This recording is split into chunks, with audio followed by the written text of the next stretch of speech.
PlayStation game collection. Meaning at some point during the stream, if I see somebody list, I don't know, Forbidden Siren 1 for cheap in a Finnish eBay equivalent, I will probably alt-tab and buy it.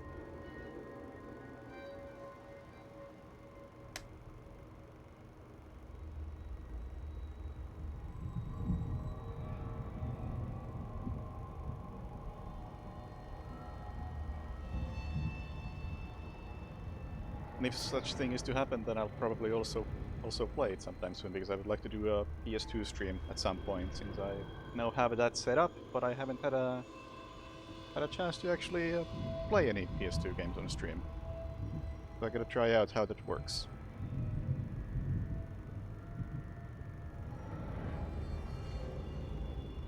Gotta find something reasonably cheap to try out, in case the PS2 decides to destroy the disc or something.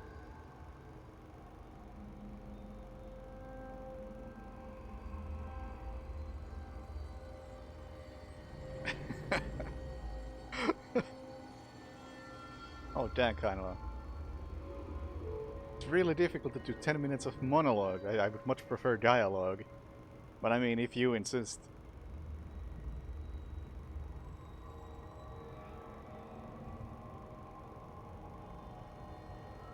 First time saw in HDV 2014. Christ, was it that long ago?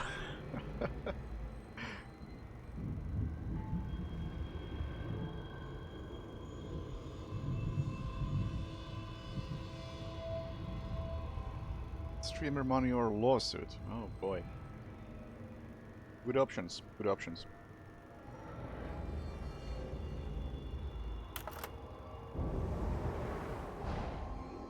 But yeah, I would like to play some PS2 game, but I really don't know what. So I don't want to play like, I don't know, Fatal Frame, because those games are expensive, and my PS2 has already done damage to one expensive game. So I'd like to try something cheap to make sure everything actually works without destroying things. So I have some really cheap and probably crappy PS2 stealth games, like, wait, hang on, right there, which I hope you can see. This probably wonderful game called Prisoner of War, which I've been aware of for God knows how long. When did it come out? Never played it, never looked into it, but it's been there. I've known about it. I've been curious about it. So I'll play that eventually. And another option is The Great Escape, which seems very similar to this.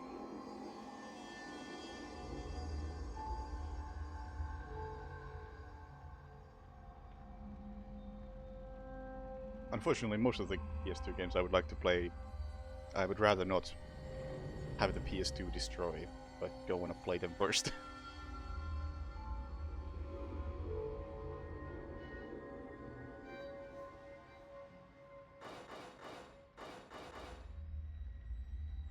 There's one PS2 stealth game that is fun. I don't know if I want to know which one.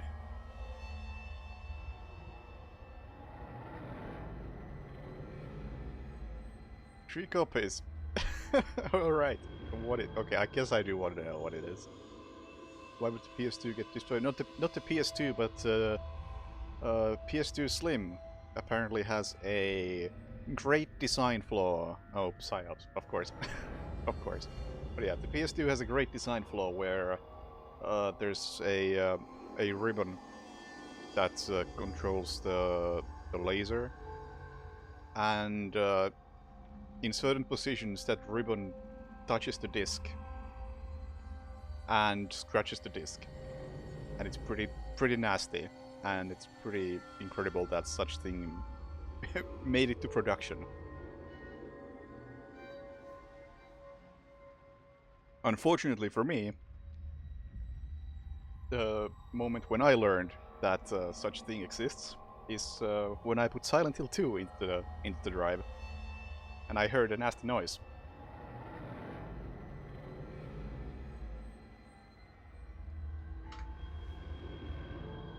don't know how severe it actually is, but yeah, you can definitely tell.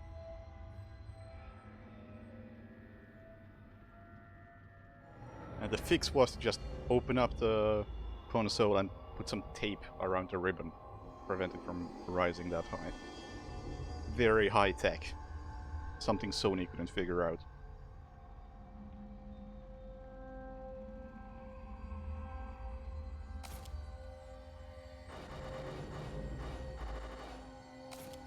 There's also some mouse acceleration going on in the menu. That's not a good sign.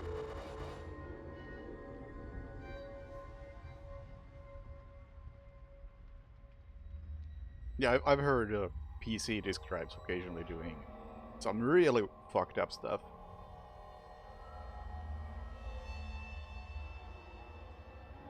But I have a feeling that that's more to do with like faulty configuration of some sort, whereas this was just a straight up mechanical error that Sony really fucked up.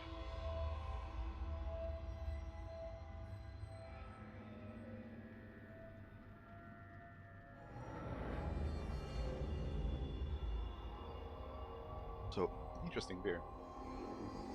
Taste is alright. Aftertaste? Not a big fan. It's alright.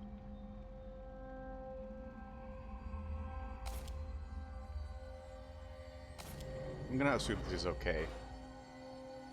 I will not enable super strength or invincibility.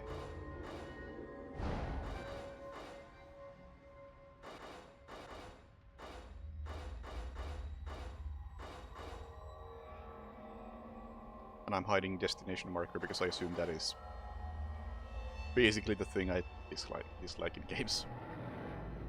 We'll see how well this game handles it.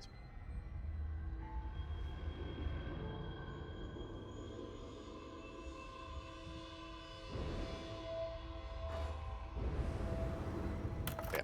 I have also played this game before. I never finished it. I played it like 6 hours or something and then just never returned. So technically I do have all these saves. All the way up to chapter 7. But I don't think I'll be continuing with that playthrough. I'll just do a new game. Because it's been like 2-3 years since I played that.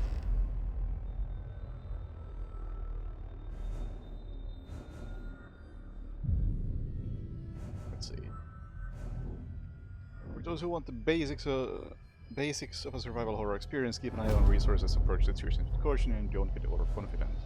For those who enjoy a challenge and for experienced survivor resources are limited and the enemies hit much harder. Careful item management and strategic play are an absolute must to survive, recommended for players who enjoyed the difficulty of the previous game. I guess that's me, because I did enjoy the difficulty of the previous game.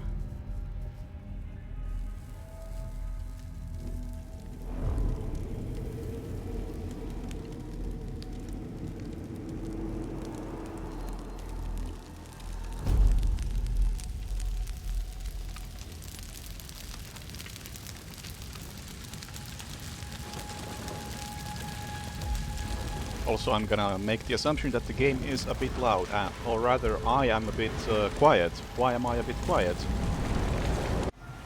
Excellent, you can pause right there so I can make myself a bit less quiet. Hang on, let me just bump up this number. And I'm going to keep talking so I can see when I'm loud enough, or as loud as I want to be. I'm gonna have to increase this by a fair margin, it seems. Why is this not doing what I hope it was doing? Go louder, faster. How's that? That seems more appropriate. Although it's still a bit quiet, perhaps, unless I'm like being loud. I'm too loud now. Well, shit. Just going by the OBS meter thingies. How about that? Is this alright by comparison? Let's have some game audio. No, this is not happening. It is happening.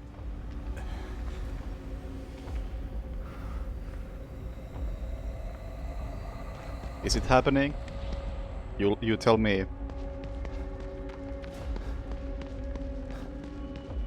This is perhaps an audio balance. It might be awful.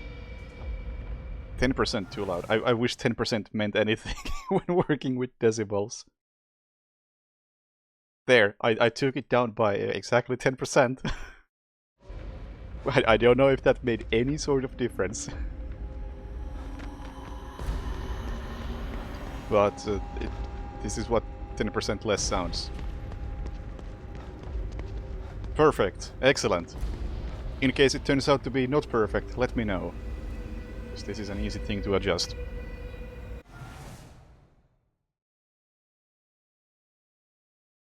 Asui, thank you for the sub. 208 hours of work last month. Jesus Christ. Hope you have sub days off this month.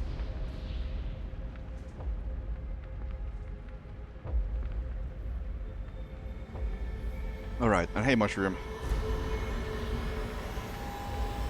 Pulse sensitivity is a bit high. So there's clearly some... Actually, no, I'm not sure if this is... No, I don't think this is acceleration. I think the menu just runs at like 30 FPS. And that's making it feel sluggish.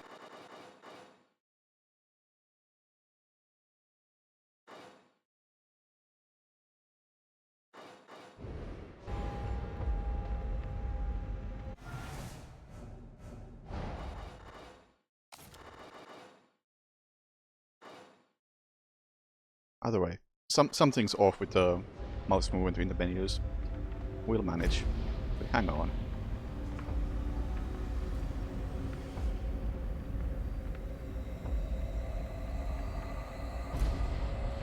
I can't tell. There might be some acceleration going on. But it's reasonably minor if there is. Oh God, Lily!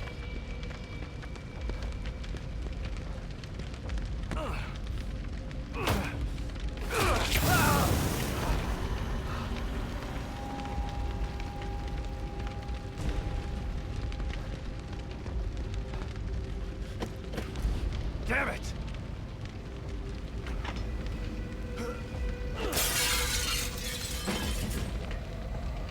Lily, I'm here! Where are you? Oh God, is she upstairs?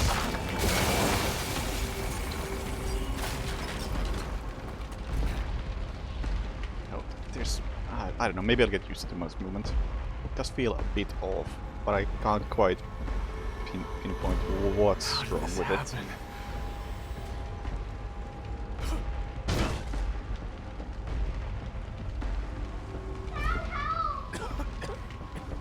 I'm coming, Lily! Just hold on!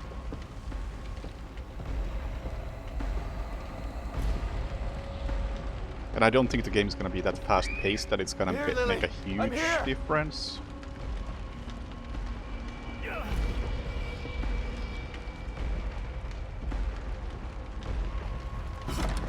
Lily?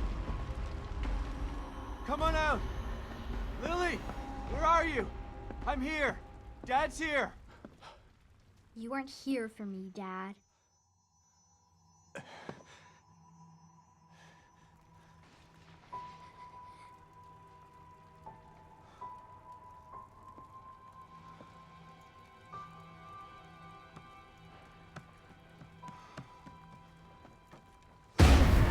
Lily!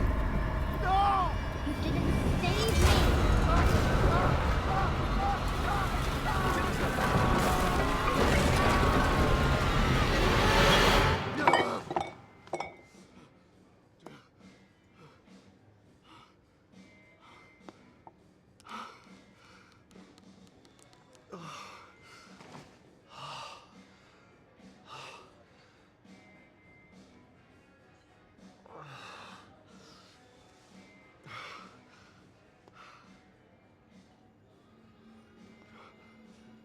Kidman? Hello, Sebastian. It's been a long time. 3 years. I've been trying to track you down for 3 years.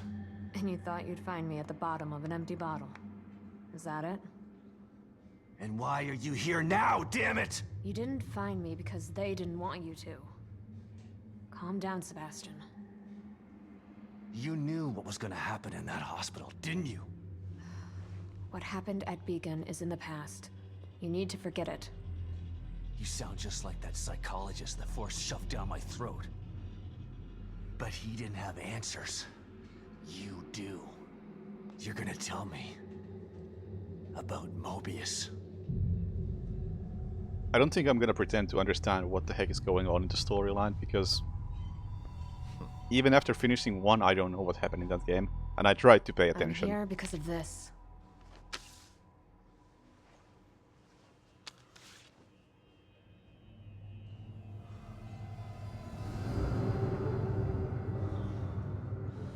Where did you get this?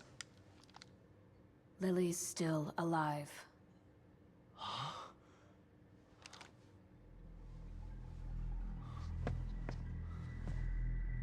Lily is dead! I read the police report! I was at her funeral! We can rewrite history if we want to. Staging a death is child's play. Why would I come out of the shadows just to lie to you? Lily is alive, and she's with us. But she's in danger. We need you to help save her. Save her? What have you done to her? Get your hands off me!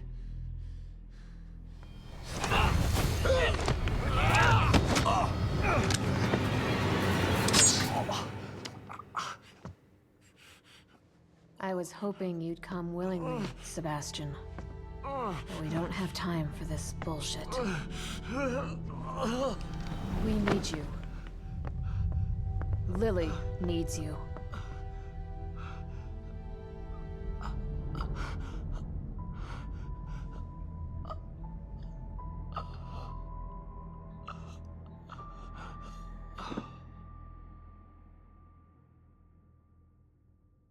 Sebastian?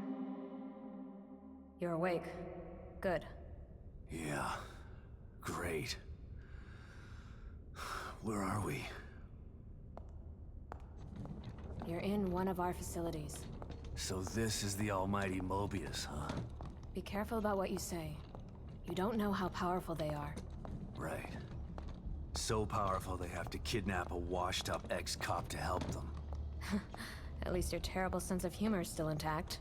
Enough of this bullshit. Where's Lily? Patience. All your answers are right here.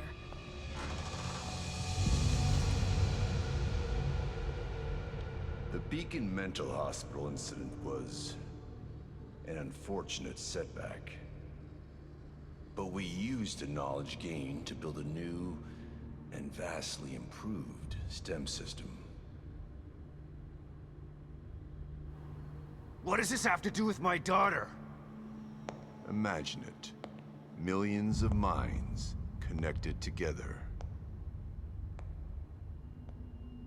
Happiness for one is happiness for all. This machine, this miracle, will allow our species to achieve greatness.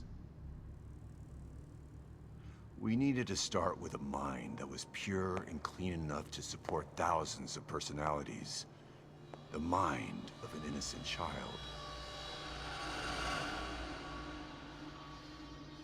You connected Lily to that machine? Your daughter is quite special. The most stable core candidate we've ever tested. Thanks to her, the new STEM has been a smashing success. Until recently. A little over a week ago, Lily vanished. Just stopped sending signals. Then the STEM environment began to collapse. We thought it was just a technical glitch, an easy fix, so we sent a team of Mobius agents inside. But then we lost contact with them, and STEM went dark. Think about this, Mr. Castellanos. I am providing you an opportunity. Not only to see your daughter again, but to save her life. Something you thought you failed to do before. You can save her, let her die. It's your choice.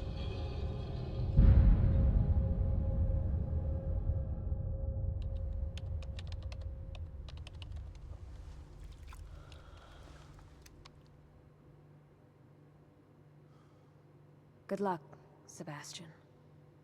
And please, try to cooperate with any team members you might find in there. I know you don't trust us, but they have the same goals as you do. That's all right. I'm fine by myself. Just remember to call me the moment you find Lily, so that we can begin the extraction process. I'll be out here for you.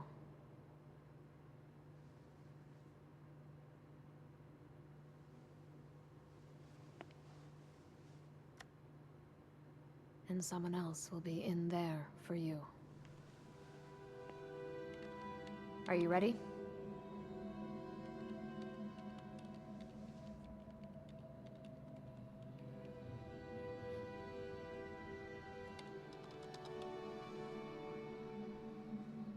Be careful in there, Sebastian. We're counting on you.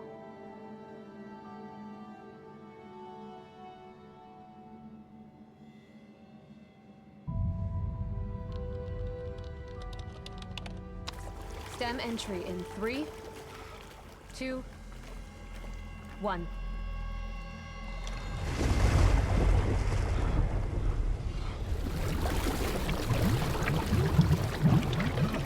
All right. Gameplay, perhaps?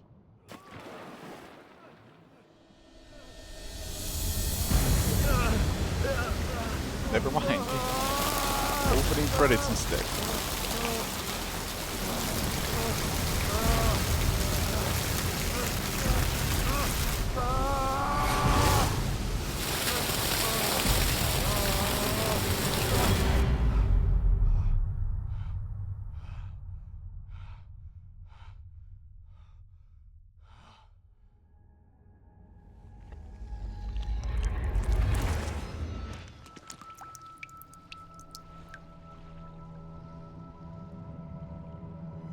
Well, somewhat in control.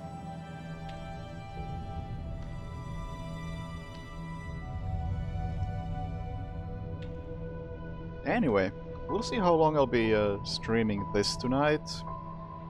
Because I recall this game being somewhat stressful, and I'm not sure if I'm down for that at the moment. But we'll find out, I suppose. Is this... Where am I?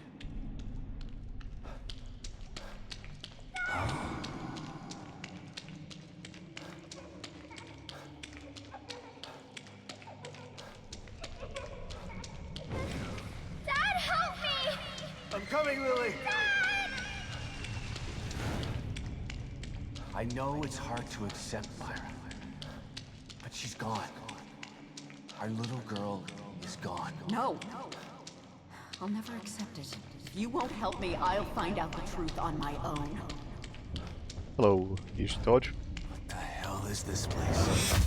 Detective, we've got a call. All units 1199. Exploit cover code 3, Beacon Mental Hospital.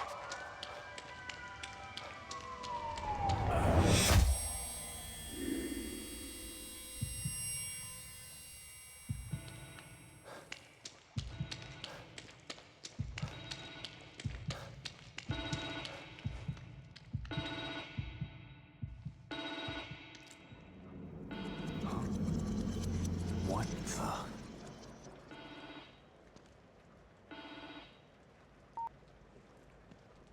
Hello?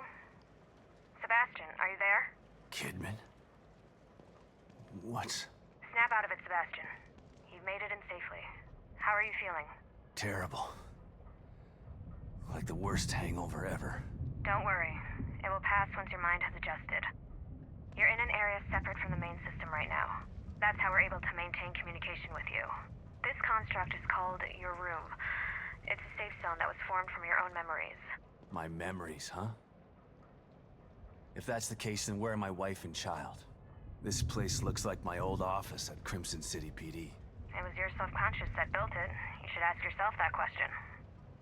Let's get down to business. We sent some information into your room. Do you see anything unfamiliar? Yeah, I don't think that's really the kind of magazine I would be reading. Interior now. Lily drew this picture of me. It was burned up along with everything else in the house.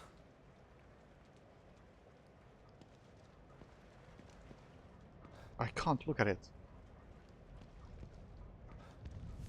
There are photos of a bunch of Mobius agents here.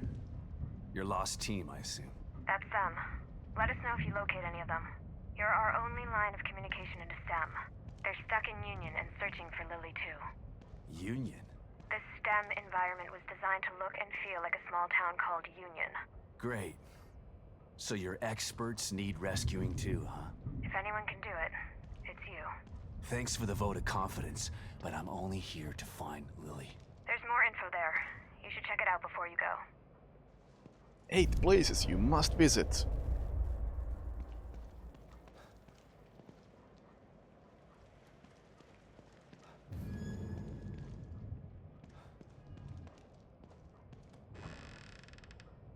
So hang on. I think there was like a fast way to open doors.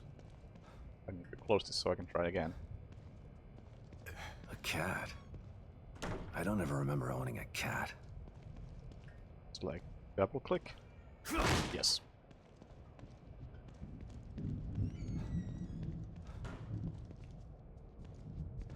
Can I increase the texture resolution just a tiny bit? Because so many notes that you can kinda read, but they look really blurry.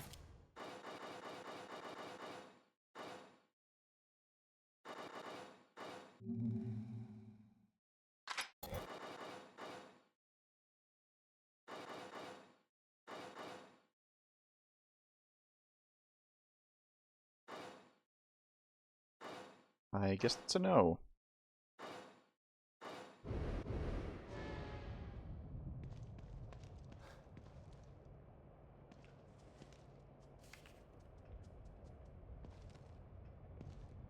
Slide projector? Where did my memory dig this up? Elementary school? Relic from a pre-phone camera era. Are found mostly in old people's attics and estate sales. Can be viewed using the slide projector. Fashion's room.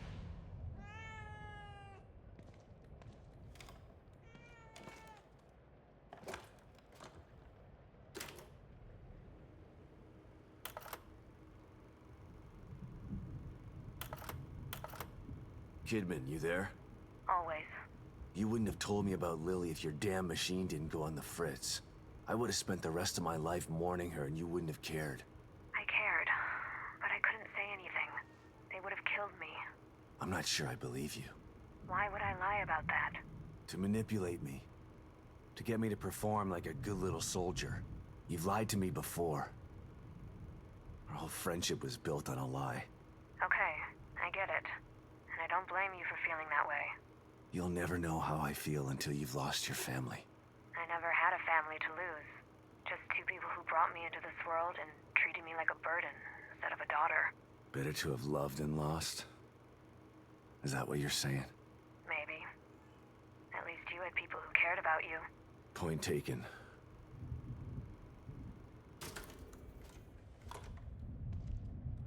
Oh, random brain shoes. Green gel. Usually comes from dead enemies. They use it to obtain increased abilities. Thanks, kitty. Do I have... I think I have infinite stamina while I'm in the safe room.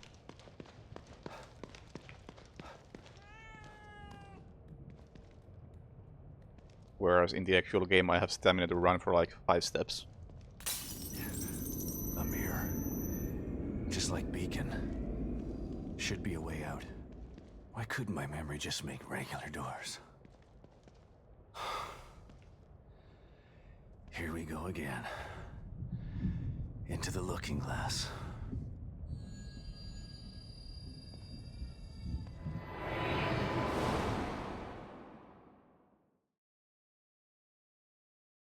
Well, why's the text so low resolution? Huh. Oh no. Lily, what's wrong?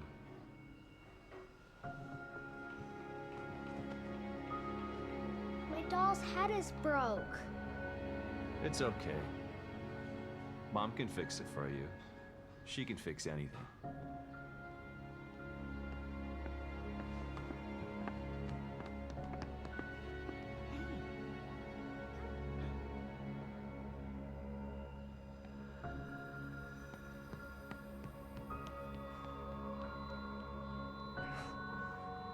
Sebastian? What's wrong? Are you all right? I've got a wonderful family. An amazingly smart and beautiful wife. Why wouldn't I be all right? Come here, Myra.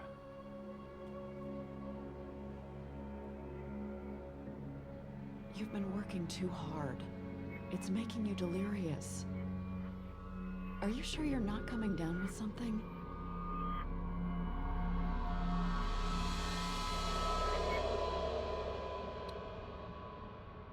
Hello, Kabu. I'm sure I pronounced that right.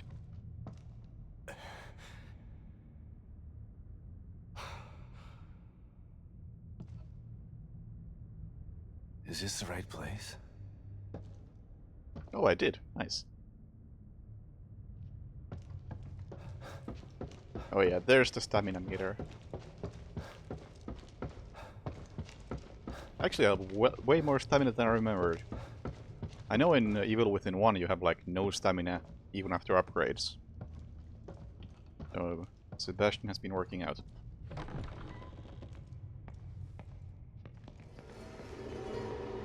What the?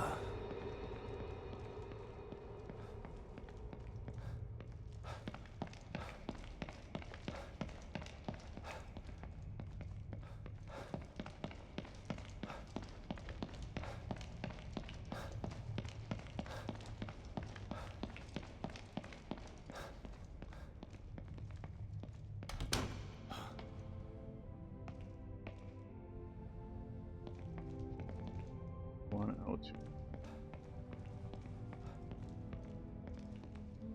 William Baker.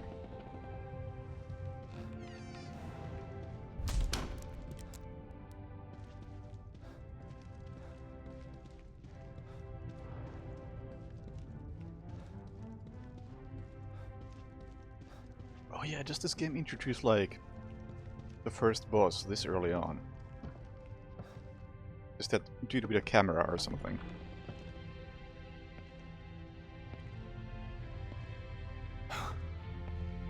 What the hell?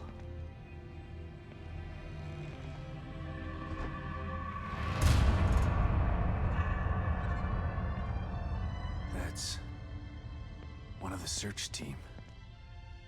Baker.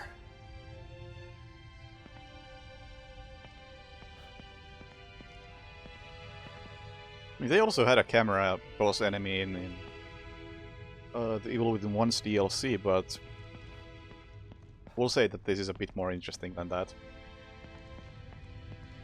Although, I do think that that particular enemy in the DLC was one of the best stealth bosses I've seen. Bar hasn't been set high, to be fair, but it was well above the bar. Whoa.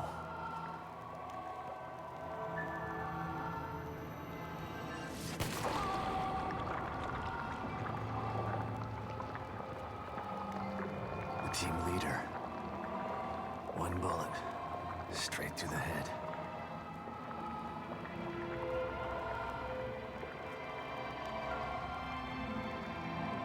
Wasn't quite on the level of Mr. Freeze or The End. But it might be a solid third.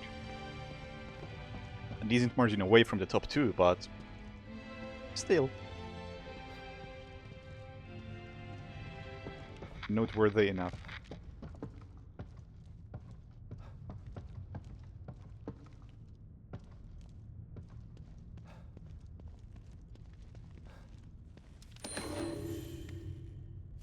realistic.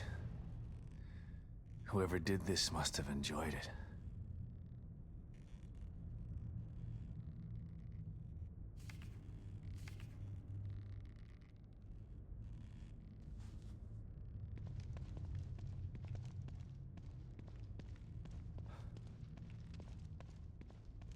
Anything else? Whoa.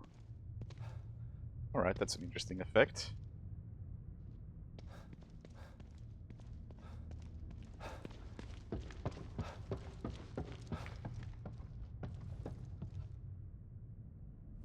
Someone tried to block the way out. Or in.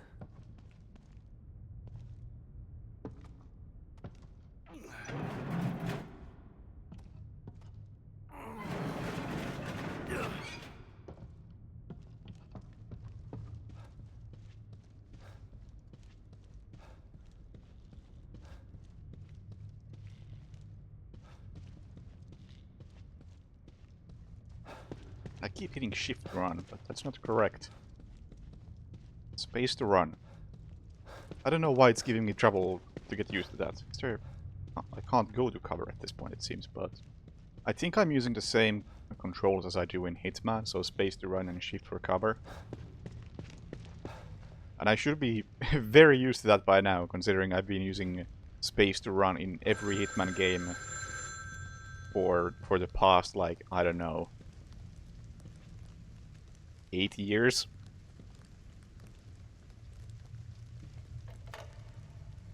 Hello? Shit.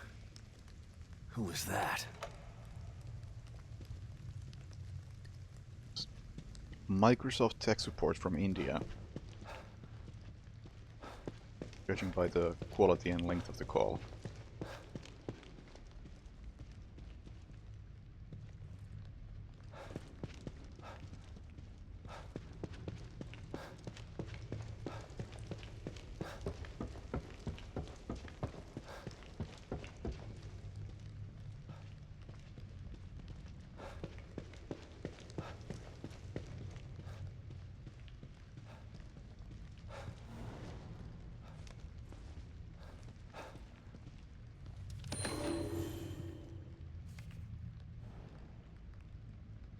And I will not be bothering reading these. Lies! All lies!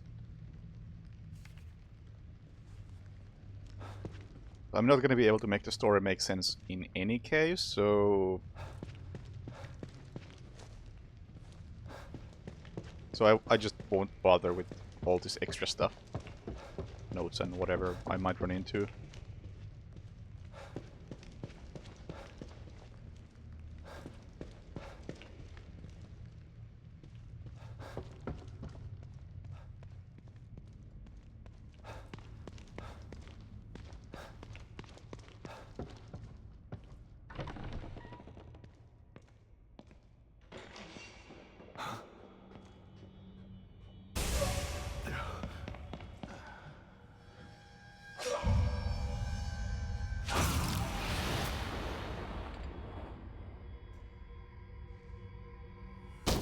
What was that? Shit. Left shift for cover. Yes. You can move in cover.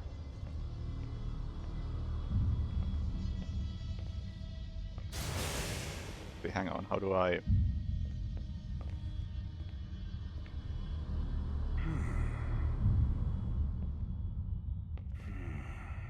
Can I move, like, around a corner or something?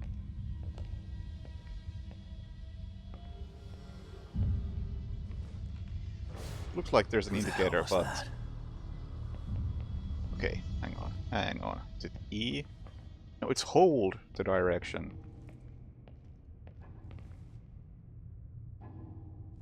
Hang on, what? Okay.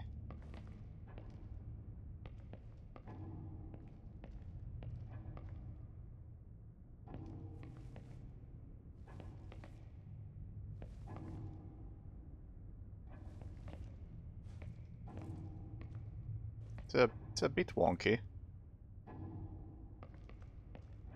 And it seems like you can't, like, shuffle from this cover to that cover. Or maybe just should have really read that tutorial message.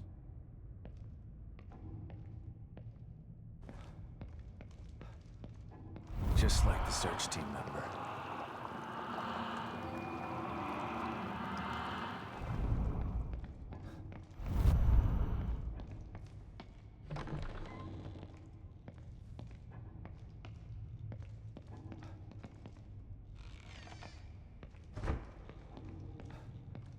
I would ask if Blade and Sorcery is any good, but I kind of have a feeling that it I gotta probably find a way isn't. Out of here. It's like maybe on a VR scale it's pretty good, but not really.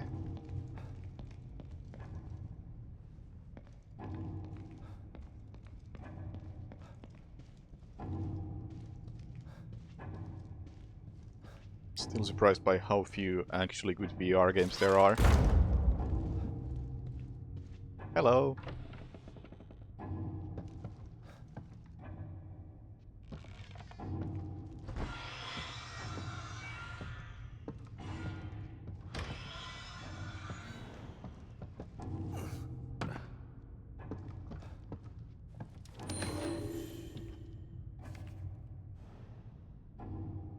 Photo of a victim.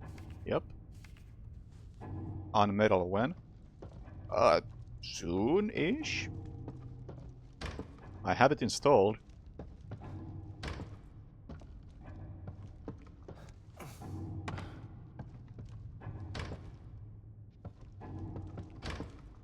Although before on metal I might play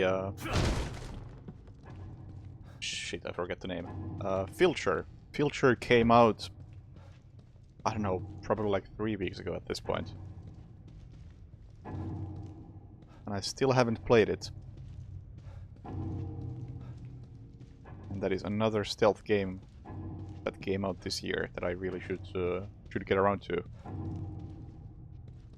What's that? What is this indicator? It's like cover indicator? It's gotta be a cover indicator.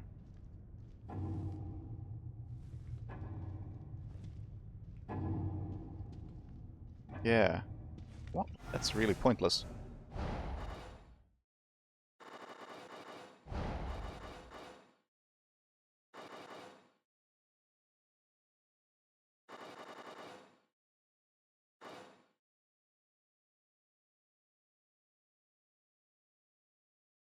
Also toggles prompts to turn corners while in cover. I mean, that's kinda useful, but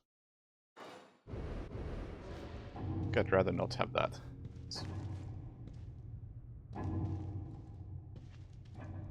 Okay, so the icon still appears while I'm holding the button.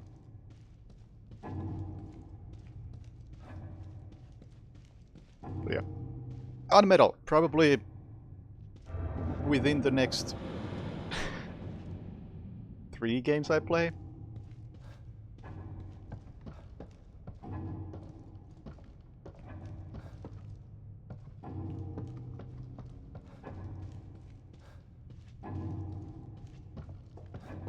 Second best VR game, but not a high bar. Yeah.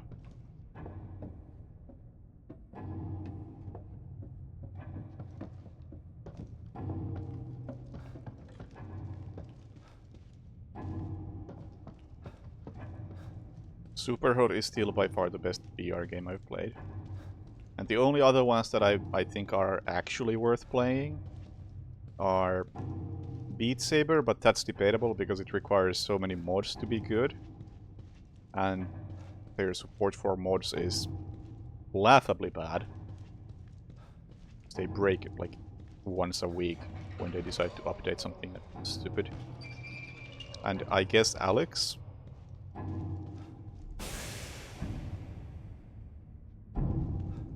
But Alex is...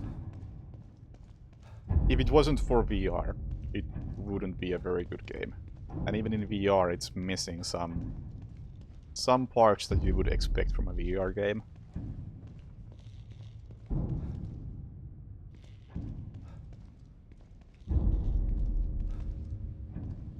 I like the style of this game.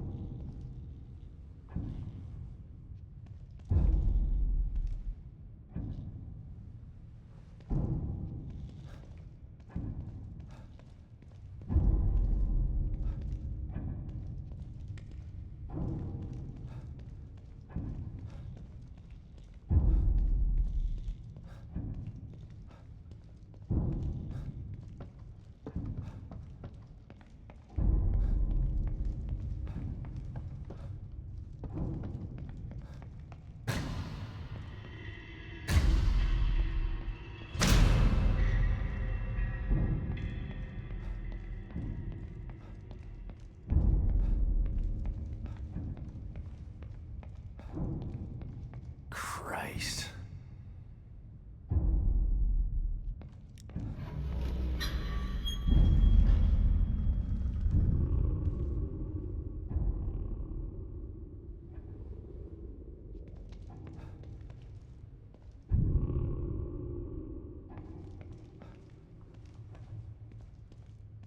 Yeah, I actually haven't played Superhot VR since they did that unnecessary change. So I wonder how it actually works now.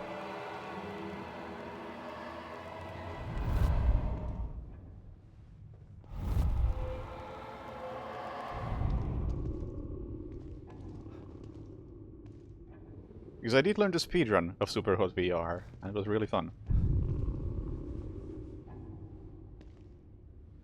And the self-harm portions did come up in the speedrun.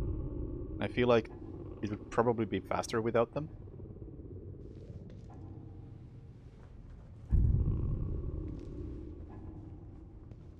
Also, in one way, I think it's a really good thing that they removed those, because I believe one of the things they removed from Superhot is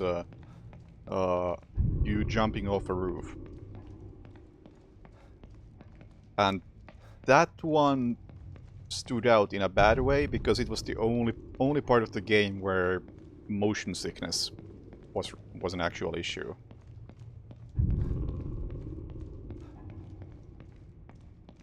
I feel like it was a real dick move towards anybody with a problem with high places.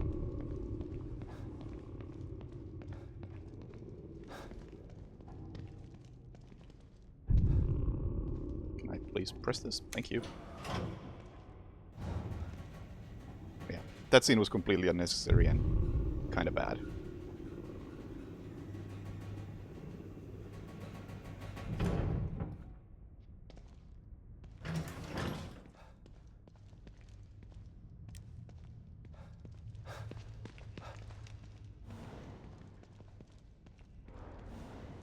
I'm still hitting shift to run. Dude, nice. Oh.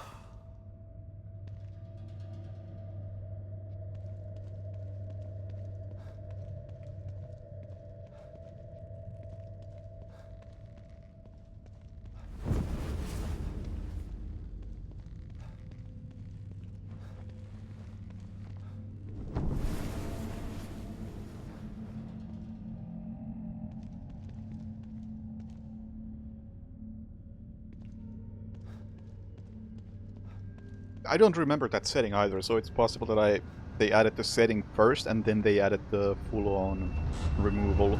Hello. Shit.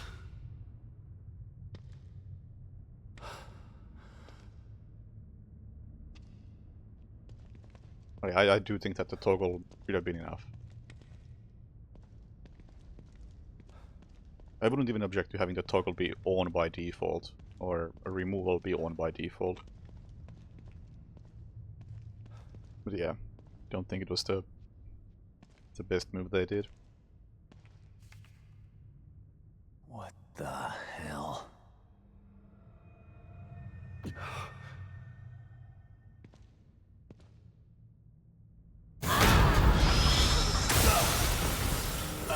Hi! Fuck.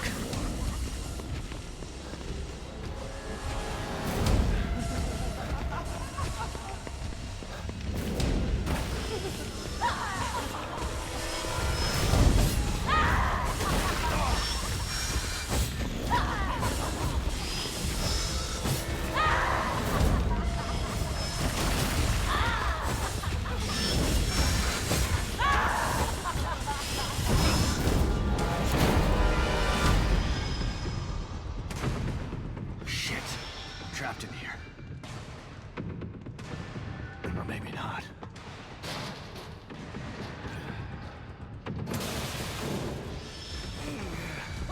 One of them classic. Here's a chase sequence where you can only go in one direction, therefore it's not remotely scary. God damn it. What the hell is that thing?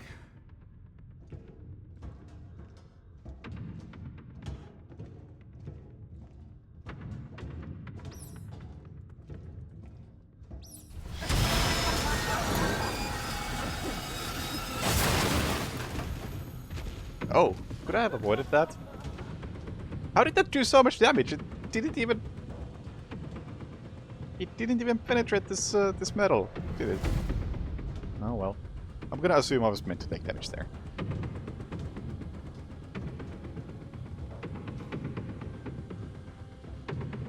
Oh well. What I remember about playing this for the first time years ago, and not finishing it, is that I was low on health basically always. So... just Oh, I don't hear it. getting back on track. So I can't run. Meaning there's gonna be an ambush. Probably now. Oh, you gotta be kidding me.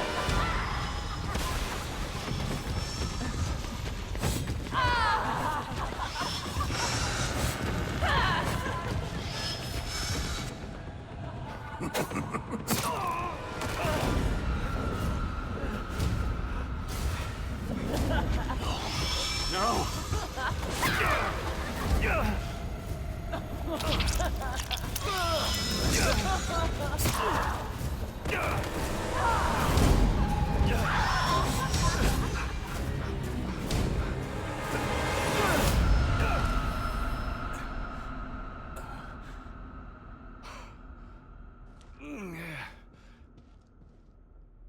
All right. What the fuck is going on here?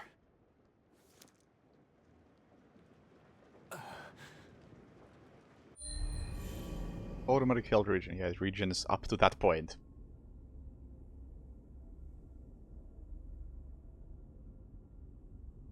More quickly if you stand still. Alright.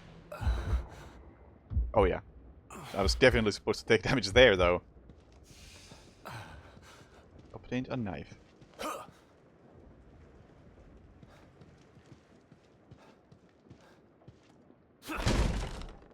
And now where am I?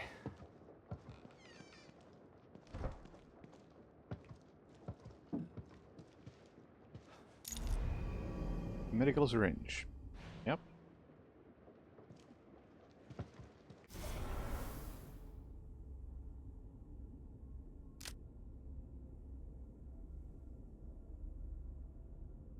All right.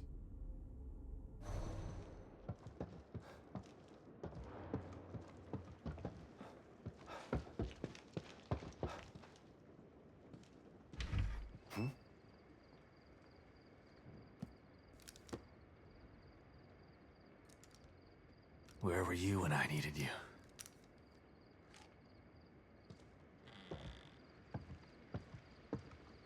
Okay, another thing I remember from this game is that Maybe this is the right place. I want to upgrade my stealth skill as soon as possible, Really? so I can I get hope the you're corner here. takedown ability.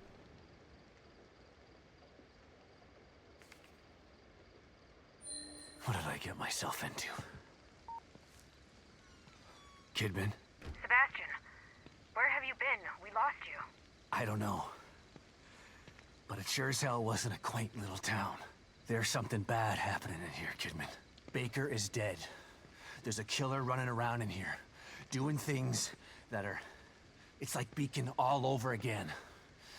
What the fuck did you just send me into? I don't know. We're in the dark out here. Baker was the team leader. If he's dead, that doesn't bode well for the rest of them. Keep searching around. The more info you gather, the more I'll be able to help you. Yeah. Sure.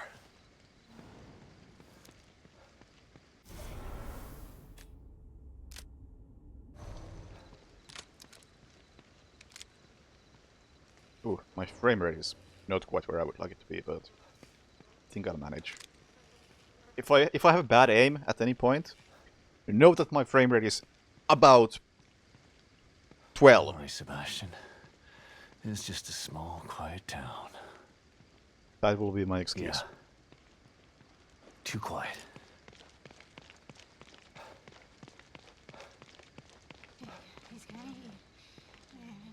Hello? Hey! She had to have heard me. Better check it out. Now, I didn't have issues last time, but then again, last time I was playing this at a lower resolution.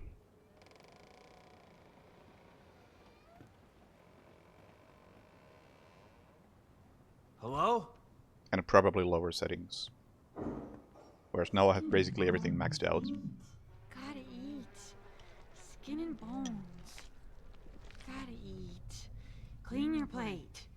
You gotta eat. Skin and bones.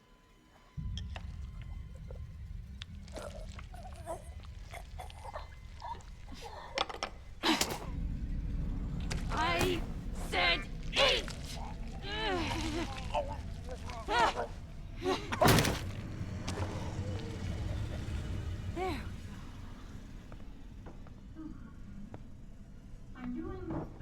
Yeah, the game definitely takes its time to get actually started.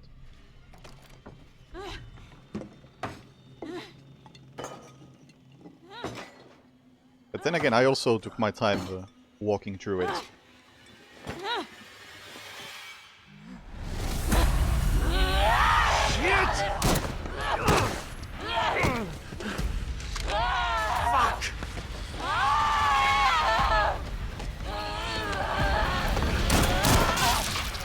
And I know it does open up eventually, so I can give a slow start.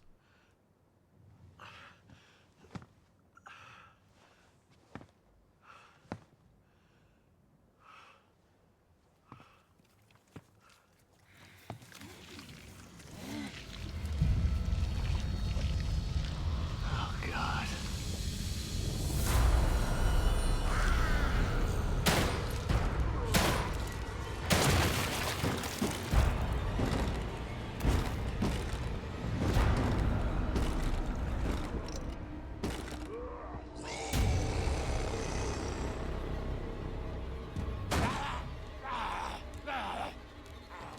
Oh shit! You were not supposed to do that. Out of ammo. Oh! Oh!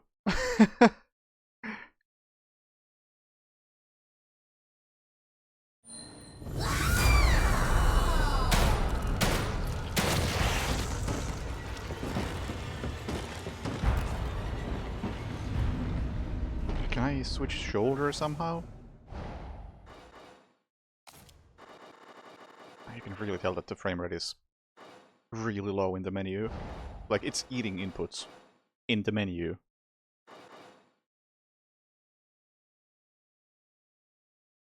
Doesn't seem like you have... There's no shoulder switching this game! IO! What are you doing?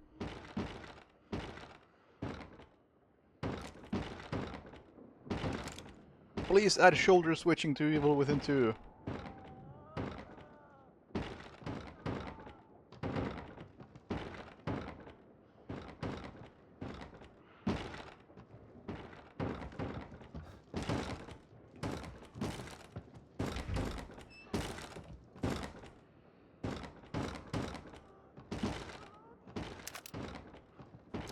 Old habit or just memeing around.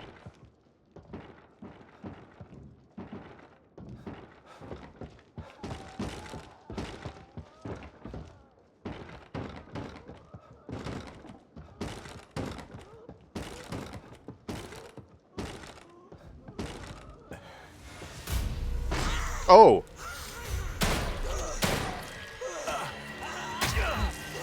Well, that was a bit rude. Seriously? Seriously? Okay. Not a fan of how this sequence plays out.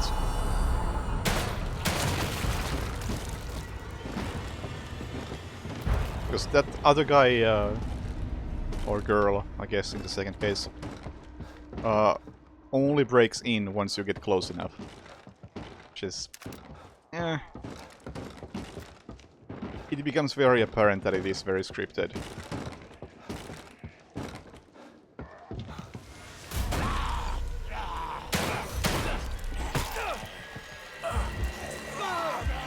So I am mashing!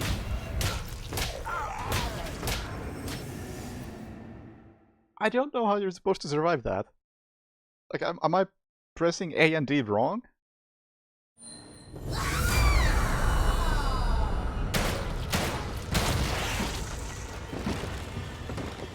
Can you dodge? I mean, I don't think so. You can dodge, like, by sprinting away, I guess, but that's it, I suppose. Also, I think there's a decent chance that I end up liking this game, because I already played this years ago for a bit, and I did like it back then. I just never finished it, for some reason. Come on, open the door. Okay, fine. Really? Alright.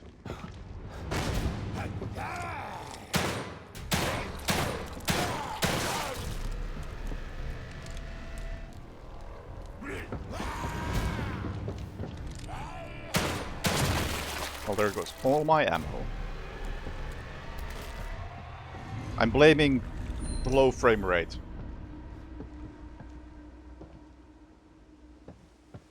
Is this game spooky? I don't know about that. I mean, I don't really find games scary, I would say. But I remember that last time I played, I did find this game to be stressful.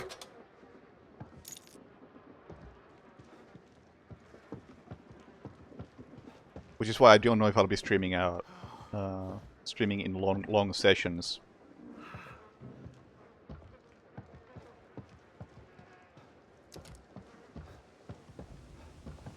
Oh yeah, the frame rate is definitely below 60. I don't know, maybe I can do something about that. For some reason Steam is not displaying a frame rate counter like it normally does. Decrease something? Oh, hello. Give me all the performance metrics. It's like, oh, it's not that bad. It's like 45 plus anyway. We can probably do something about that. It's not that low. Also, 35 in the menu. Yeah, fucking knew it. The menu runs worse than the game itself. The mouse definitely feels really sluggish in the menu. Reminds me of Dead Space.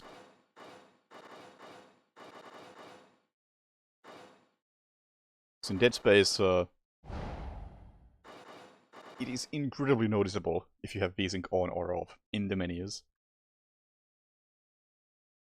Change to 1080p? Nah. So I'm playing on a 1440p screen, and if I was to switch the resolution to anything lower than 1440p, Windows would completely fuck up everything.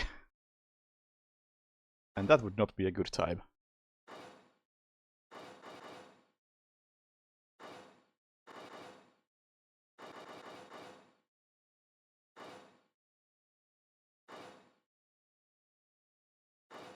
Don't know. SSR? Shadow quality, that should be a decent difference. Volumetric lighting, that also. So AA, I'm using TAA, which probably has a pretty big impact. Nothing happened. Just like before.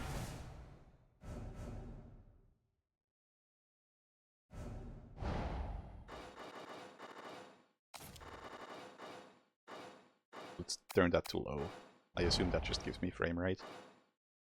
Really what I want. SSAO should do nothing. Same with depth of field, really.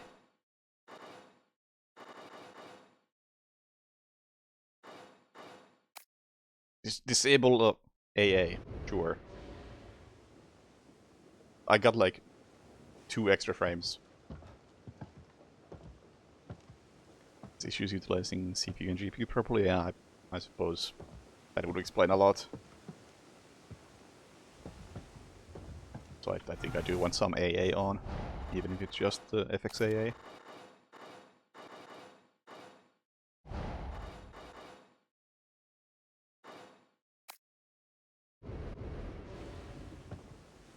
Yeah. It's almost 60, but not quite. And yes, I do agree that stressful is what horror games can really go for.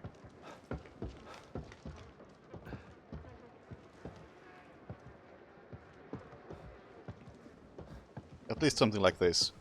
Because I feel like a lot of the stressfulness comes from... Kidman. That was fast. Did you learn anything new? Yeah, I did. I learned that it really is like Beacon in here. The people in here are turning into creatures. Damn it. What the hell happened? I don't know. But it means that Lily is in more danger than just being lost. Sebastian, Save it, Kidman. Leave it to me. I'm gonna find her. But yeah, the fact that you have almost always low health and ammo is what really contributes to the stressfulness.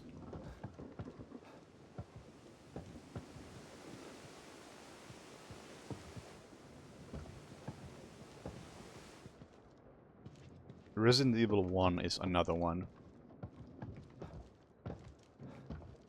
I just didn't want to play that in longer sessions because that game is actually pretty stressful.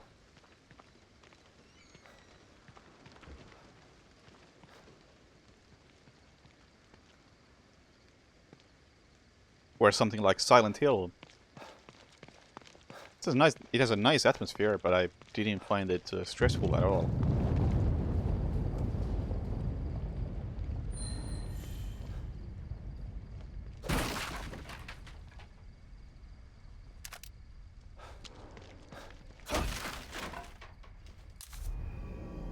Gunpowder. Oh yeah, it's just crafting. Eh.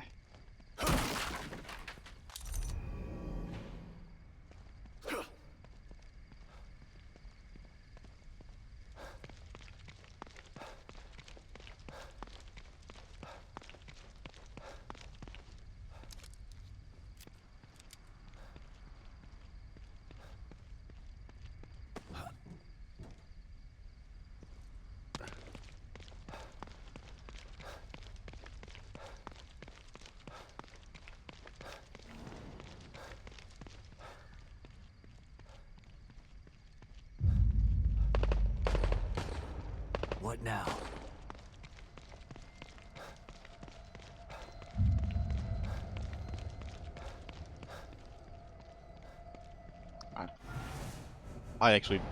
I want my graphics. Can't be helped. It's like I'm not getting 60 anyway, so at least give me graphics.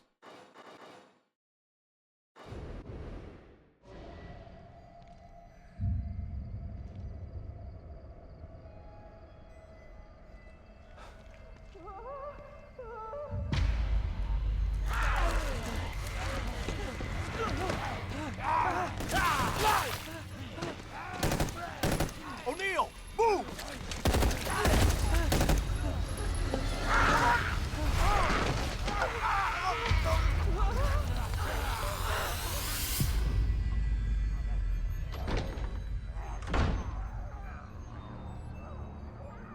Mobius members. Some of them are still alive then. Damn. But those things are everywhere. Need to get in there and squeeze that guy for info. E to stealth kill. Got it.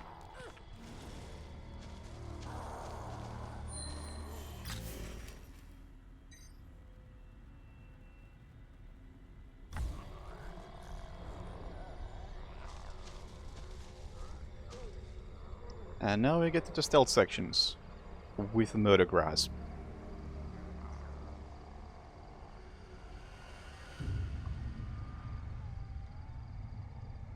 Yeah, Resident Evil 1 is really, really good. It is very stressful, but that's what it's pretty much going for, so I can't really hold it against it.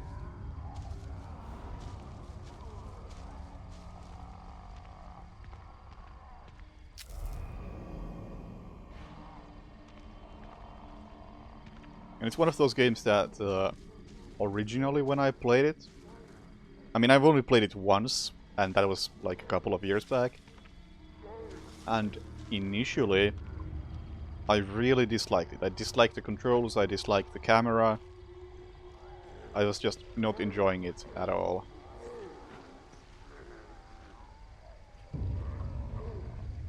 It was only after like, I don't know, 5 or 6 hours. And at that point I was considering just dropping the game and not finishing it because it was so not fun. But I'm glad I stuck with it because it really is a very, very good game.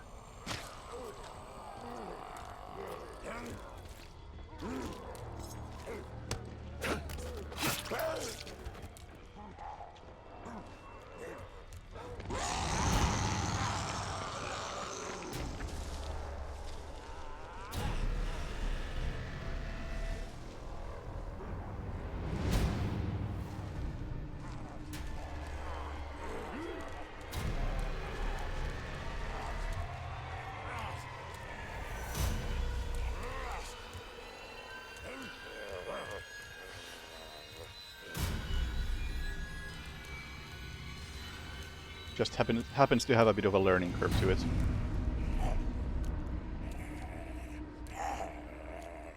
And at this point, I would honestly, or I actually do have it in my like top 10 games. Even though I've only played it once.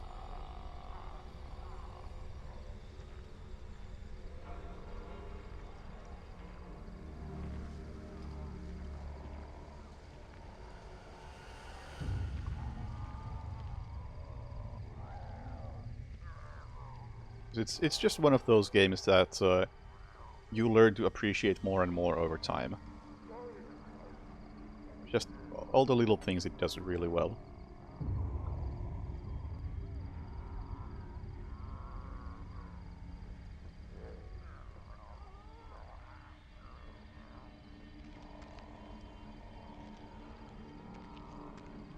And that to me is the best thing any game can do. It's like, if I remember the cool stuff from a game a long time after I've finished it, then it has obviously done something very right.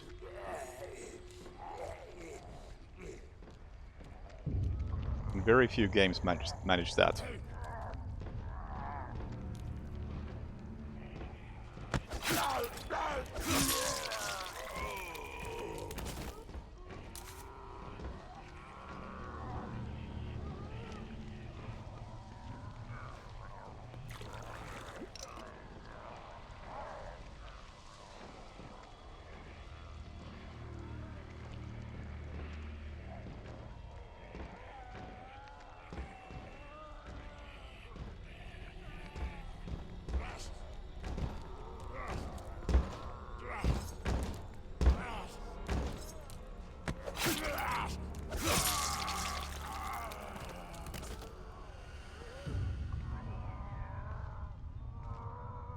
That being Shit. getting better as you don't play them.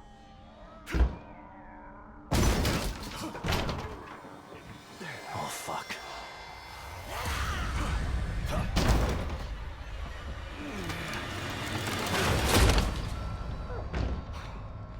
All right. Hopefully that'll hold.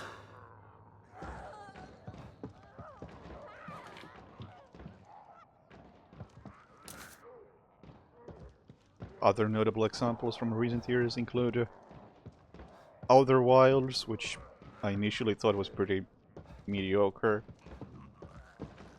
Then it got stuck in my head, and now that is also in my top 10.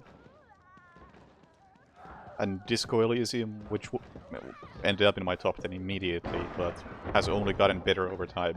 And I really want to replay it eventually. Just need more time to forget it first.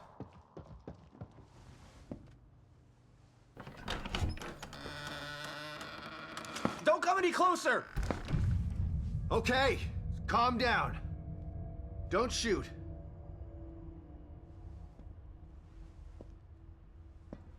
I'm not gonna hurt you. See?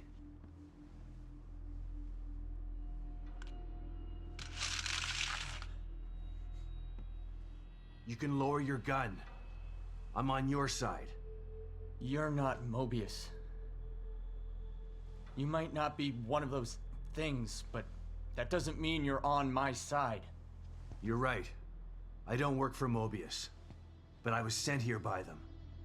Have you seen what those things out there? What they can do? Yeah, I have. Lucky for you, your partner was willing to sacrifice himself so you could escape. He wasn't my partner. He was just a member of Union's security detail. Protecting me was his job, and my job is to solve a hardware issue. Dying inside here is above my pay grade.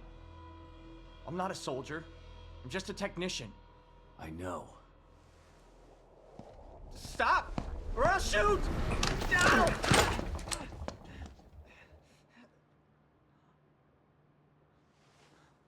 A soldier would have taken the safety off. I told you, we're on the same side. Let's try this again. I'm Sebastian Castellanos.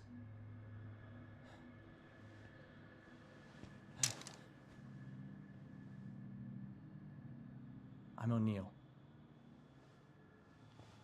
Liam O'Neill.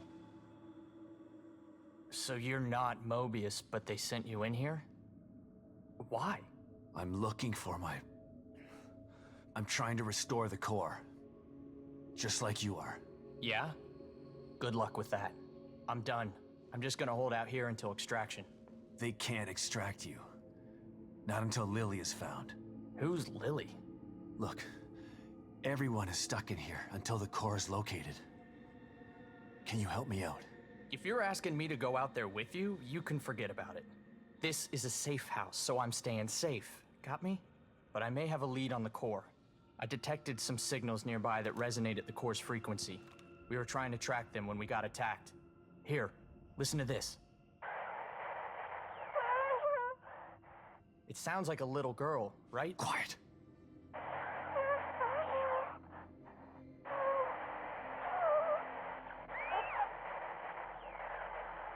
Was that her? The core? I think so. But I've been picking up all sorts of weird signals on my communicator since we got here. No way to know for sure until you track it to its source. How do I do that? Your communicator can pick it up too.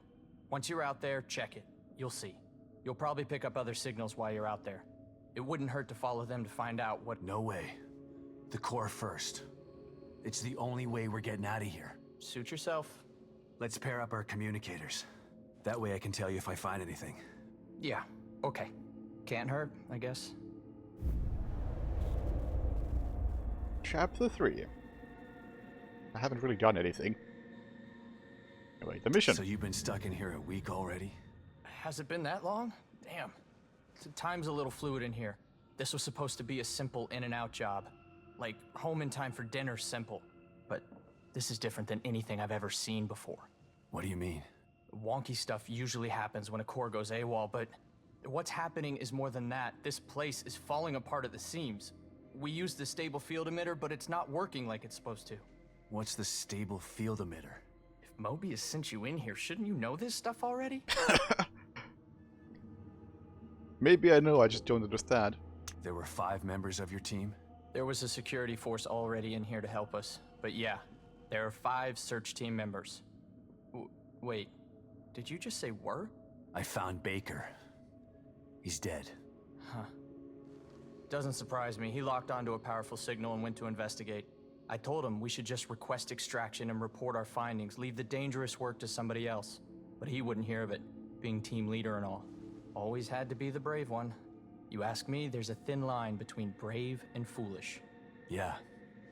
There's a thin line between prudent and cowardly, too. Tomato, tomato. I'm not saying I'm glad he's dead. What kind of asshole do you think I am? I hope the others are okay. I'll let you know if I find anybody else. You'd really do that? Thanks.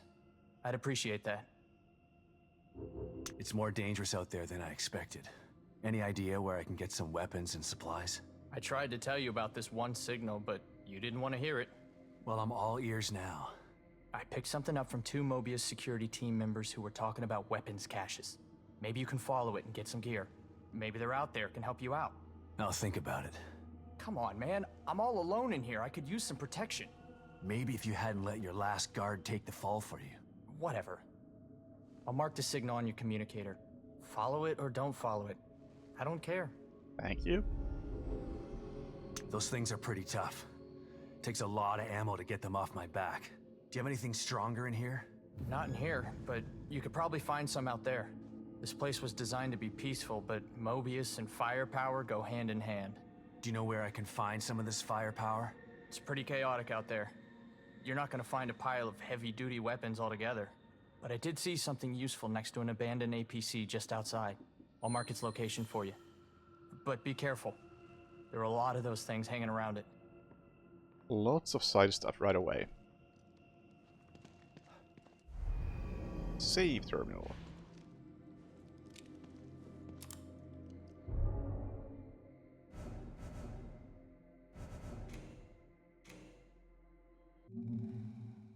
Rest in peace, my old save. Which obviously wasn't very far in because it was in chapter 6. And I think the last one I have is... Oh, that was the last one I had. So I think I made it to chapter 7 the first time I played this, and I'm already in chapter 3. So I think the chapters get way longer at this point. So we are past the linear intro. Oh yeah, coffee heals you. But you can only drink coffee so often. These coffee machines suck.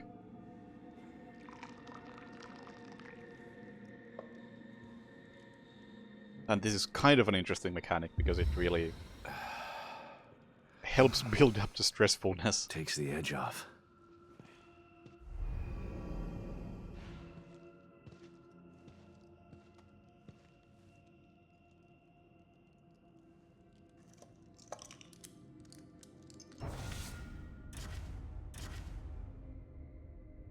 Oh, can't use the mouse there.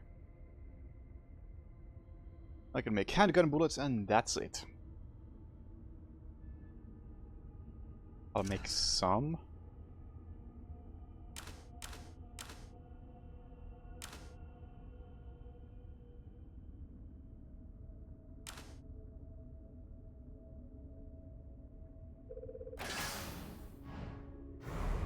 That is very some. Shield crafting. Consumes more resources than workbenches, and you cannot upgrade weapons. Oh. Well, let's upgrade weapons then. Do I want to upgrade my handgun?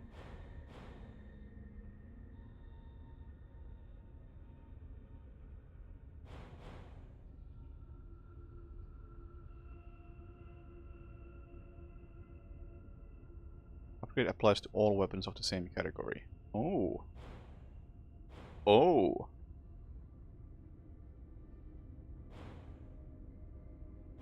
Semi-automatic handguns. Okay, well that's a nice touch. Makes no sense whatsoever, but it's a nice touch, mechanically.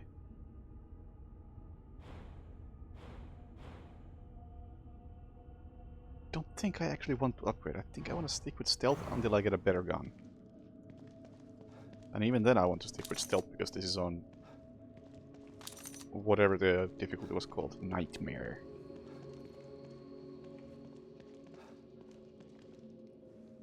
Hey, Henry.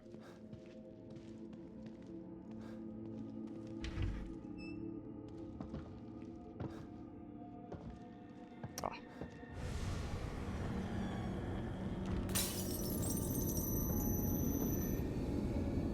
What the? Who was that?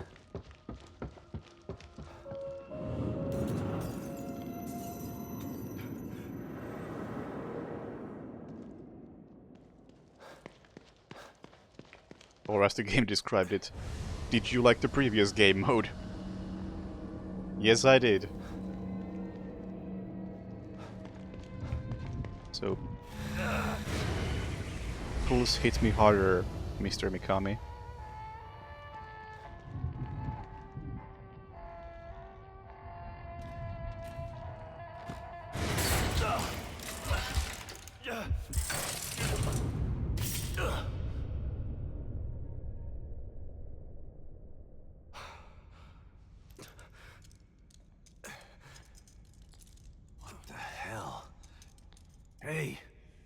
Let me out of here! Detective Castellanos. What a pleasant surprise. Welcome back. You again? How are you here? I could ask you the same question. Regardless, it's nice to see a familiar face. Even if that face has seen far too much. You look tired, Detective. I can help you get back in shape. Just like before. And yes, this is very much a horror game.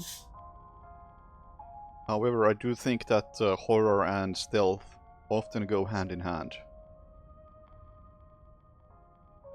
And from what I remembered from my first unfinished playthrough of this one had more stealth than most horror games. When you really think about it, even very typical horror stuff like Amnesia does have a very strong stealth component to it.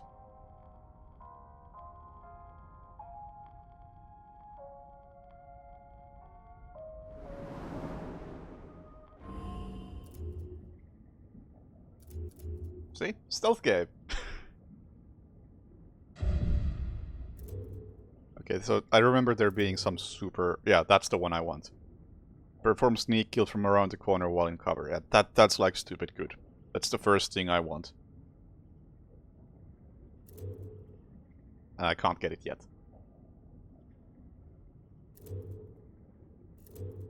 Yeah, oh, this is all stuff I really want.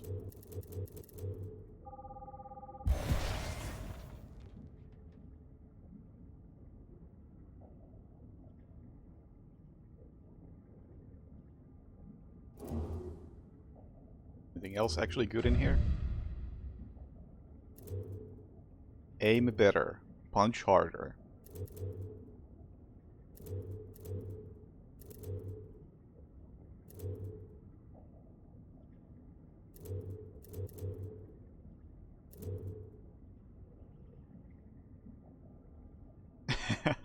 Fair enough.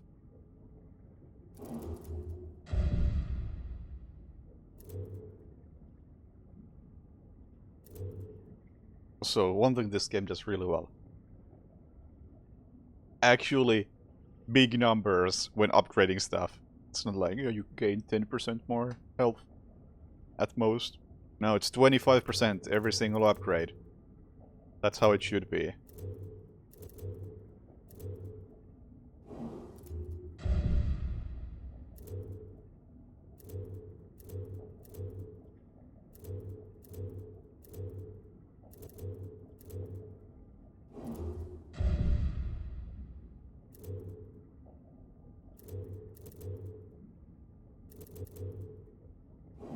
Wait. How much was that? Oh, 1500. 100 is what I have. I was like, how is this so cheap? Oh, it's not cheap. I just don't have anything. I don't understand. This place... it's just like Beacon. But this isn't Beacon. This is Union. Is it? It all seems familiar to me. These walls, that chair, you... For me, it's as if nothing has changed at all. That is also true. It is well indicated what these actually do. From 100 to 125, 125 to 50, so on. This is how it should be done. Actually really good UI design.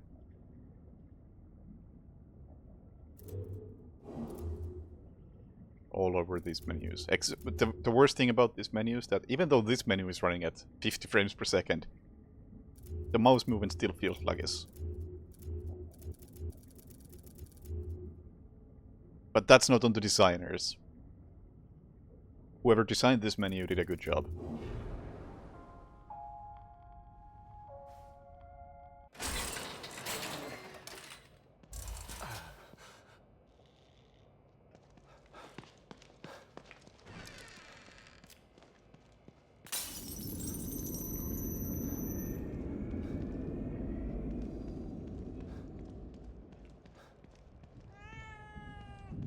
Meow.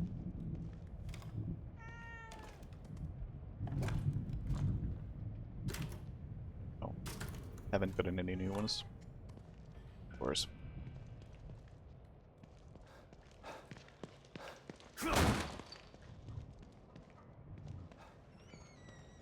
Nothing of interest.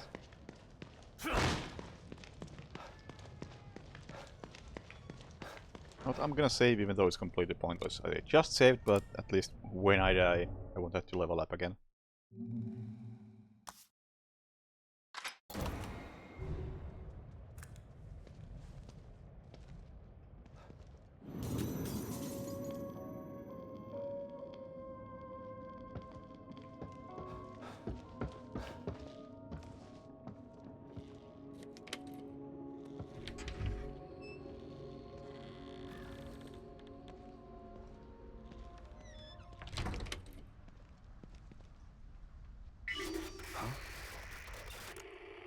Okay.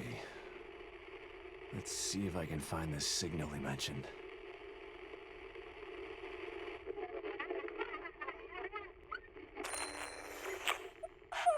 Looks pretty far away, but it's the only lead I've got. God, it's Lily. There's too many of them. Suck it up, James. We've been through worse than this. That must be the signal O'Neill mentioned. G to equip the communicator. When locked into communicator will show the direction until the distance with the locked on resonance point.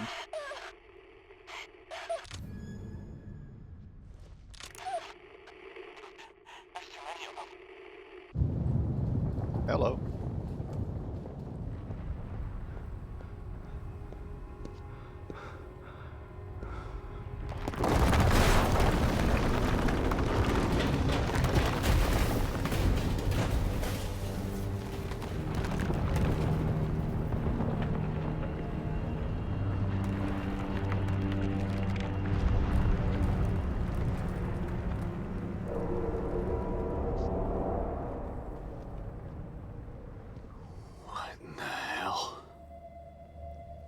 If it keeps breaking apart like this, there won't be any Union to search. I gotta try to find that signal.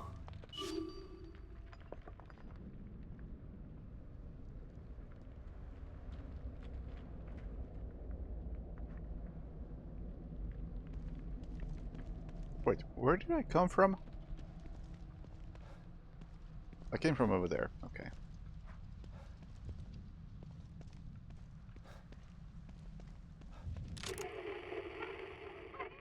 There's too many of them. Yeah, let's go there first because it's closer and I would like to get some resources.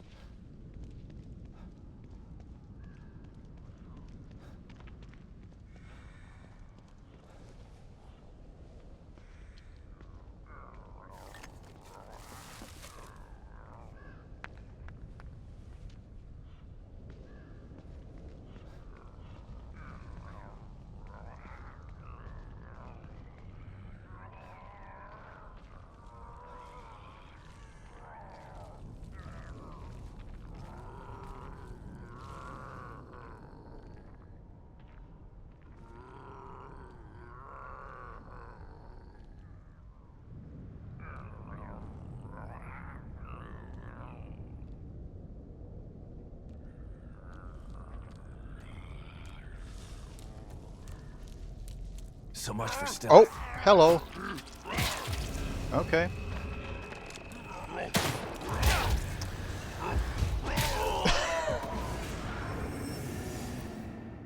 Yeah, alright, that went well.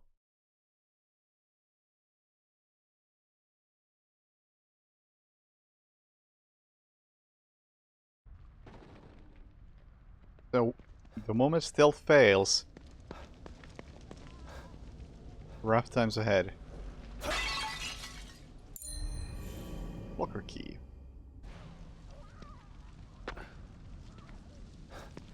Glide eye recognized that thing as a breakable object.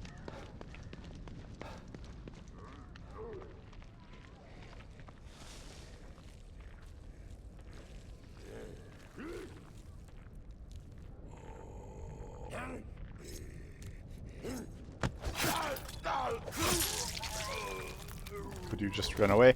I was going to.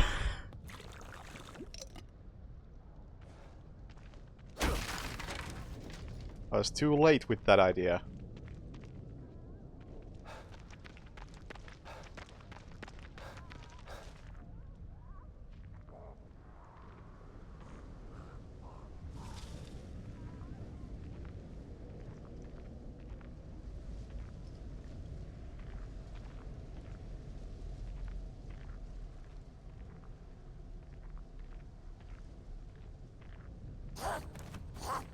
Hi.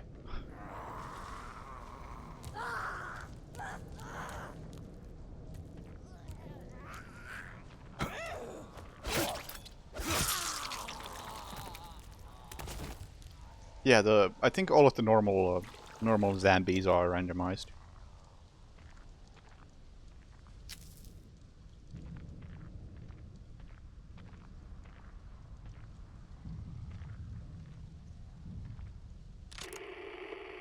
There's too many of them. Suck it up, James. We've been through. We're screwed. There's too many of them.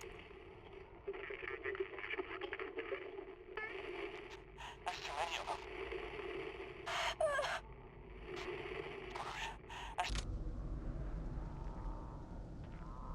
Also, I gotta try this. I wanna see how this looks. Oh, you can change difficulty right there. Very good, very good. Don't plan on. Not at the moment anyway, but very good that you can do that.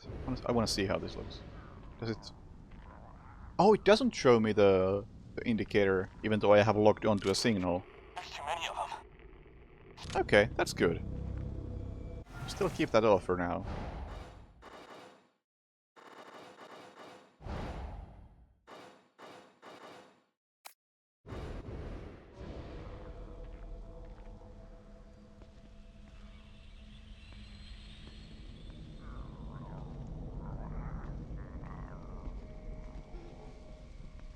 But yeah, this game definitely has some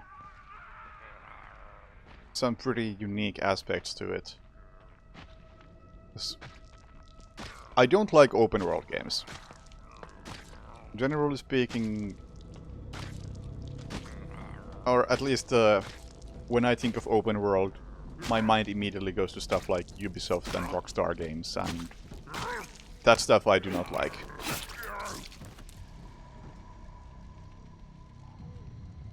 But this one is a bit different, because it is almost like an open world game. At least the areas are very large and open.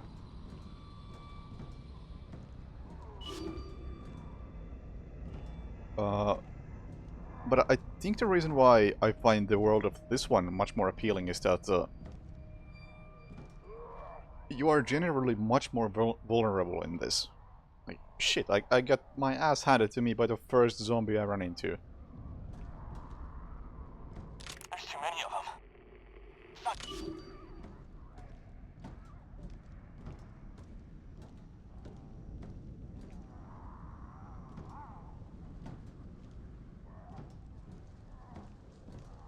So just traversing the world requires you to pay attention and be careful.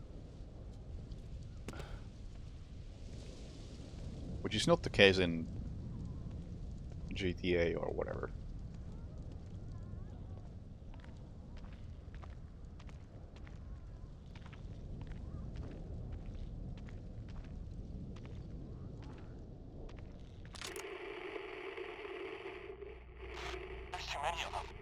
Oh! I thought it was like this, but I guess it's this building that I was on top of.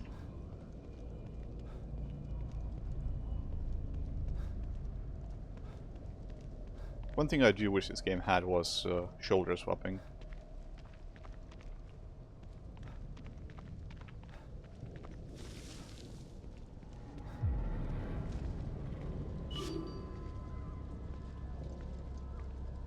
Oh.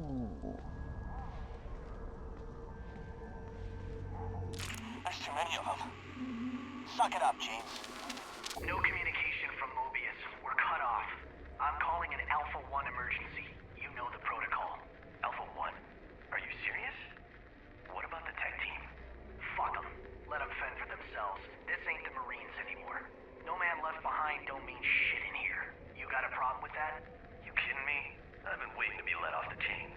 tired of protecting techs and running like a bitch. Good. Let's secure the weapon stashes. Load up and clean house. No matter what it looks like, monster or human, take it out with extreme prejudice. What the hell was that? Whatever it was, it looks like they were here.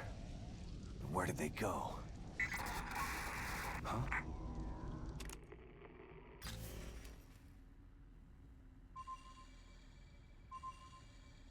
More signals. Not sure if I want to run into these two. Sounds like they went rogue. Then again, weapons are useful.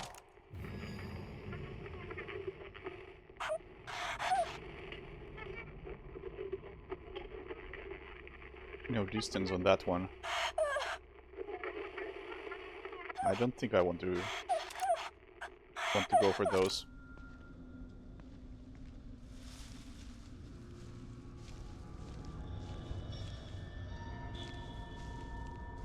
Okay. As I'm walking through this this bush, one thing that's an issue with murder grass in games is that you can't see shit, and especially in a third-person game like this, this is not really a good view of the area. Like, from this point of view, I have no idea that I'm this close to the edge. So, not great. If you want a good example of how to handle visibility in Murder Grass, it's actually The Outer Worlds that does this remarkably well. Because, well, obviously it's a first-person game, but not only that, it hides the grass close to you. So, even if there technically is some grass right in front of your eyes, it just allows you to see through that. So you can always see at least something while you're moving in the grass, and that is very good. Because A, it makes sense from a gameplay point of view that you can actually see and use your eyes. But it's also perhaps a bit closer to how eyes actually work, allowing you to focus on what's in the distance and look past things right in front of you. Whereas this, yeah, not great. Not a great implementation of Murder Grass.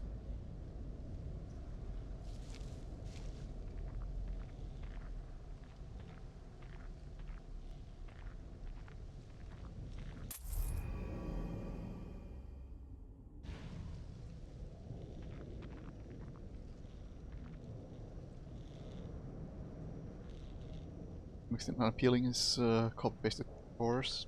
Yeah, that's one thing. But another thing I dislike about those types of games is that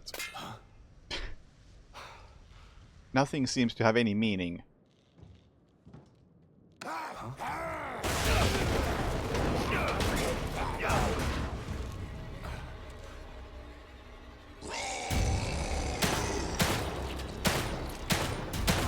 my god, my aim.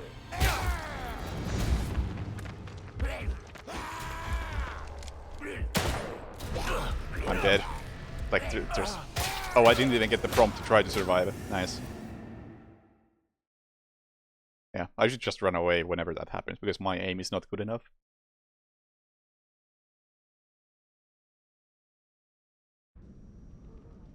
Fortunately, it's saved right here.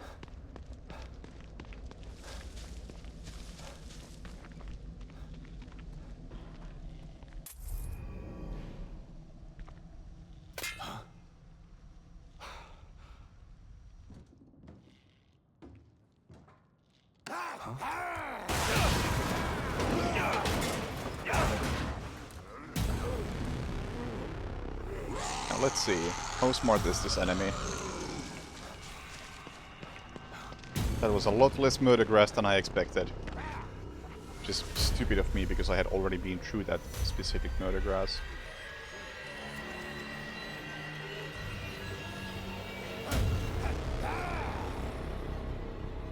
Alright, we have a problem. And I'm out of stamina, so we definitely have a problem.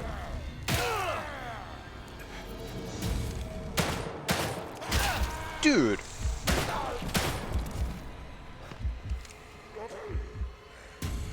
Alright, I have now learned about stomp mechanics.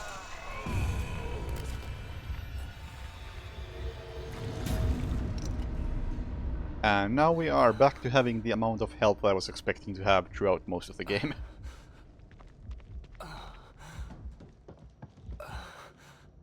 Or, now we are there. There we go.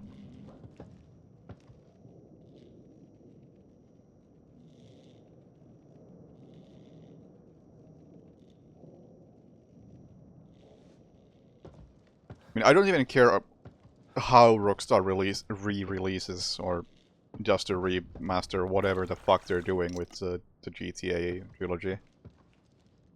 I think overall it's bad, no matter what the outcome is. They have already established that they are pieces of shit. Or let me correct myself. The people at Rockstar, probably not pieces of shit. Rockstar as a company, piece of shit. Pouch upgraded. Okay, that was worth it.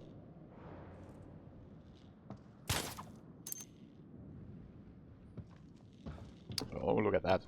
Tripwire appeared out of nowhere. But yeah. Because, to anyone unfamiliar with this, Rockstar has been suing modders who have been reverse engineering the original GTA games. Which is...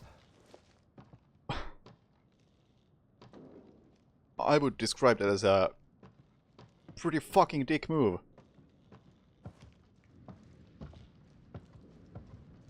Suing your own fans. Very classy, Rockstar. Can I do something about this?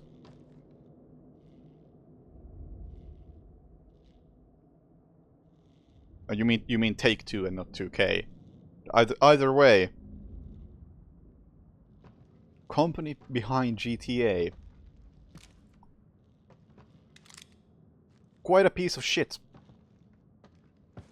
Do I have to go through that?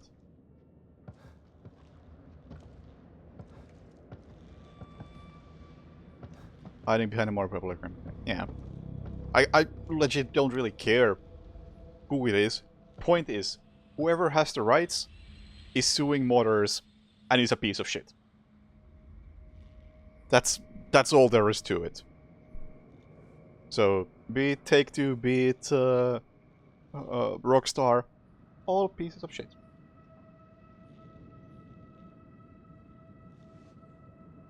And on top of that extreme piece of shittiness right there, they're also removing the originals from sale.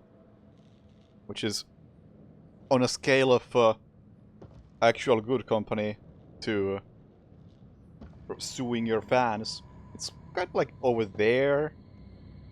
But you know what? It's still not there. So I'm gonna call them piece of shit on that one as well.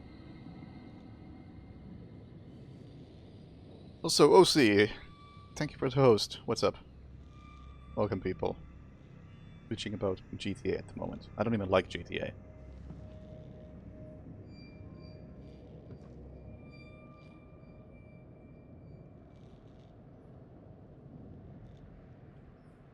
I guess I just have to go through this. Maybe this is like tutorial on tripwires.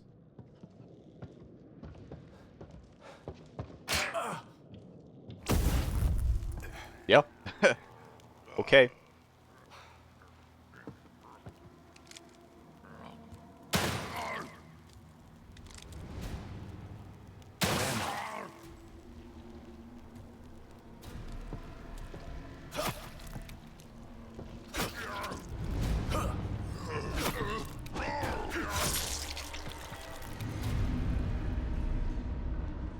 No ammo. That's good.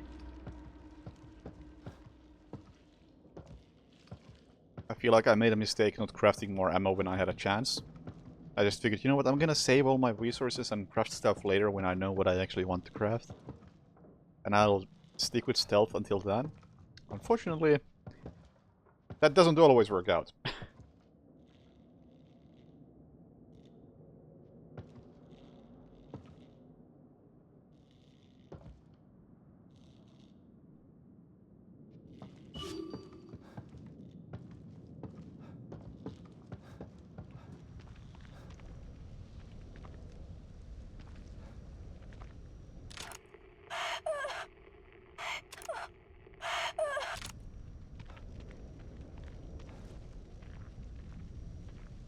Also, I definitely want the upgrades for faster movement speed while crouching. What? What? Are you kidding me?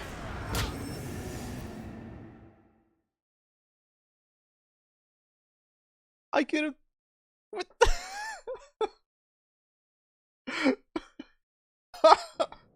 What the fuck was that?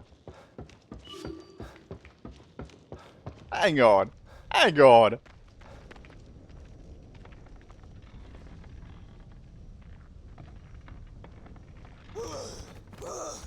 Wow.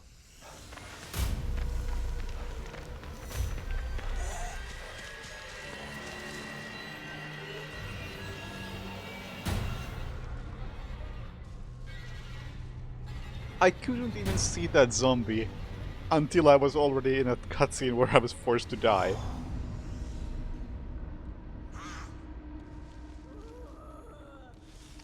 Come on.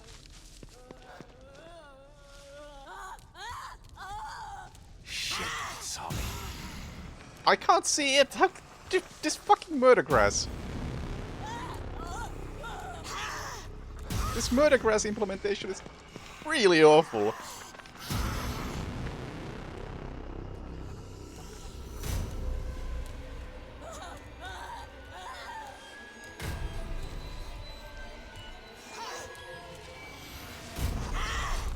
Like, you can't see anything. What the fuck?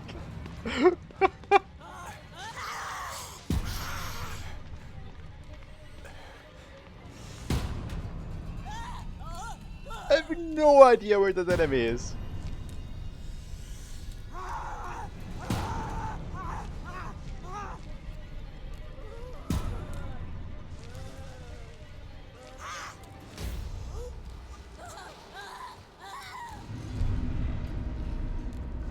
Gotta be more careful with these things.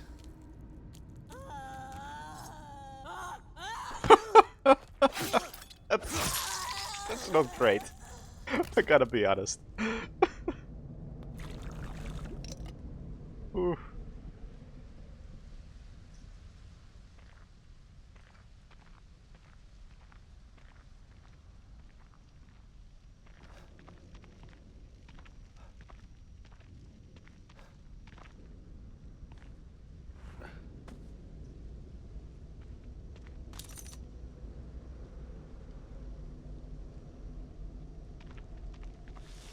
Like, this type of murder grass, much better than that type of murder grass. You can't see anything in that. Oh.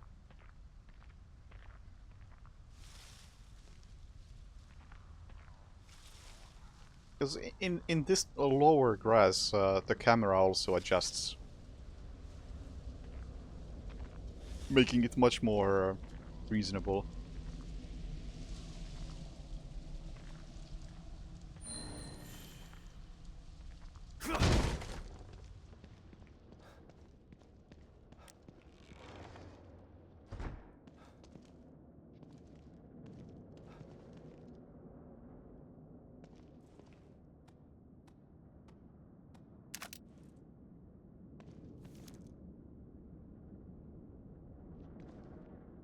I seem to remember there being like, am I walking into a trap right about now? Kinda have that kind of feeling.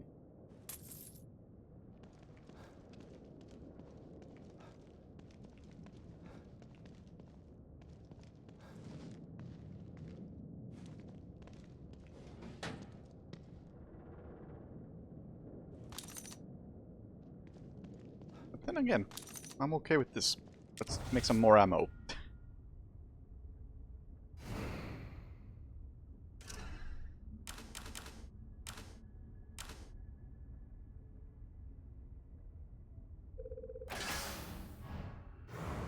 All of 8 bullets. Yeah.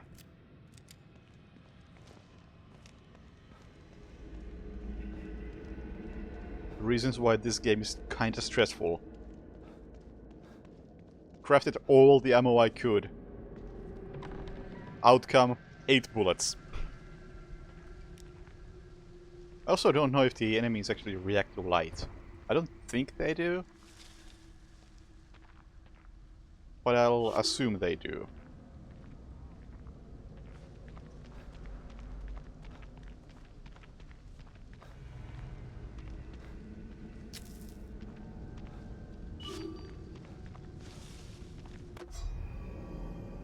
Hand axe. It can instantly kill some enemies, but it will break after a single use. Yeah. Oh my god. This game really... Ah, man. The Outer Worlds really spoiled me with Murdergrass. That implementation is so much better than this.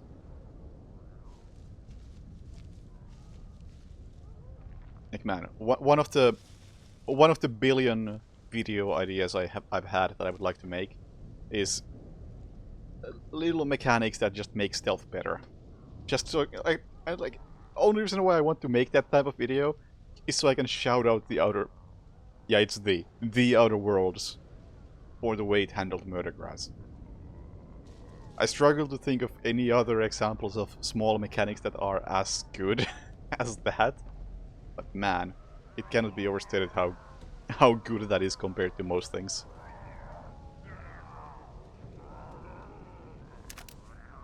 And that's not even a proper stealth game.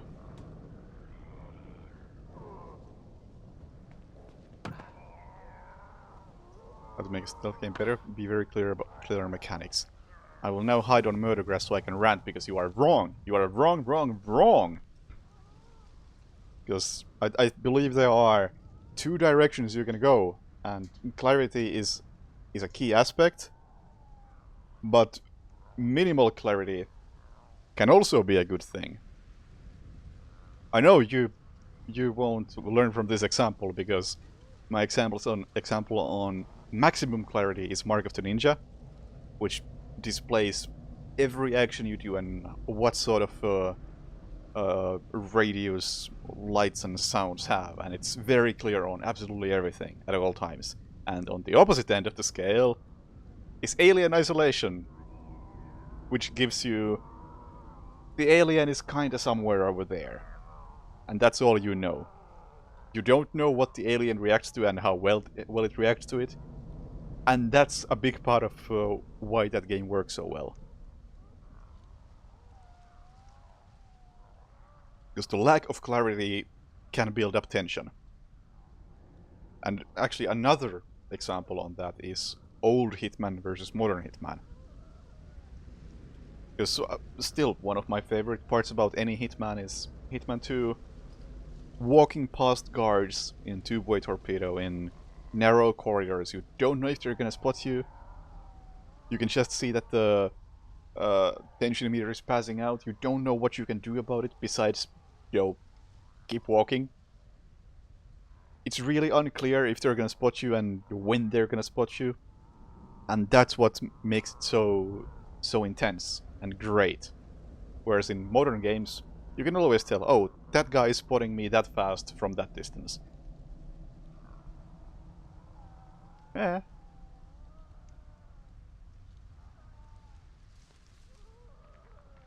No tension whatsoever, but very clear. It's also a great example of why they probably shouldn't... Alright, you know what? I guess that's in fact a reason why they should try to remake some of the levels. Because in any case, they're gonna turn out different.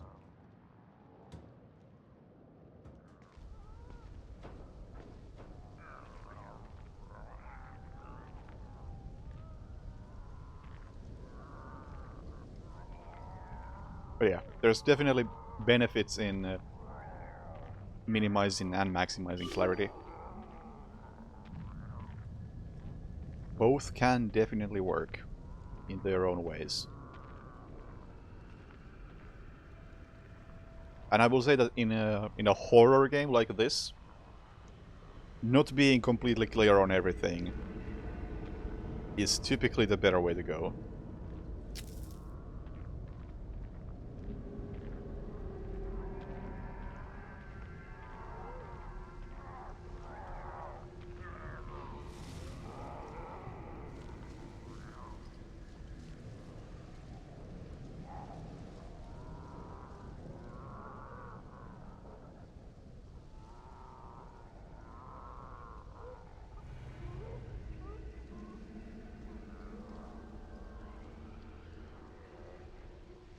Also, when you guys are saying modern now, I assume you mean modern Hitman, because Alien Isolation is pretty much the king of not being clear and making it work.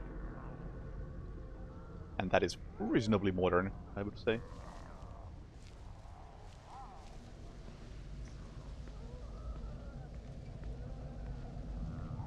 Only stealth game seem to get is Thief 3. Ah, interesting choice. Have you played the older Thieves? Or Thief 2 in specific, I guess.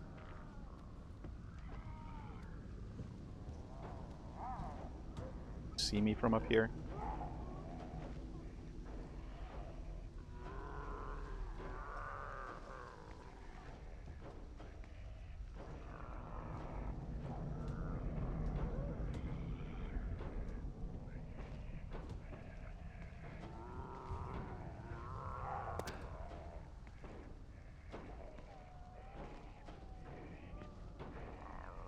Guess reminder or news flash to anybody who hasn't been watching me for that long.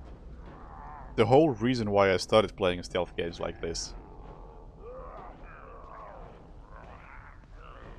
is because I didn't get the appeal and I wanted to get it. I feel like I'm in for a bad time right about here. Taking my chances.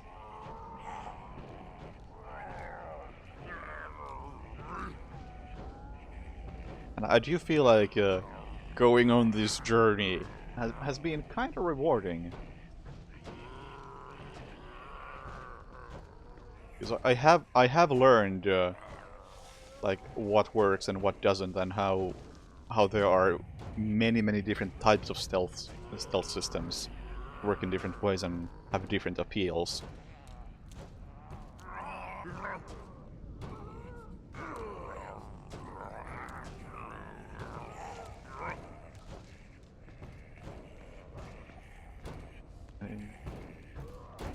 It is very interesting.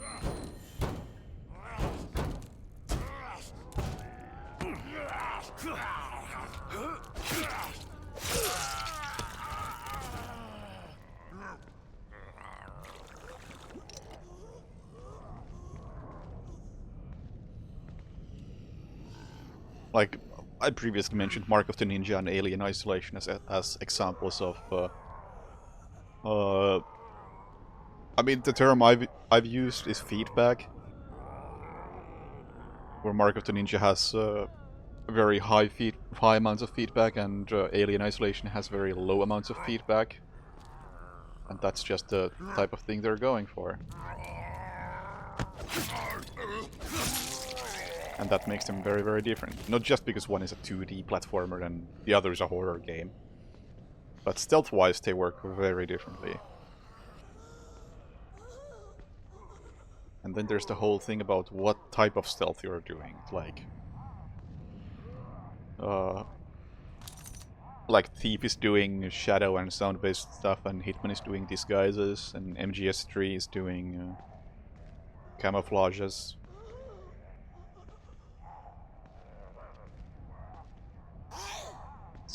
Quite a diverse genre. Oh boy. Oh boy.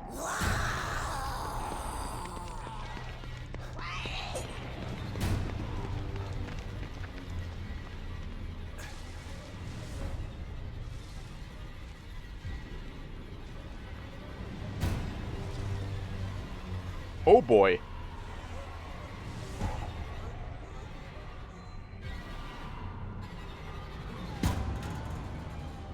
So I missed a fair bit of chat while ranting and avoiding zombies. So hang on. The last thing I see is those cramped corridors made me quit the prisoners. I have no idea who said that or what that's related to. I can only see that part of the message. So what do you expect from Steamworld? It's the puzzle solved with the Alien solution. Not exactly that. Yeah, that's fair. That's fair. It's a very different type of stealth. To me, I've now just come to the conclusion that stealth is anything that makes you feel inconspicuous.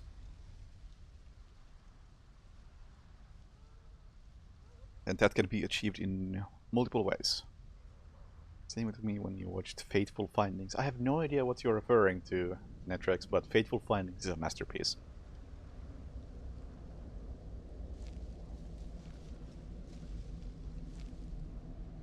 Makes Thief 3 for you is the atmosphere. Full body immersion. That is interesting, because I think that's the weakest part of Thief 3. Like, I think Thief 3 would be much better if it was using the same engine as Thief 2. Which I think is the peak of the series and peak of shadow and sound-based stealth. I do like Thief 3 a lot. I think it's the second best in the series and a very good game. But Thief 2 is on another level.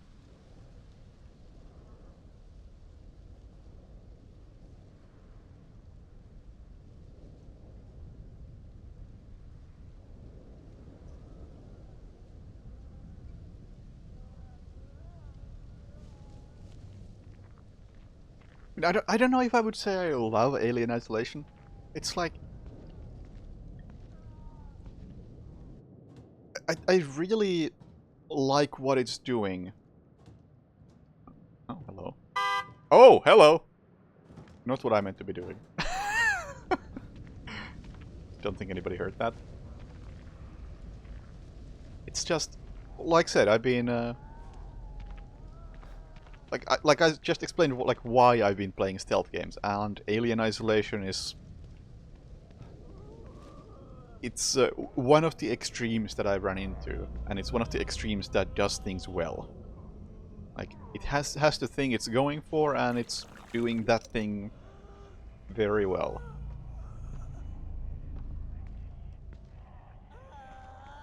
And even though it's not like in my all-time favorites or anything, it does something I can respect.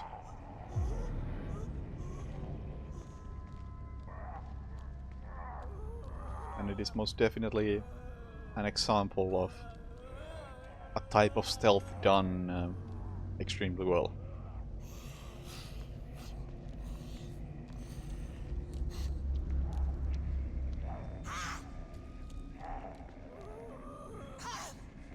I'm gonna be very patient with this one.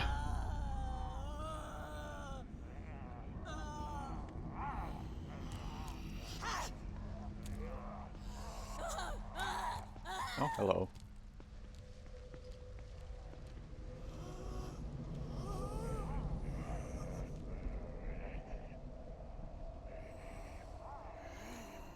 Like, another video idea I've had for a long time, which I hope to actually do one day, is like going through the few stealth games that really stand out and why they stand out.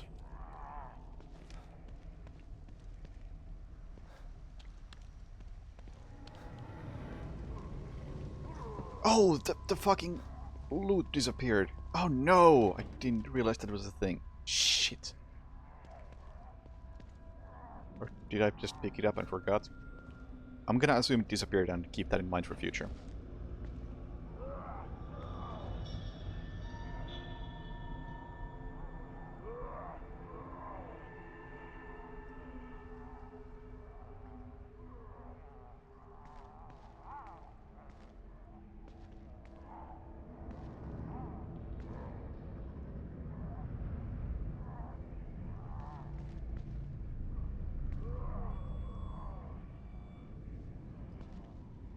I mean, I think I would agree in terms of horror, we steer in that direction, that there has to be some breaks in the horror, otherwise it is fatiguing. Because, as mentioned previously, I may not find this game or something like Resident Evil 1 to be that scary, but I do find them stressful.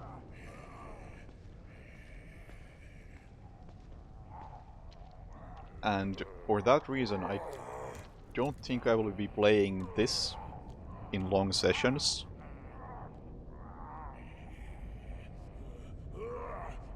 So I just don't want to be in that stressed out state for like 6 hours at a time.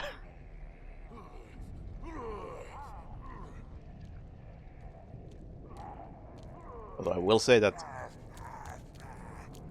the stress is being relieved by me just talking shit about stealth game design and whatever, and having a drink as I do it. But yeah, it's also very early in the game.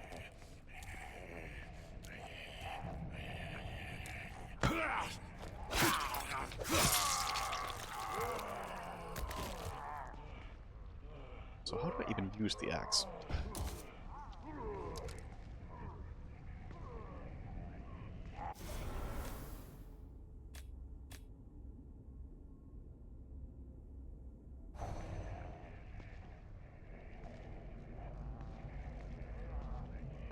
Like that. Okay, it's just my default melee. Until I use it. I see.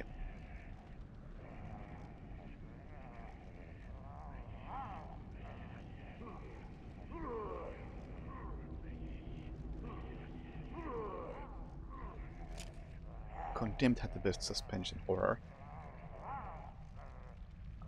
Don't know about that. Even though I really, really like Condemned. And I think it's a shame that Condemned doesn't get talked about more. And I'm surprised it doesn't get talked about more. Because I only played it recently, and I was really surprised by just how good that game is. Like, it does its own thing, which is a huge plus. And it does it really well. Nobody ever talks about Condemned. Man.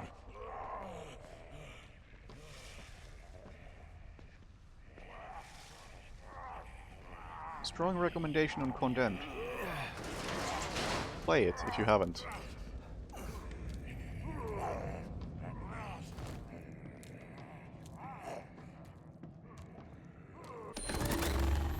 What?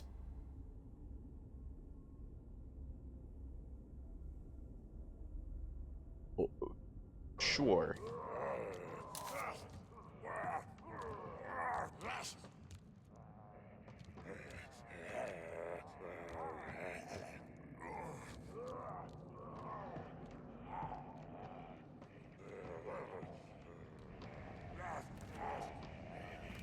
Oh yeah, definitely a theory kind of thing overall.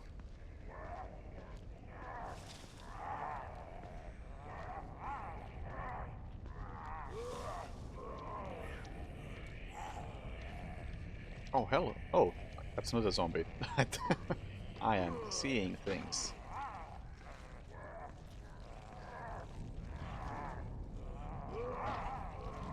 And I am moving very, very slowly. But I think that's okay.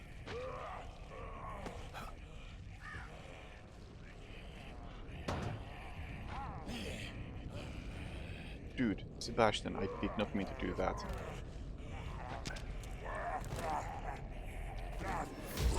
Oh, for fuck's sake. Alright, there we go.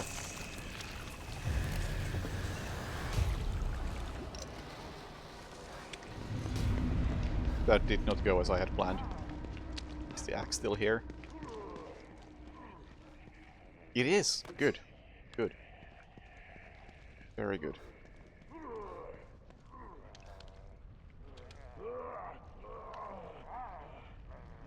Movement in stairs made you delete it. What? I don't remember anything in particular about movement in stairs in Condemned. But I recommend giving it another go, because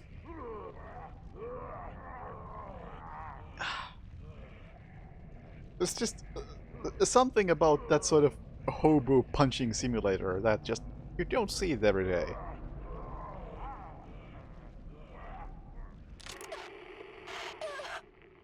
Wow, I have made like 70 meters worth of progress in the last hour or something.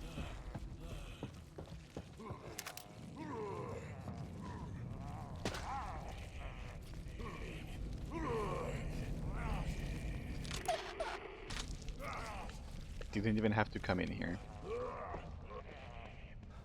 Can't climb that.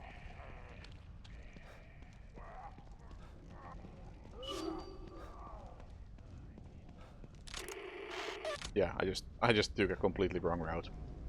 Well, I dropped by here and got some resources, I guess.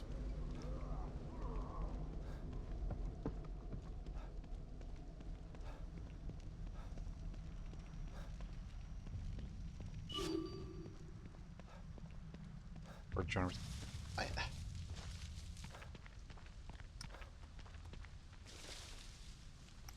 I don't know, because okay, I'm not really an expert on horror as a genre. Like I would probably claim to be something of an expert in stealth at this point. Like 80 something games played with that specific mindset. But I feel like horror probably has a very similar thing as stealth, where you might say something like, oh yeah, Resident Evil and Silent Hill, they're both horror games. Yeah, same thing. But when you actually play those and look into them, they are very, very different in what they do.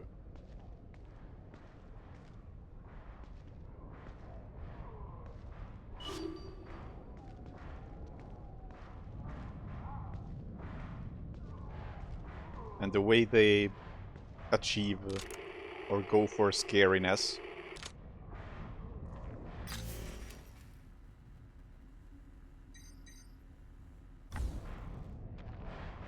it's very different. I'm not gonna go in there at the moment. I wanna go to that safe house first.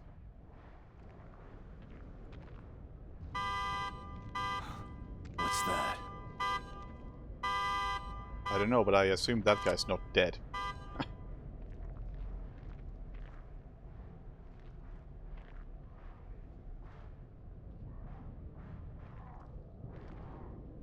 So, what frictional audio commentary are you referring to? Because I haven't listened to any frictional audio commentary, and I would like to.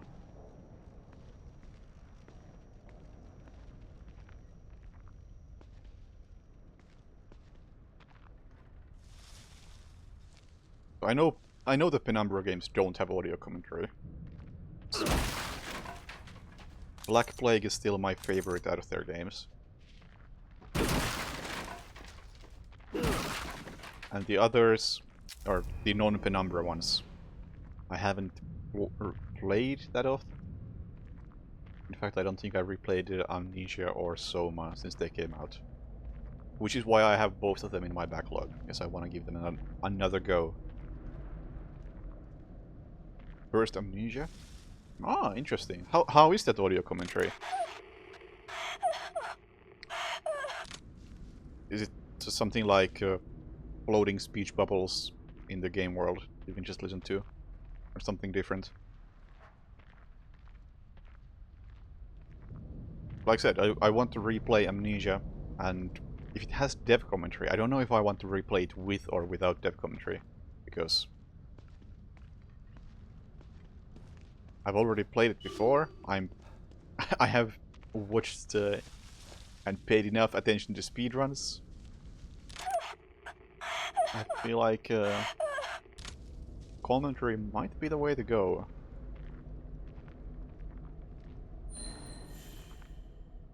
Fire and water conduct electricity. Interesting. Hey Ark, what's up? Floating bubbles? Pretty much. Alright, alright. Suppose when I replay Amnesia I might do it with those. Probably not gonna be good for immersion, but does sound like the type of thing I would be very interested in. Is that the safe house? Yeah, it is.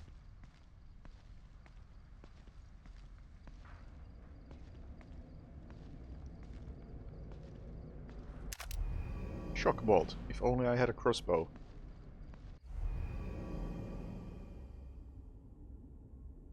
Powered momentarily by firing a shock bolt. Well, I wish I had a crossbow. Well, shit.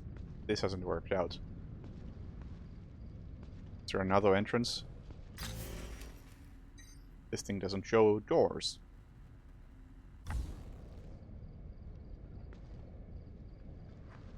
Am I supposed to have the crossbow by now?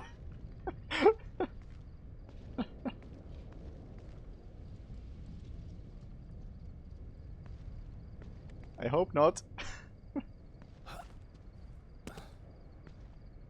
Oh yeah. This section I remember in particular from my first unfinished playthrough. Remember walking through here and seeing that thing and being like, what the fuck am I looking at?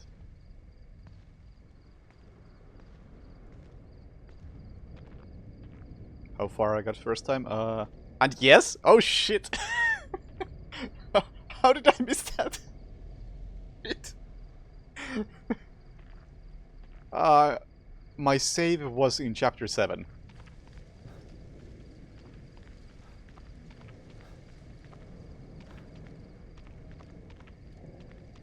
That's how far I got last time. Well, shit. I don't know how I missed the crossbow, but I did. Oh, you were agreeing that the thing is... Okay, okay. Good. Like, what the fuck? How do you miss a crossbow in this game? That's like the signature weapon.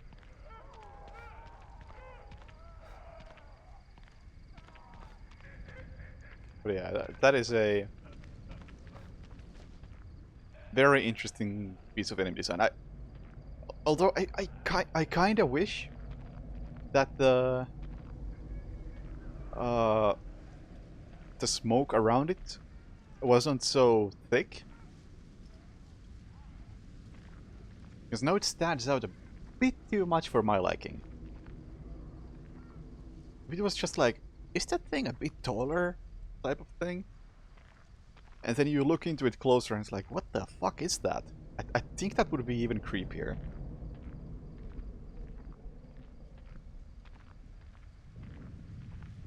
But I do like how it's kind of on the critical path, but it's easily avoidable, and you can just keep your distance and look at it and get freaked out. That is cool. That is cool.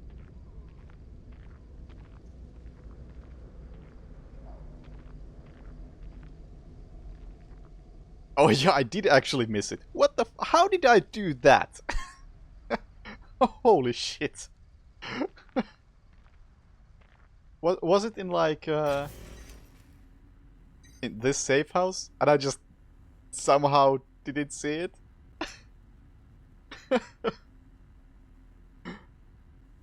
Oh boy. The one marker on my left there. What? Oh, that marker? Oh, it even says crossbow. Why did I not investigate? Oh, I investigated like this building. No, I investigated this area and I just never went there. Wow. Nice. Nice. Oh well. Also, typically I would be against like saying like, did I miss an item, or pointing out that hey, you missed a thing. In this case, I've already played this before up until now, so also it's actually on the map, pointed out.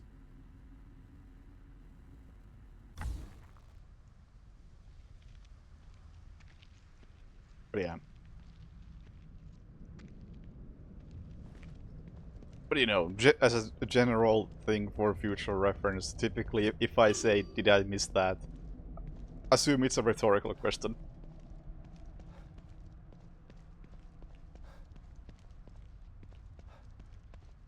Although, in case I actually do ask that out loud, and you respond, I won't blame you for actually answering.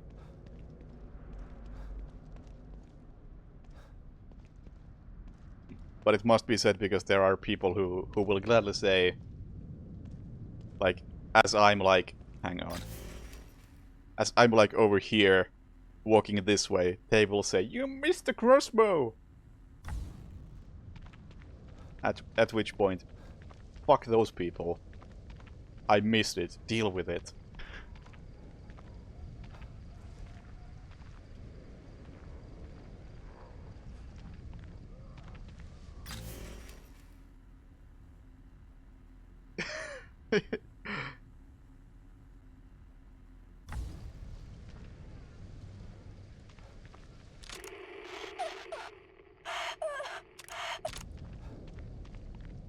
And those people I do not like.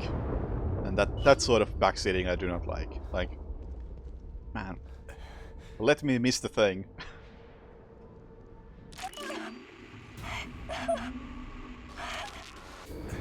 What the?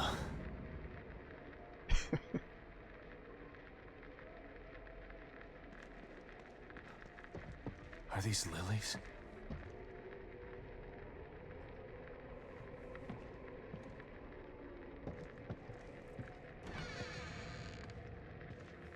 Lily? Are you here? It's Dad. Where did she go?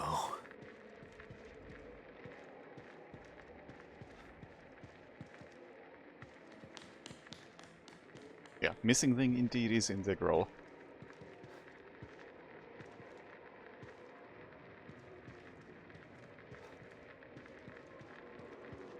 Also, another thing in this case is that I am paying probably too much attention to ranting about stealth and horror games in general, and not enough attention to where I'm going and what I'm doing. In which case, it's probably okay to point out that, hey, you are being actually stupid. Whereas in most cases where I would be paying closer attention to things happening around me, I feel like if I missed something, then I want that to be like indicative of It's okay. how It's it me. was placed in the game. Like if it was actually critical and I missed it, even though I was paying attention, then I want to ask, like, why did I miss it? Was it not placed as well as it could have been? Was the game not holding my hand enough in that regard? Or if it was optional, then did I miss it? Oh well, then I missed it. Oh no, that happens. Wasn't paying close enough attention.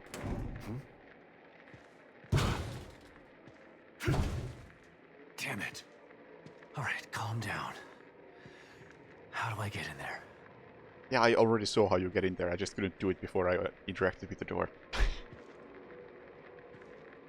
My brother's attempt to make people care about kids in games. Easy target. Parental instinct, suppose. But really like, in this case, I do not care about the kid, one bit, whatever. And it's not because there's some random kid, but it's because I have never interacted with the kid at all in this game or the previous one, from what I remember. Like, who cares? Who gives a fuck?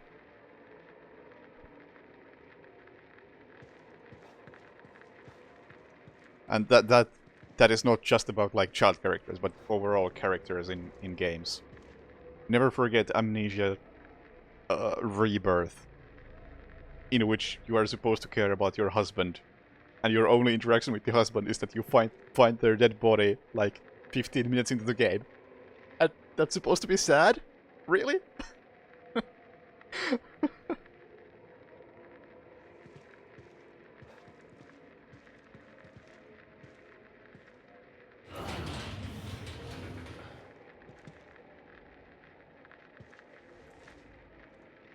Whereas I can totally see it working. Like, I haven't played The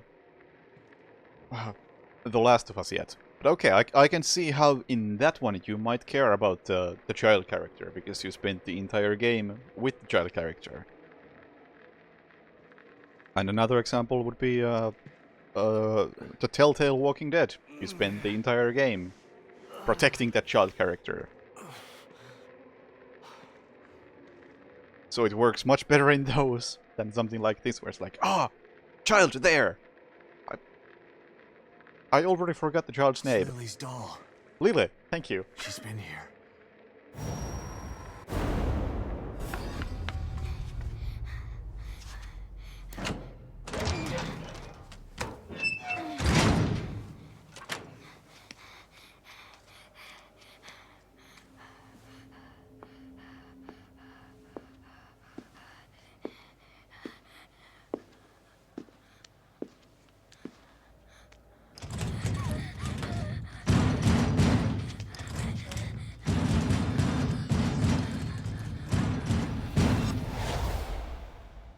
Lily. Oh my god, she's in trouble. Someone is chasing her. I should check out around back. See where that window comes out.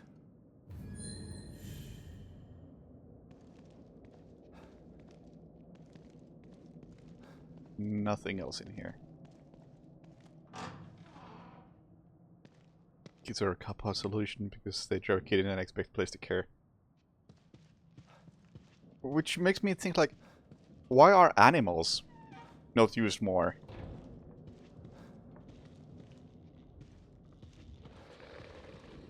Like, player is never gonna give a crap about some random kid early on, but give the player a dog, let the player pet the dog, and then kill the dog, and everyone's gonna be mad as fuck.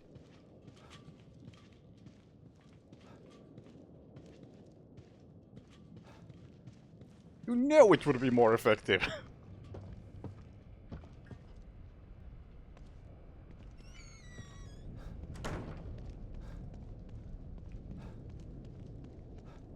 Dogs suck? You suck! Alright, Lily. Where did you run off to?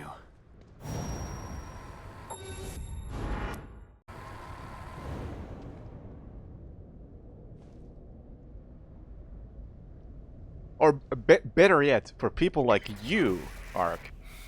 What At the beginning of the game, let the player choose an animal companion, and then kill that animal companion, and everyone's gonna be mad as fuck. I'm coming, sweetheart. Even people who Just don't like hang in there. dogs. Whereas, this kid, don't give a fuck.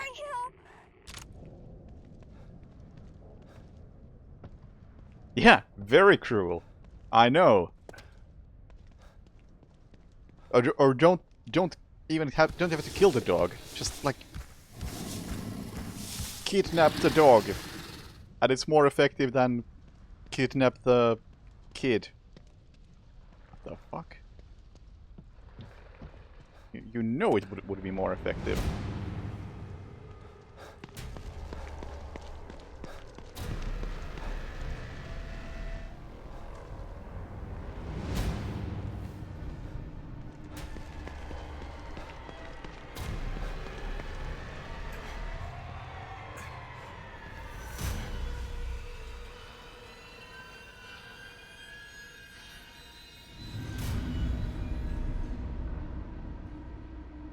Also, I like this way of introducing new enemies. Especially in a game like this. Because you can see it's kind of fucked up. But you can't see them up close, and you don't want to get up close.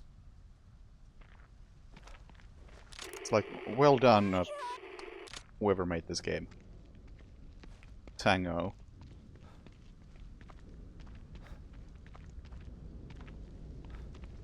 Way to introduce a new enemy in a horror game. Well done. Well done.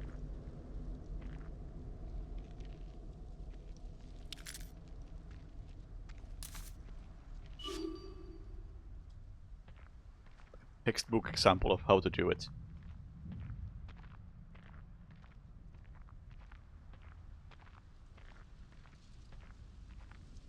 Oh, is that another one over there? Or just a dead body? I think it's a dead body.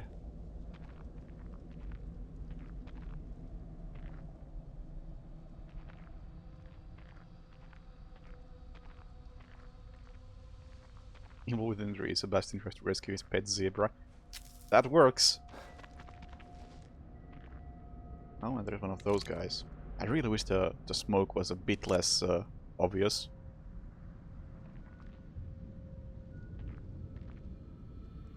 Would make that enemy a bit more freaky.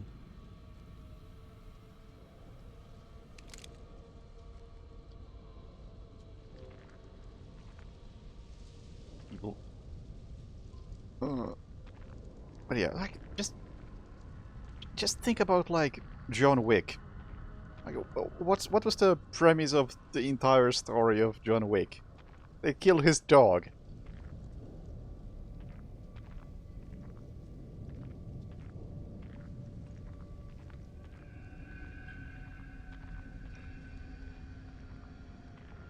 And immediately, everybody is on John Wick's side.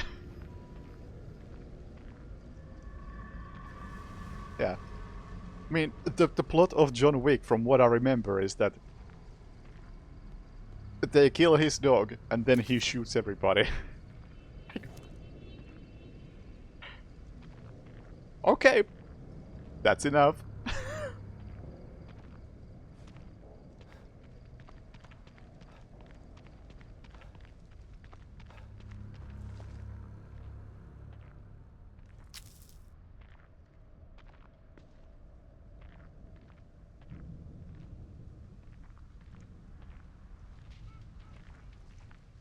Yeah, but did the car thing matter?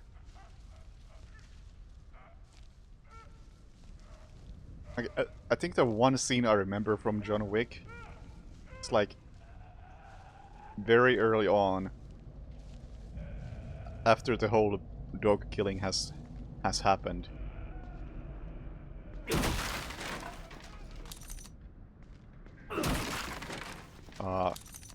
The bad guys are making phone calls with each other.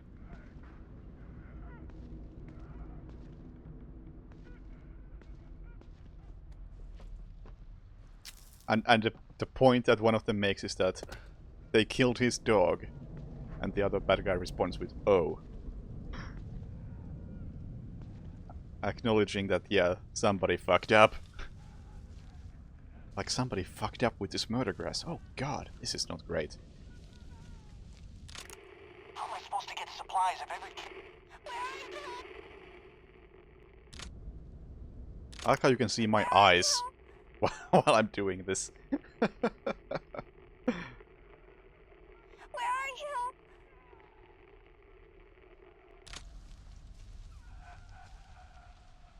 That's the one thing I can see.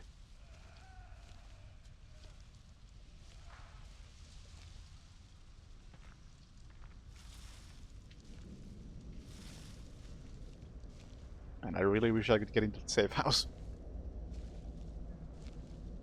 I think I screwed up by not having the crossbow. How far is that? Oh, it's actually really close by.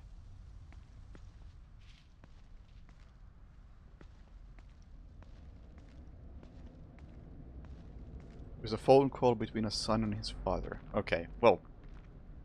A phone call where they acknowledge that it was a bad idea to kill John Wick's dog. Where are you? That's the main point. Let's try this again. Where are you?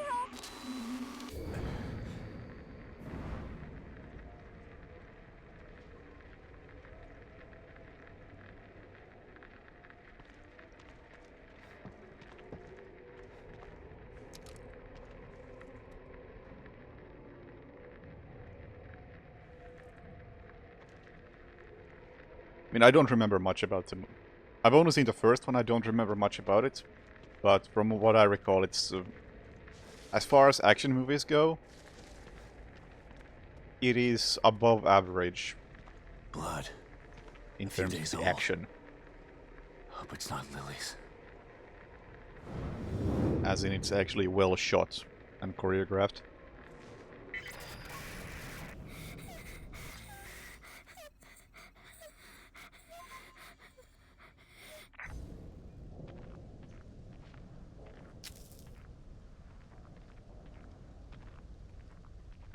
It's probably one of those films that you would recommend if you were after a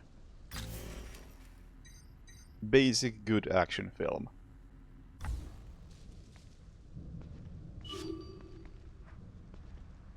Do I dare to do this? Well, I'm doing it.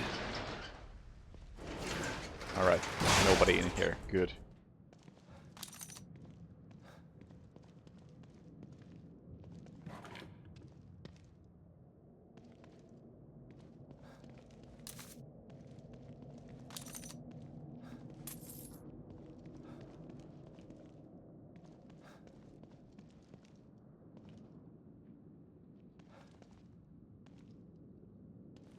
don't remember Collateral, but Heat was pretty good.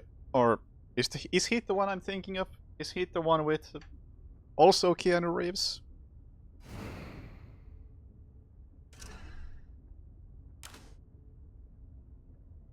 If so, then yeah, that is also pretty good.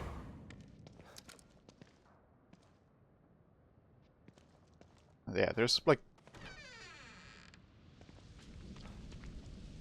yeah, I don't know if Matrix is up there as far as like pure action movies go.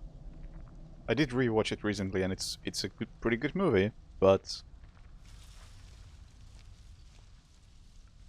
would I really watch it for the action? Don't know about that.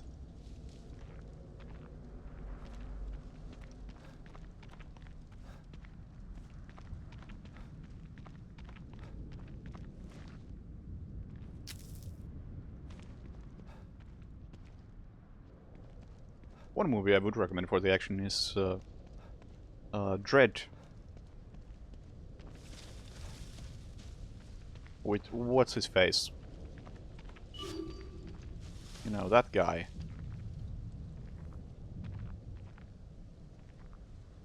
I can't take out the thingy, but I guess I don't have to. I'm hitting G. Nothing is happening. There we go.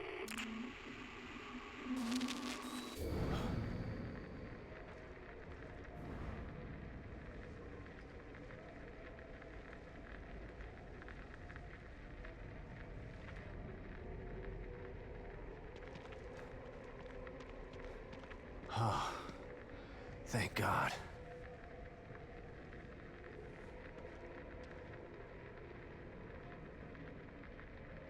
It was Robert De Niro and Al Pacino.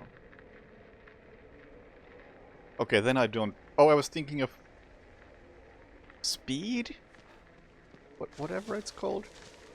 The one with the bus. Because that's also pretty good.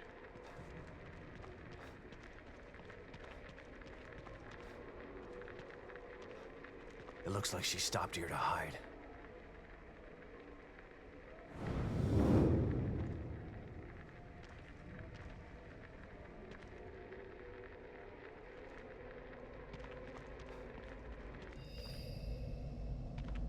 She must be in that warehouse.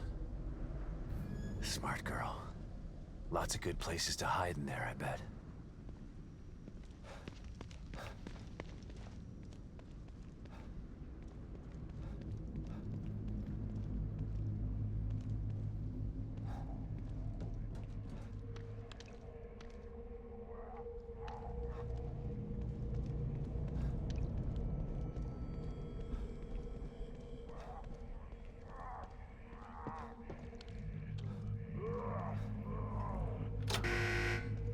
Shit.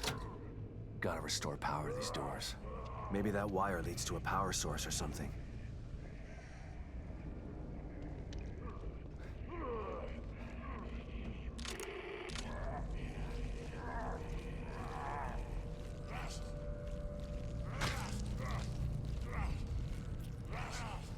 I mean...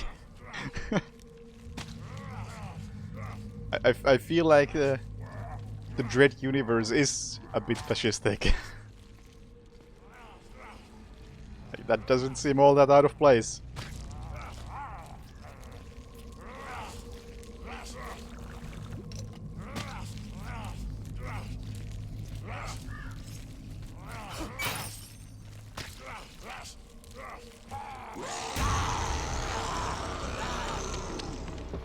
Whether you choose to ignore the... My god. Hoping the other one would get in here as well. Why are you not dead? Thank you. Oh, I'm glad he caught fire as well. Even if temporarily.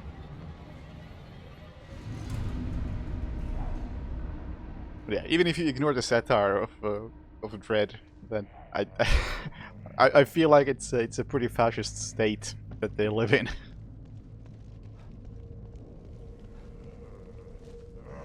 think that this portrays true satire.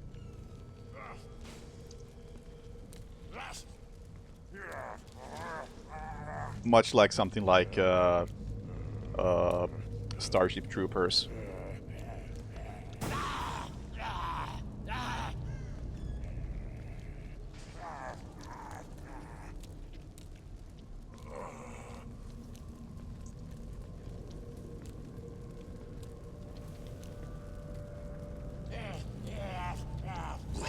Okay. I didn't feel particularly hidden over there anyway.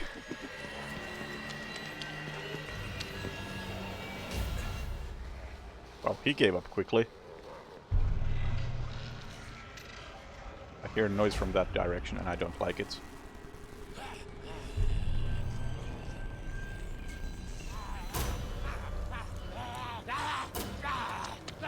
I hear lots of noise from this direction and I don't like it. Thank you, fire, for doing most of that work.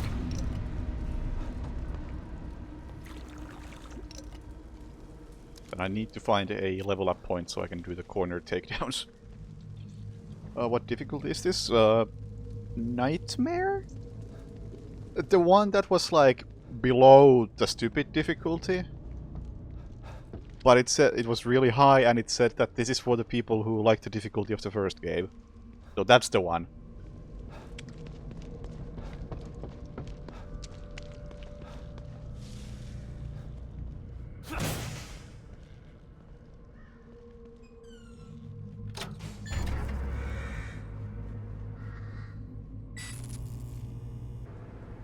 Hopefully that did the trick. And yes, the Matrix does hold up. I was pretty surprised. It also greatly amused me to watch the Matrix because previously when I had seen the Matrix, or rather, had be some cultural, technological background on how I watched the Matrix. Because, yes, obviously I am Finnish, and typically every TV show has subtitles, at least did back in like 2000 and whatever. I don't know this because I haven't owned a TV in like 10 years. And the subtitles are apparently a separate signal or something from the actual TV show. Or something, they are separate things that are broadcasted. And when I watched Matrix for the first time, it was from TV, and the subtitles crapped out at a key plot moment, and they were crapped out for the entirety of like 5 minutes, during which all of the plot is explained. And the only way I ever watched Matrix was a VHS recording of that particular showing of Matrix. So I never knew what the plot was about, because I did not speak English at that time. Like, oh, well... yeah, the action is pretty cool.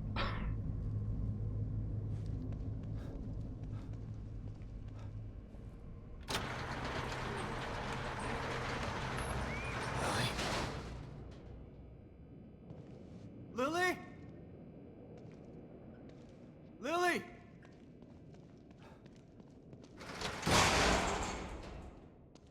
Shit.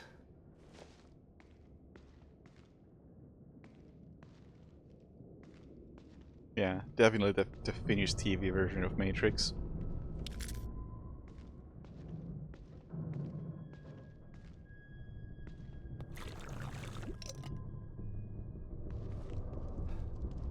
Not the best one to watch when you're like 10 years old and don't speak English.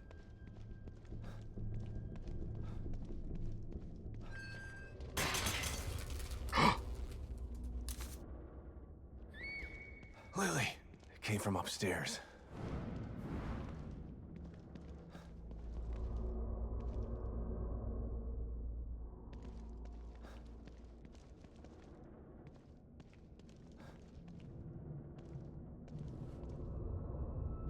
She probably crawled through here. Gotta get through.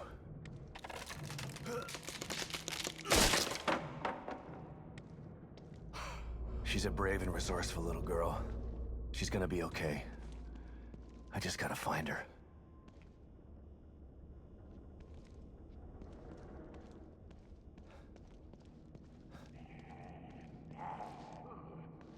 I seriously need to level up. I need that corner takedown, it's so good. Especially when you can't swap shoulders in this.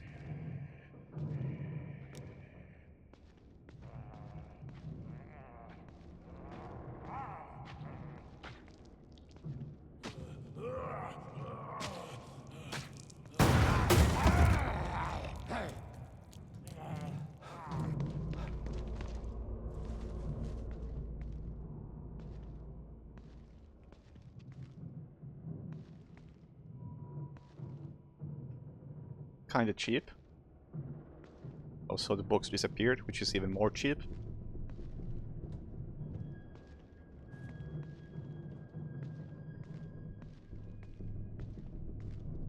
Oh, the enemy just took off. Never mind then. Do I remember what's coming up? Vaguely. It's been a while. I may be confusing it with something else.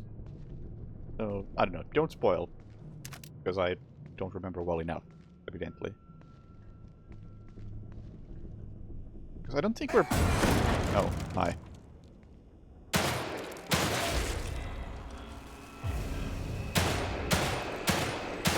Wow, nice aim. I am blaming my 50 FPS.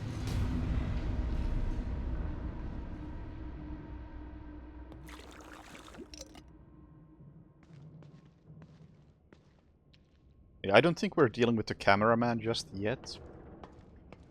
Like the two set pieces I remember from this game is that you deal with the dude with the camera, and then there's a sperm monster at some point. Stealth. And I sure wish I had that crossbow.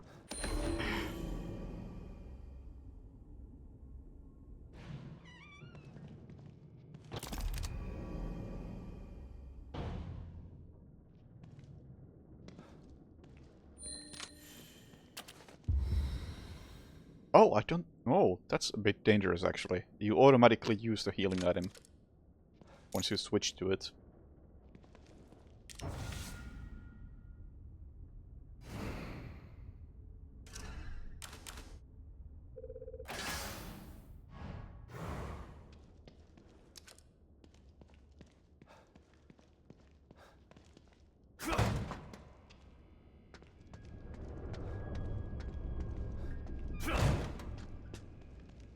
Another doll.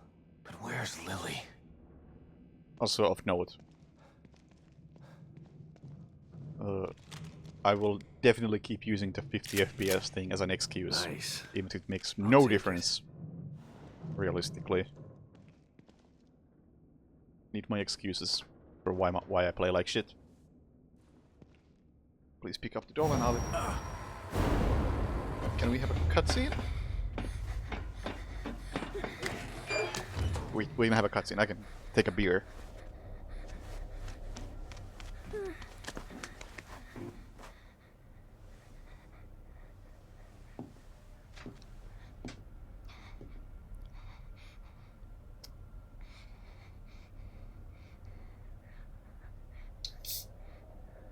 I dislike almost everything about this apartment, but the one advantage is that I can walk to the fridge and back while keeping my eyes on the screen and without removing my headset, which is wired.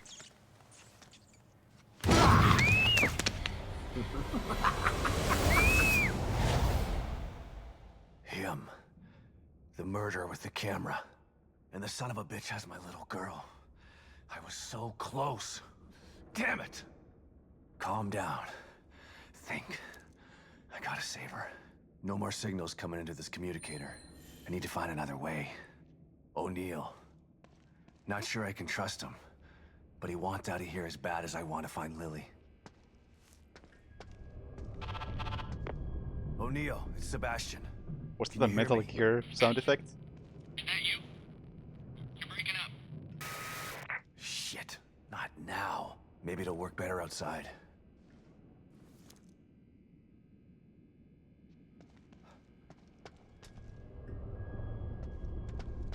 And yeah, I haven't done much of the optional stuff in this.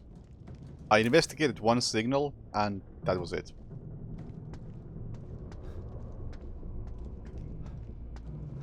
Also, one thing to note about the length of this chapter is that I am, at the moment, playing very slowly, I think. Slower than I probably would, normally. Okay. I like to stop for a good rant every now and then, as you probably know by now. But I feel like I've been doing that more often in this case than usual.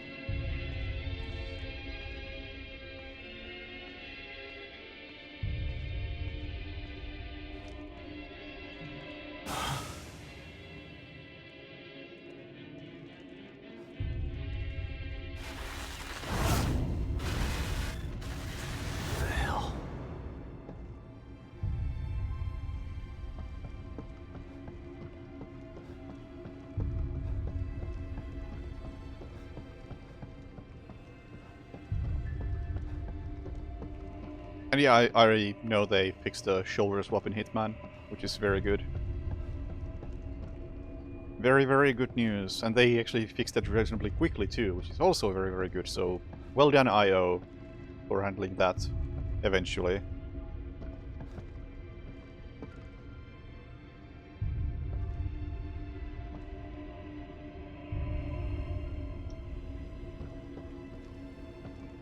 And in other Hitman news, which I already tweeted about this, but they did remove Hitman 2016 from GOG, which is very, very good, because it did not belong there in its online-only state.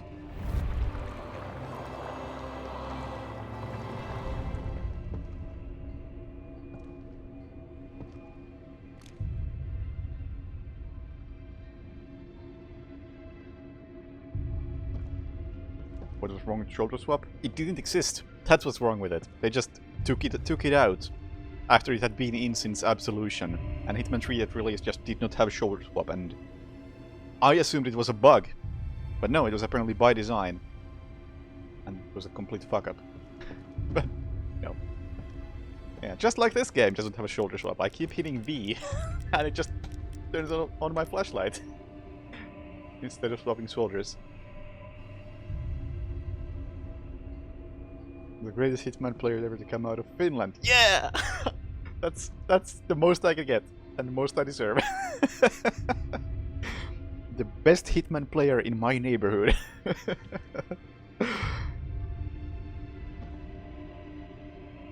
But thank you and welcome, Hunter.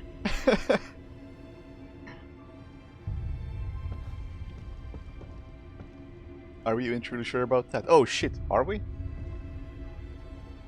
Nobody else has submitted any Hitman games to Finrun, so I assume I'm still the best.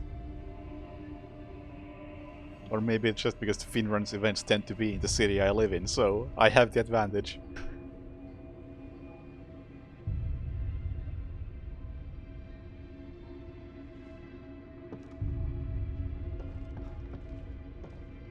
They patched the place where the toggle was. Yeah, I knew about that too.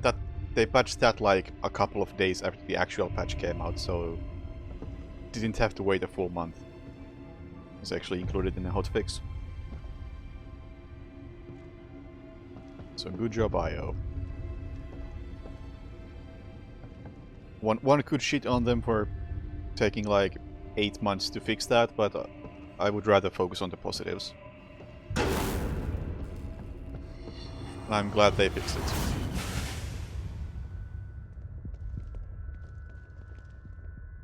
Not even kidding. There you are. When I say that I'm... But where's Lily? Can't let him get away again. I'm glad it happened now rather than never. Can you see me? Guess he can't. Okay, so it was scripted. Hey! You! The girl! Where is she?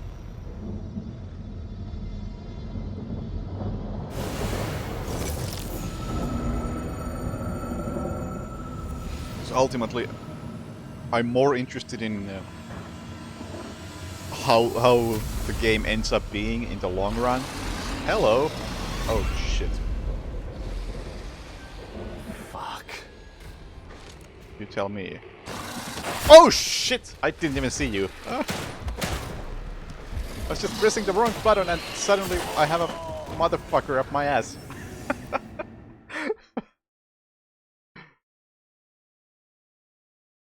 I was talking about something and I completely forgot. Oh yeah, I was talking about how I care more about how Hitman ends up being in the long run and how it is in 10 years than how it is for these 8 months. And if these last 8 months it's been lacking shoulder swab and being kinda crap in that regard, whatever. If in the long term it ends up being as good as it can be, then I'm happy. Which is why I continuously go on and on about the online requirements.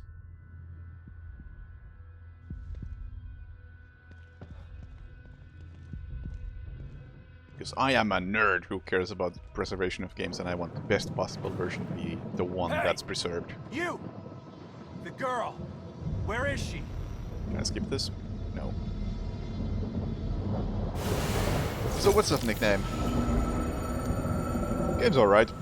I mean, I've played through these sections, I pretty much know what to expect. So...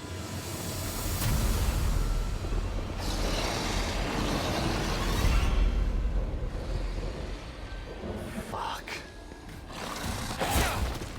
Jesus Christ.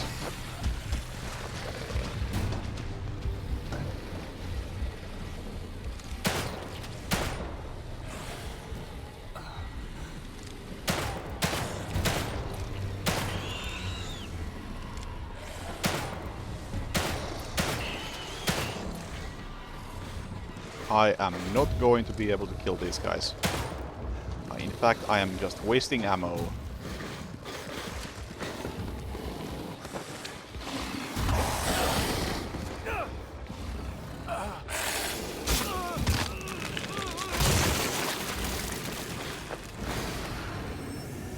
Alright, I need to run away. I'm not a big fan of how this encounter begins, because one of them basically spots me immediately.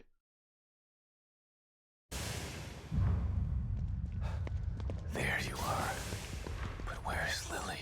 Can't let him get away again. It's a massive dead hotspot on Kumo. I can already tell that it's a massive dead spot or nightmare, because this is the only place I think where I've died twice. The girl! Where is she? And I wish I could skip this. As cool as this visual is, I wish I could skip it.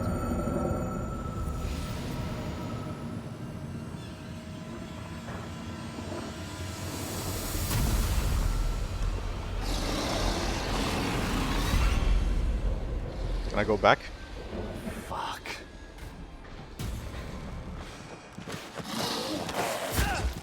Holy shit! Calm the fuck down. You are not dead. Dude! Dude, there's 2 of them already in here. How the... Oh, you can't climb that!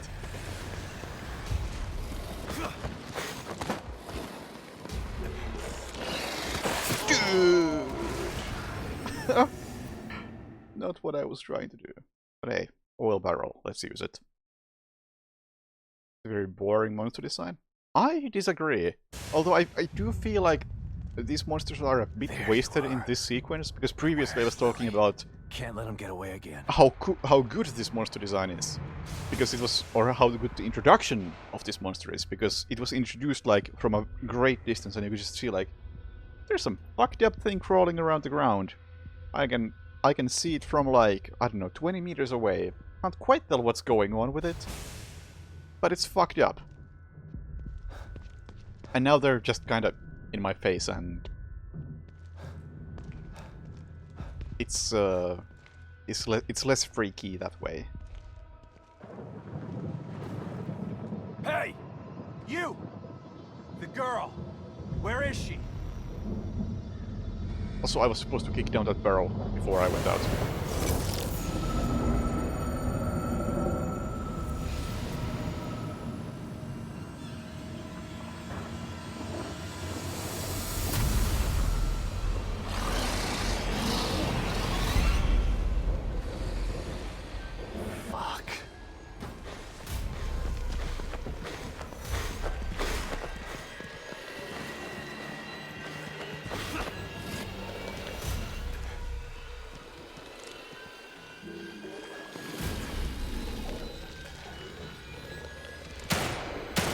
Hello? What the fuck? Excuse me? What?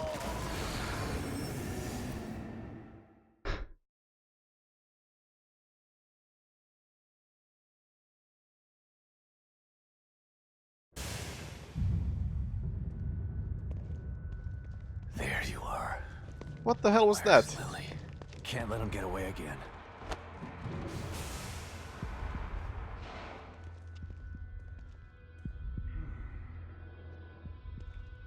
What? What? Hello?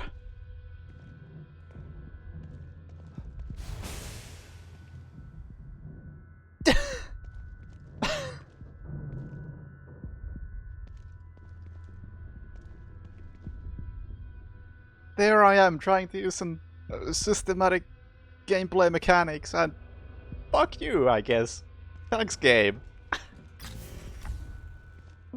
Alright, be that way. How much ammo do I have for the shotgun? I should maybe have that in a quick slot. Not a lot, not a lot.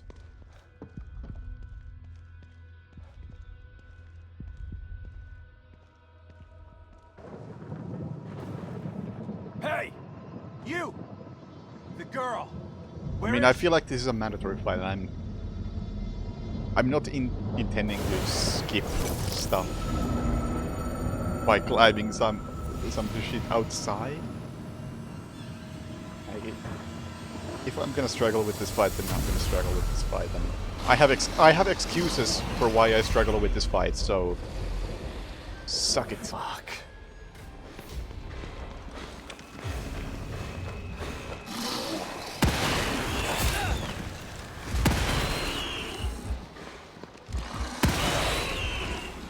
Oh shit, I'm out of ammo. It's just 3 shots somehow.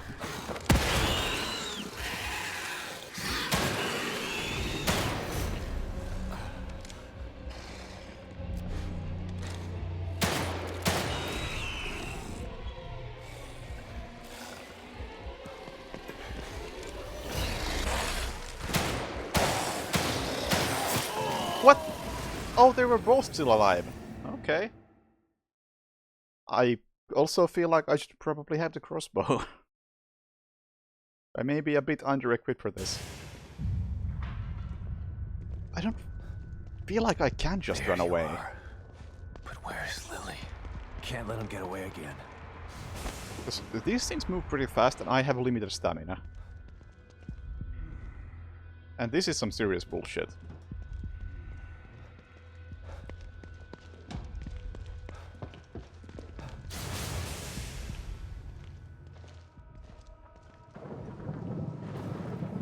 Hey!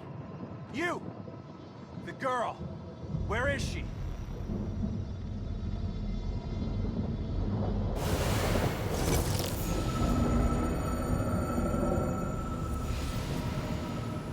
I just really don't like the way this fight begins. I feel like this is exactly the kind of moment where stealth should be an option, but it isn't. Because the fight just begins with, hey, get fucked.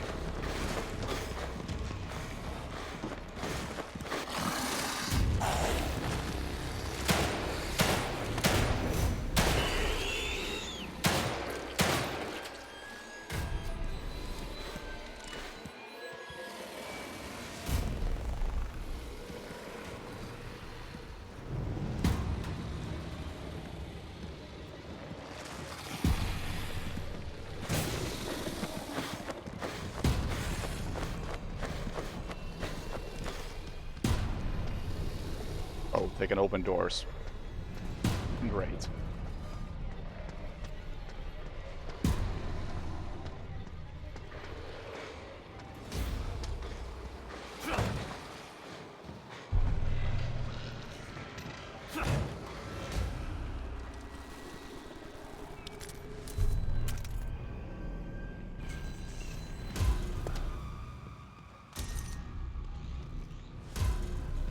Well, this was not helpful. If anything, I'm in a worse position now.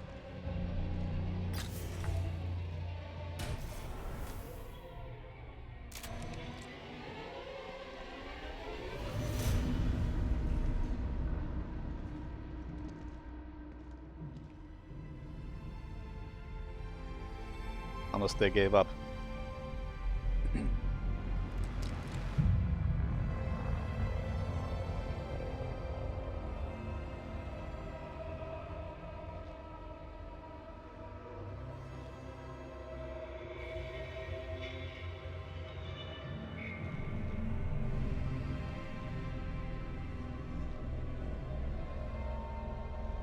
Survival has a different relation with sneakiness than pure stealth.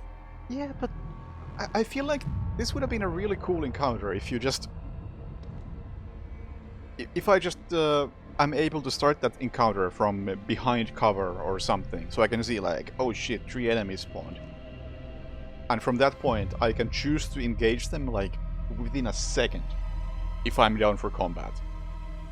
Or I can sit there for the next 10 minutes and be like, shitting my pants, wondering if I want to fight or want to try to avoid them some other way. Whereas here, the game makes the decision for me, and I don't even have a chance to shit my pants.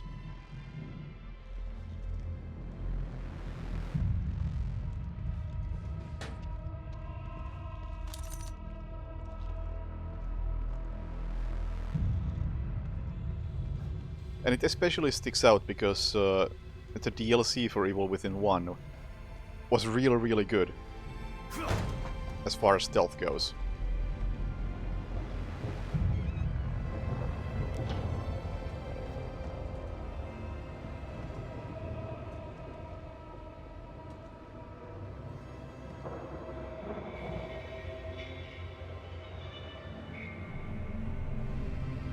Now we have a good situation going on here.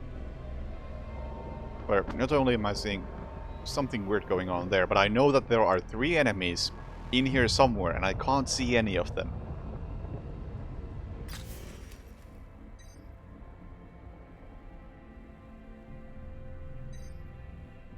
And how cool is that?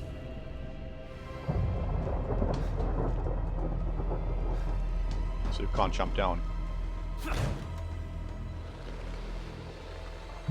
They're still all over there, getting stuck on stairs. Great. I really wish I could jump down from here.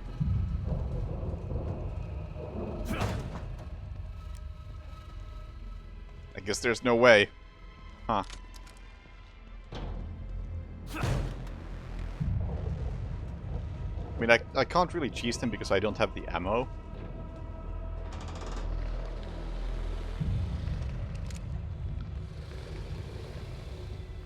I can really hurt them, I think. Hey, look at that, they're all stuck. Every one of them is stuck on a different thing.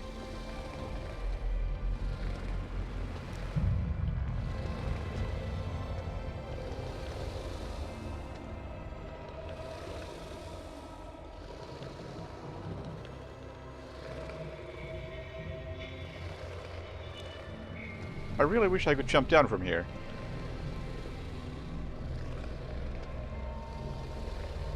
This... Wow. This...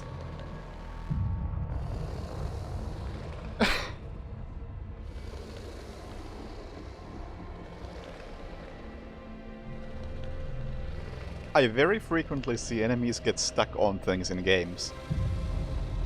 But the fact that we have 3 enemies stuck on 3 different things at the same time.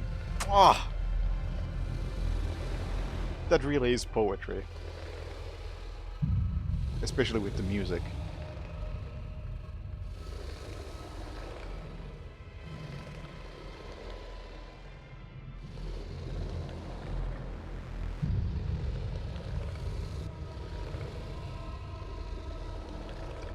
Hello, Question Muffin.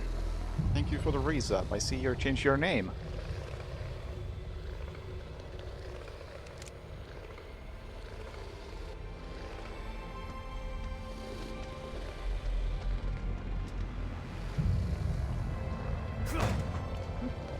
Double check, like, is there actually no way I can get off this place?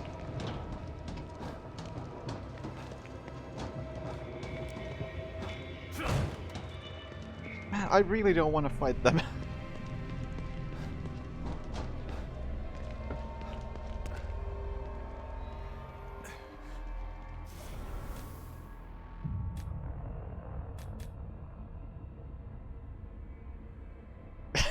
Instant recognition achieved. Yep. Works.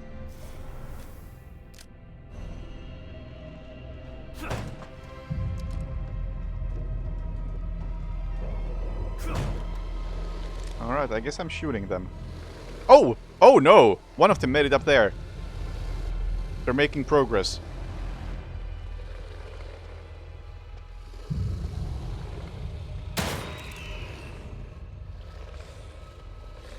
Oh, that's not good. That's very not good.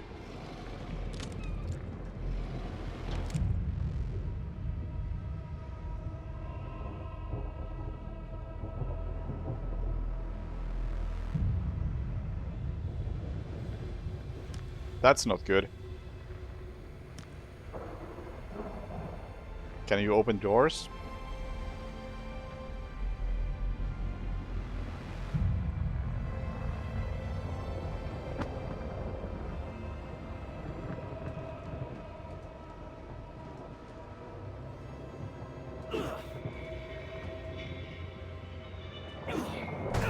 What the fuck?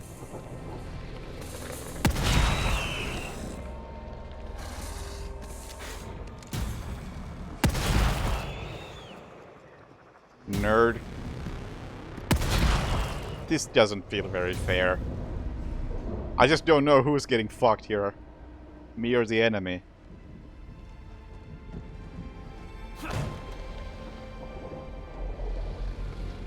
I guess I won, so there's that.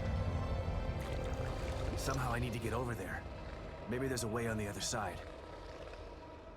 Not even sure what I investigated.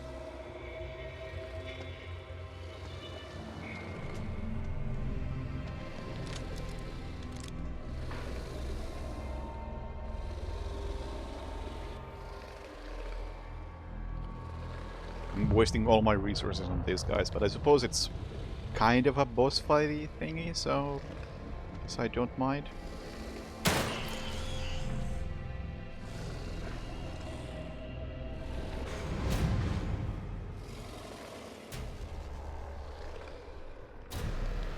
You gave up?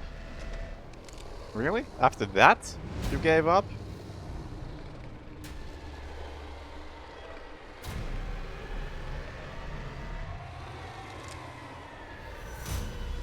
Okay, depth of field, please work with me.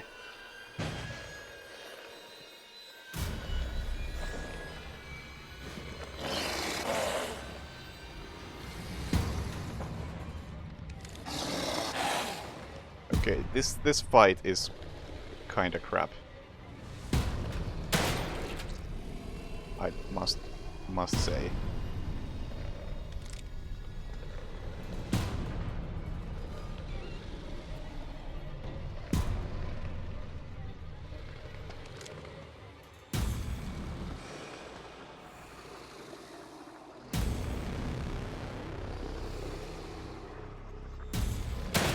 Oh no!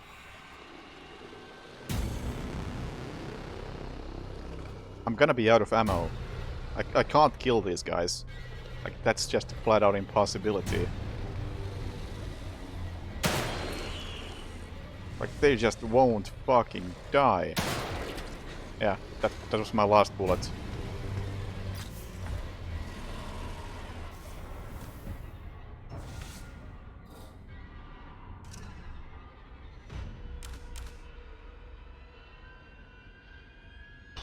I can make 3 shotgun shells.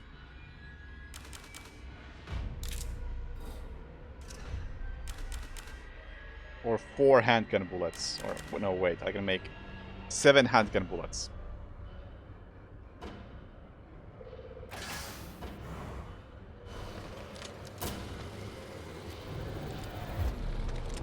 Can't even shoot over this railing because of the way this works.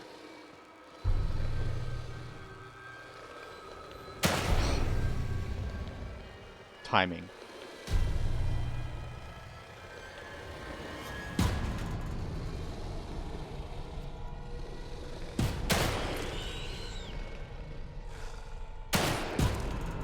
Just die already. It's really trying hard.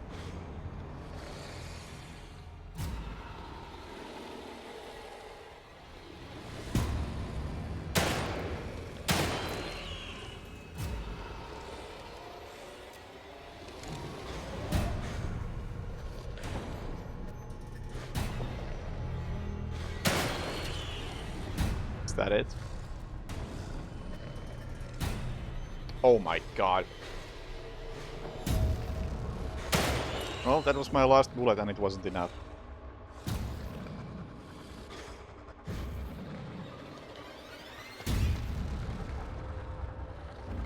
Like, man, I felt like this was the clever choice. Come over here and jump over this and land on the car and get out. But apparently that's not a thing.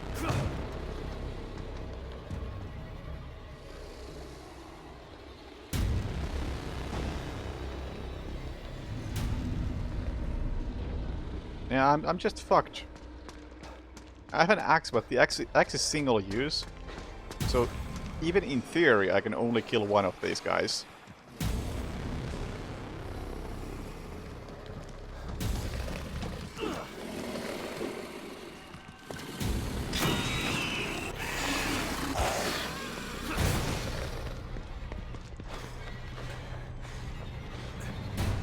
Out of stamina?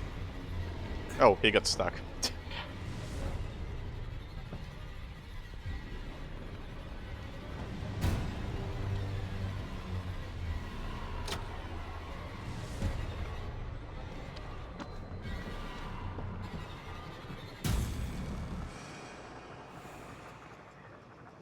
Also thought that might be the clever strat of locking them in.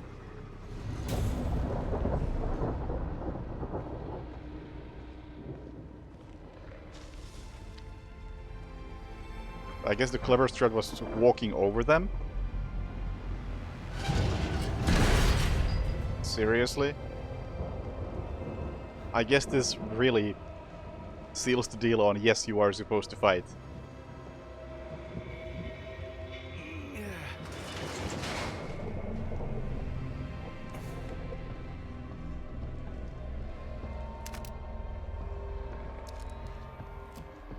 Also saved, which is interesting. Oh, he's back out here.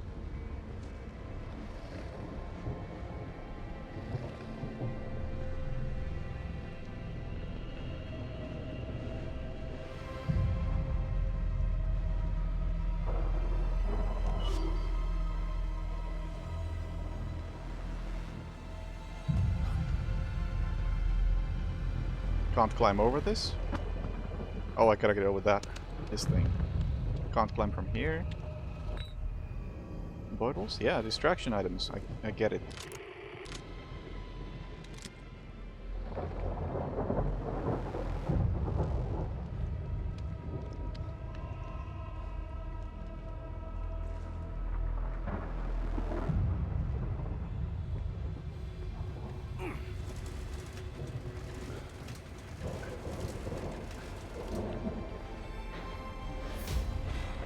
Are you kidding me? Leave me alone, fucker.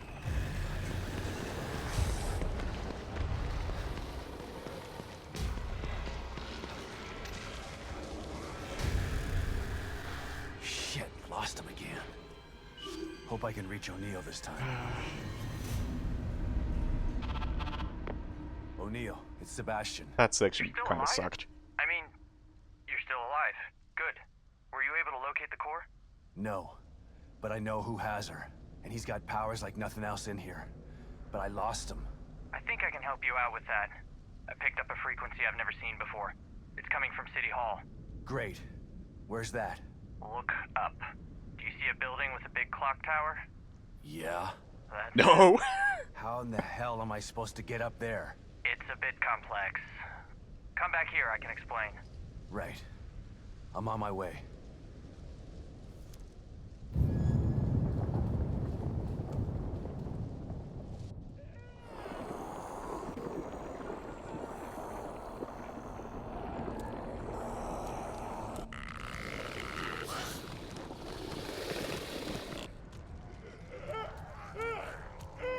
And the city just got a bit more spooky.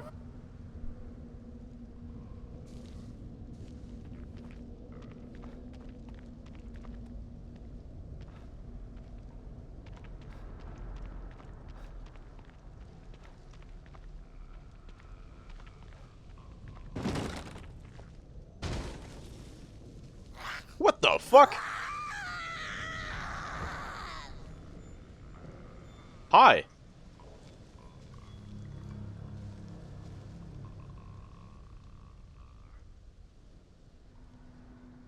I remember those enemies. It takes 2 backstabs to kill them, but what the fuck was that?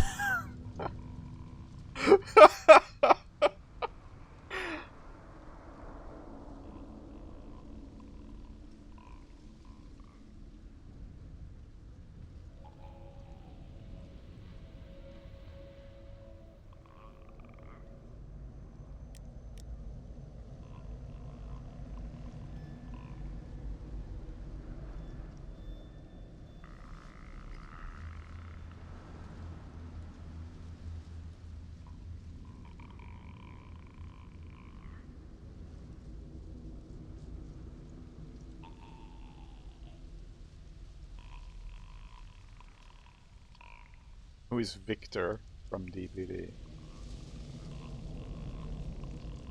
I assume that's like a new-ish killer? So I have like a passing interesting Dead by Daylight, which is, it seems absolutely miserable to play. But I watched people play it and wow, what's going on with the graphics? In a way, I really respect what it's doing. And I do think it's pretty fucking nuts how many different IPs they've managed to get a hold of.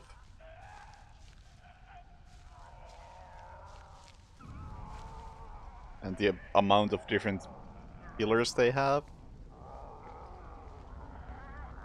Just also it looks like a very unfun time to have when to actually play.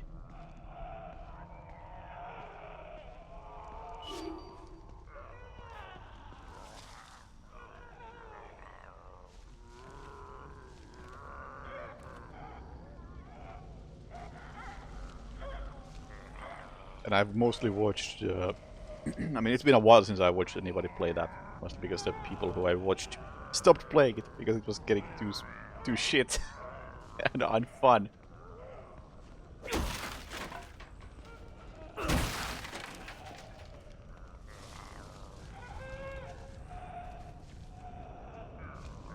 But I still like keep an eye on like when they release a new killer, like what did they get this time?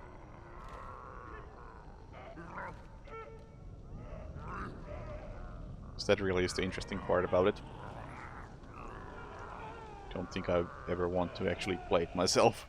I think I tried it on some free weekend and I played like 1 match and concluded that yeah, this is not very fun.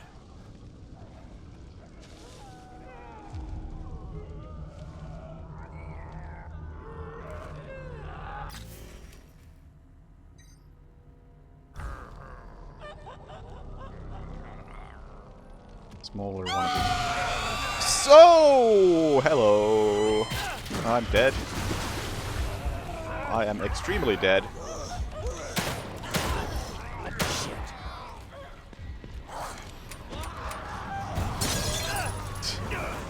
Thanks.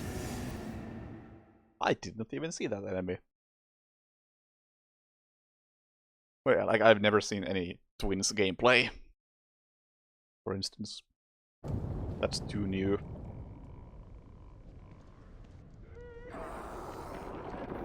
Can I really... Really? This is where you checkpoint me? That's pretty mean. You can't skip this cutscene either.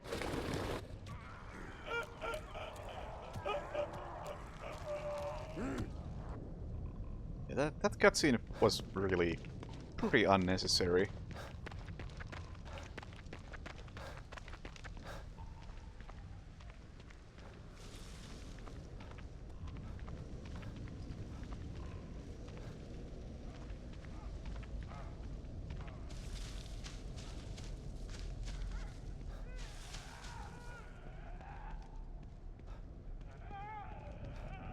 Alright, see you, Ark. Yeah, I know what the killer is, or what the twins are. Just never seen any gameplay. Because like I said, the people I used to watch play that game stopped playing it.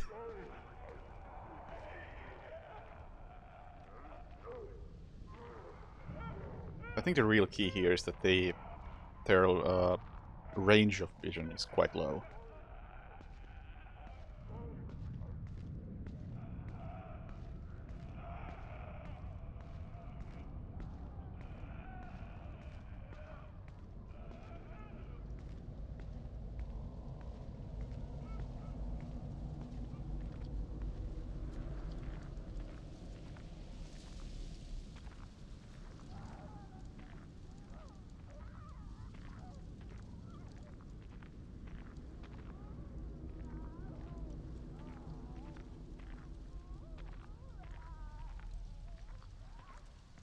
But yeah, definitely got some form of respect for whoever's making the deals at the Dead by Daylight studio, who manages to be like, yeah, we got seen one of these in a while. We got Michael Myers, we got Leatherface, and Pinhead and whatever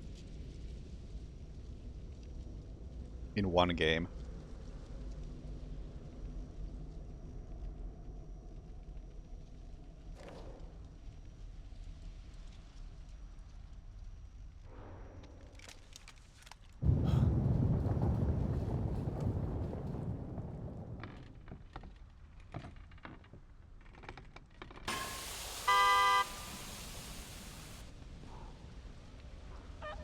Oh yeah, that's not what I meant at all. I really just meant that.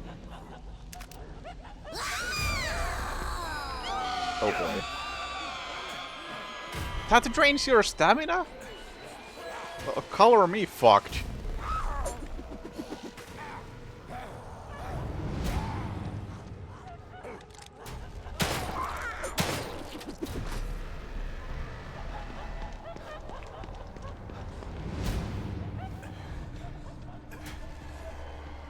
Color me turbo fucked.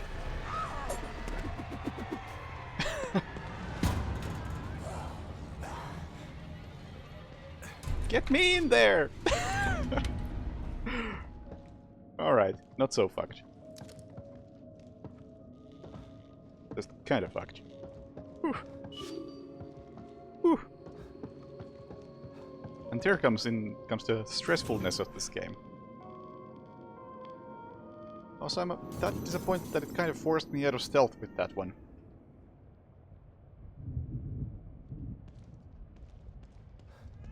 Whew. Moderate amounts of fuck, indeed.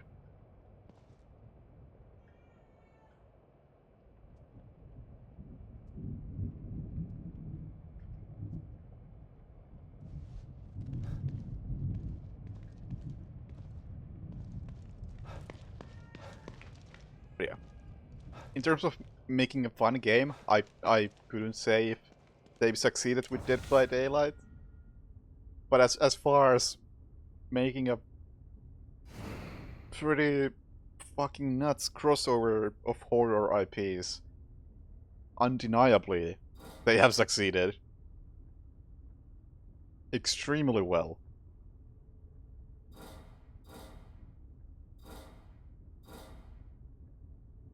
Oh shit. I think it probably said so in the tutorial. Are harpoon bolts reusable? Can anybody confirm? I probably should have read the tutorial and I assume it said so somewhere in there.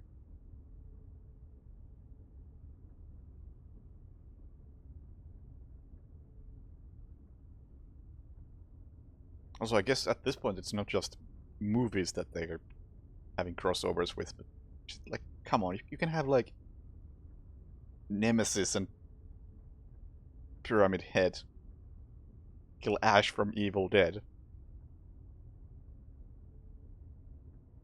on Elm Street.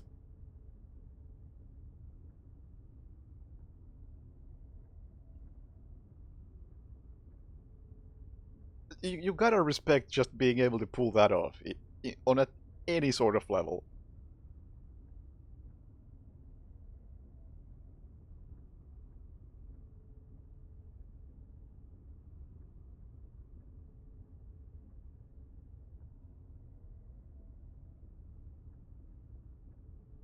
Oh yeah, there was the Discord store exclusive asymmetric thingy.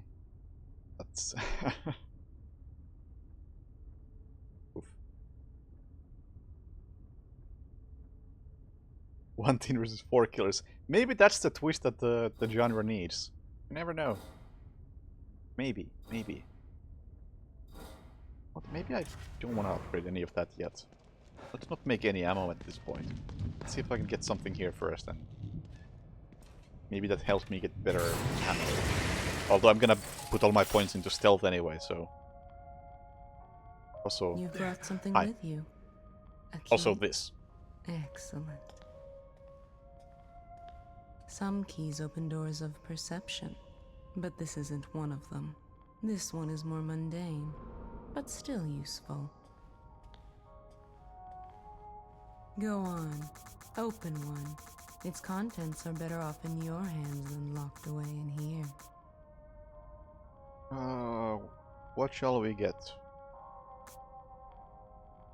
1, 2, 3, 4, 2.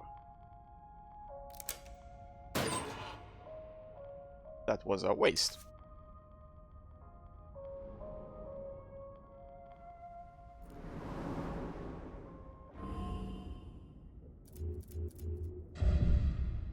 And there we go. Perform sneak kills from around corner while in cover.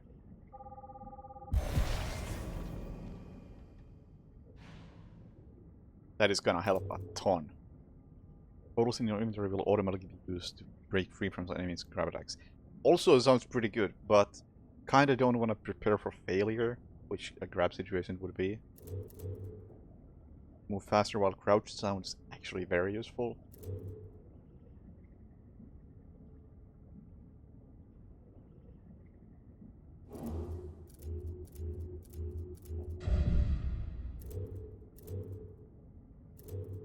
I expected there to be like some sort of skill system for crafting more items, because that's a very central mechanic.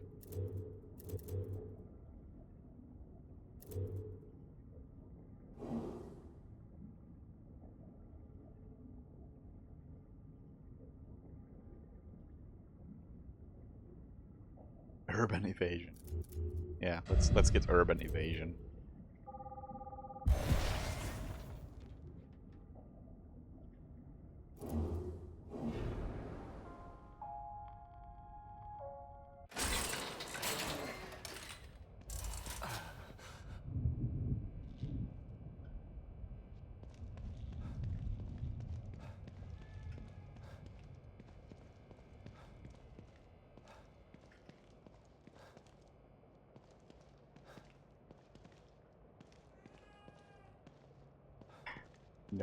Know that you know what I mean.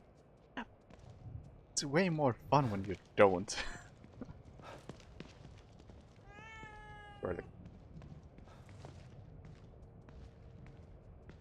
It's hard to say how much faster it is like this. Really needs a moving enemy for context.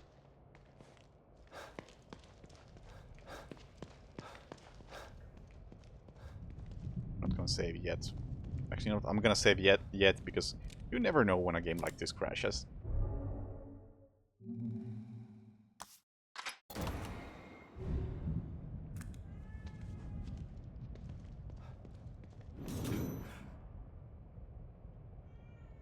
Hello? Okay.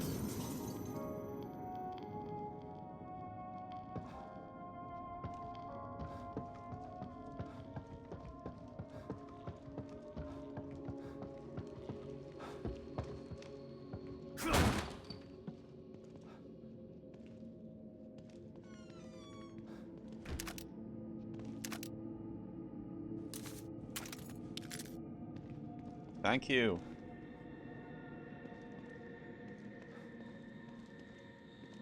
So how am I on health? I don't know, but I'm drinking this coffee. No harm in that.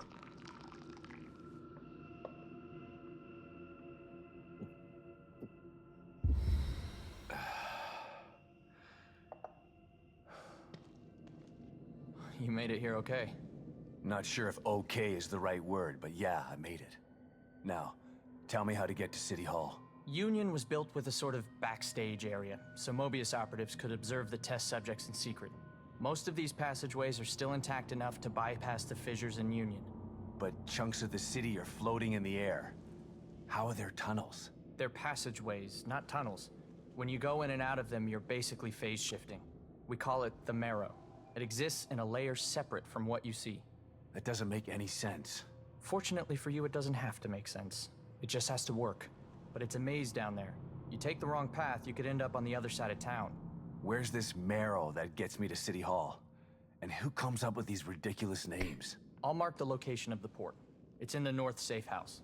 Looks like a regular computer, but it's not. I'll give you the password you need to activate it. Once you're inside, follow the marker to exit B2. That should take you straight to City Hall. You could have told me this on my communicator, you know. Maybe so, but I couldn't have given you this.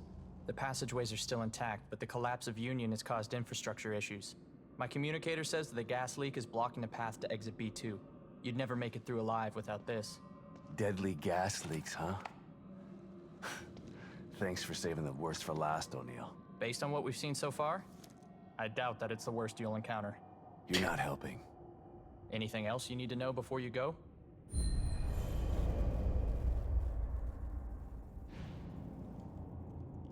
Chapter 4. That was a good chapter. I did not like the fight with the three whatever brawly thingies, but other than that, good chapter.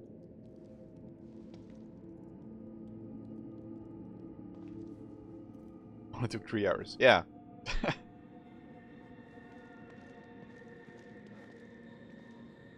mean, looking back at it, it's a very, very short chapter. When you just like look at what I accomplished during it. But it took a long time because it allowed me to play my way, which was slow and boring.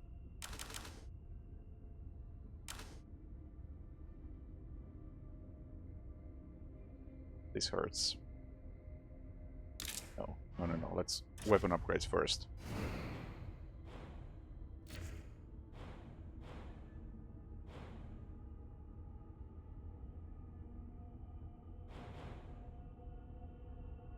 Strength of harpoon balls. 150%, that sounds incredibly good. Also, did anybody answer about can you reuse harpoon bolts? I'm actually leaning towards assuming no, but... Yeah.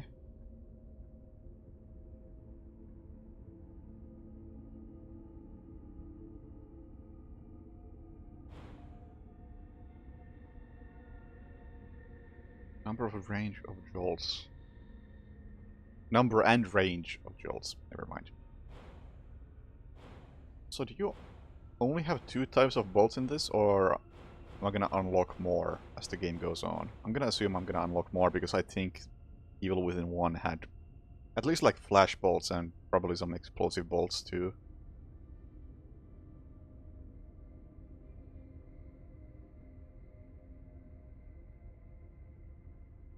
Anyway, harpoon bolt damage seems extremely good.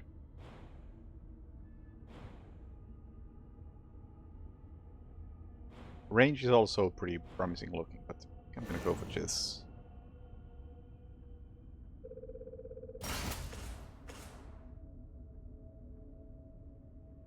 How much does this cost?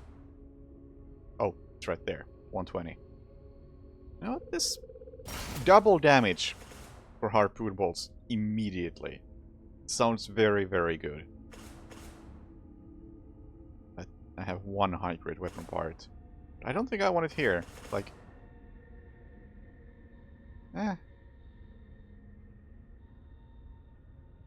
Harpoons become flame. Interesting. Like from 200% to 250%? Is it worth this? Don't think so.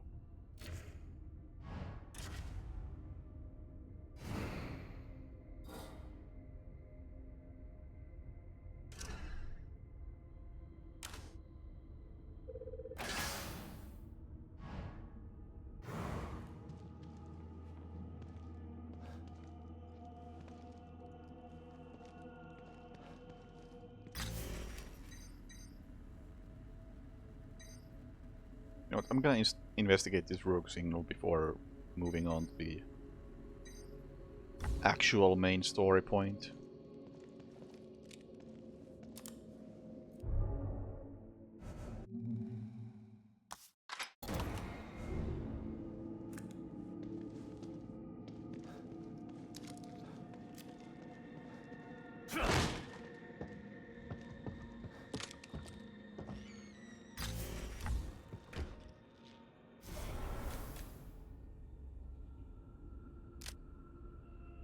R to change bolt.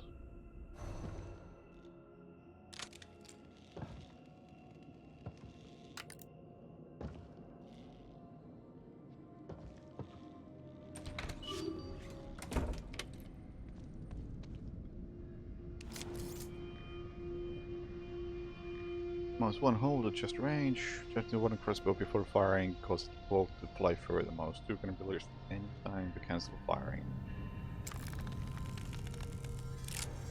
It's a decent range, I think. Also, the tutorial actually stayed on screen for long enough for me to read it. Deathloop, take notes.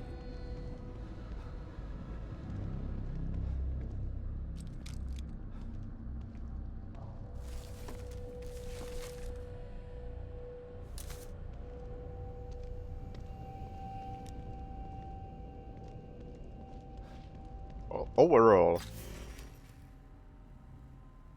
I must give it to the UI designers of this game.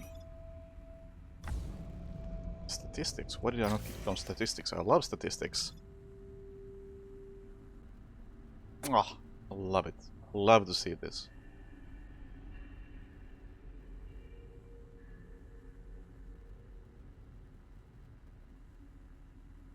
Tripwire trip to 0. That's not true. I did trigger one that was mandatory scripted event.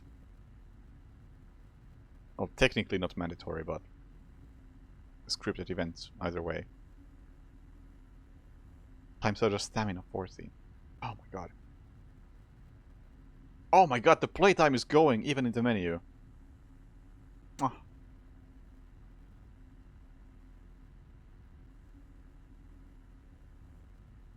And you can see it in real time.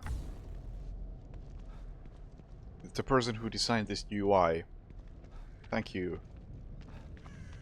You are doing a fine job.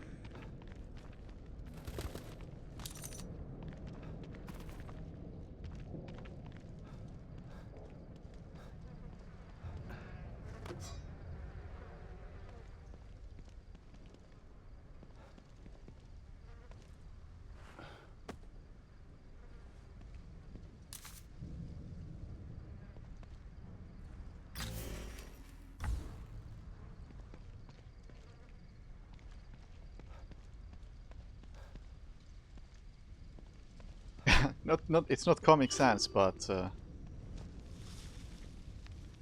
good job nonetheless.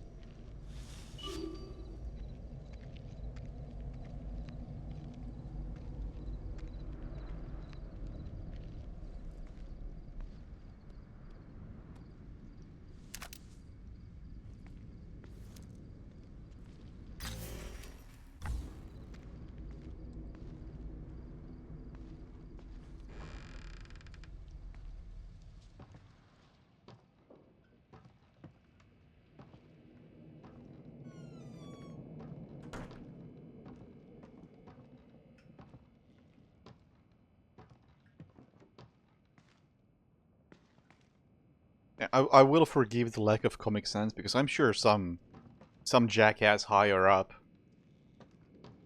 told them not to use Comic Sans because it's a meme or something.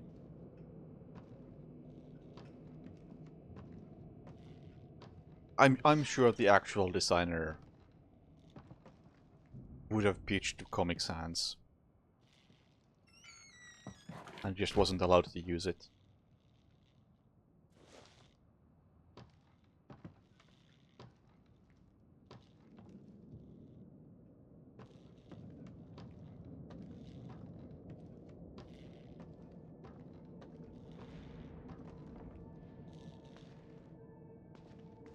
how to use the computer to get down there. You know how to use the computer to get down there, right? What? You're not going with me? No time. I'm heading to the auto body shop to get some supplies. Meet me at the visitor center when you're done. The visitor center? Why? I told the survivors I found earlier to go there and hide out. I need to take care of them now, while they're still scared citizens. Easier to kill them before they turn into those things, instead of after. Good thinking. Wow, you are a dick.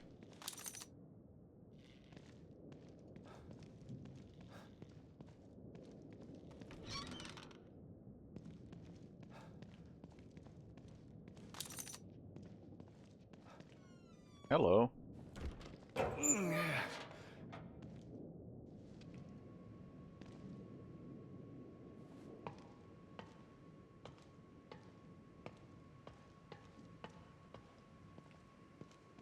This go to the marrow? Yes, it does. This is not the marrow I was going for, though. Really want to get to that safe house. It's nice to know that we have a marrow in here.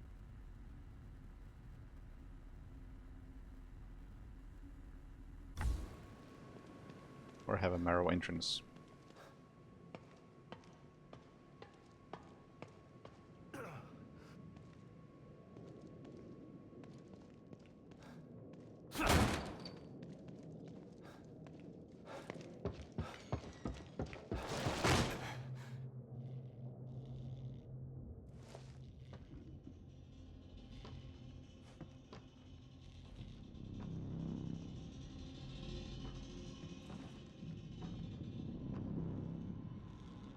Music does not speak good. I'm out of here. Fuck you, Gabe.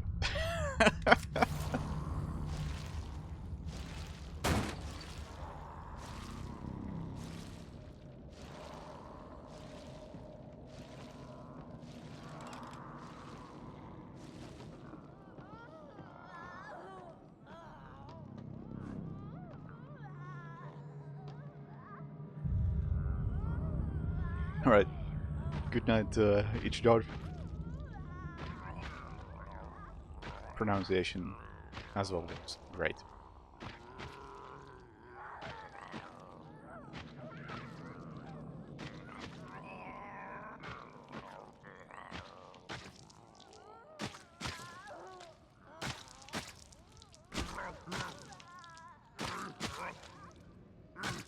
I think I remember this sequence from my first playthrough. I fucked up.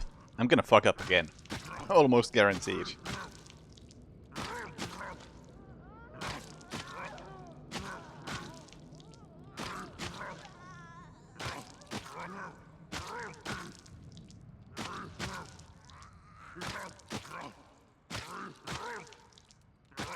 Please come into the house.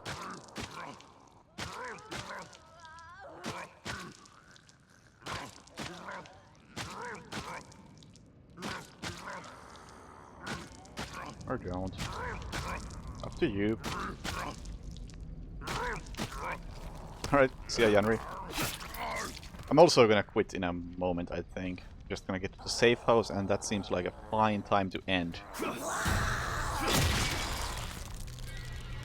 And we will leave Marrow for the next time.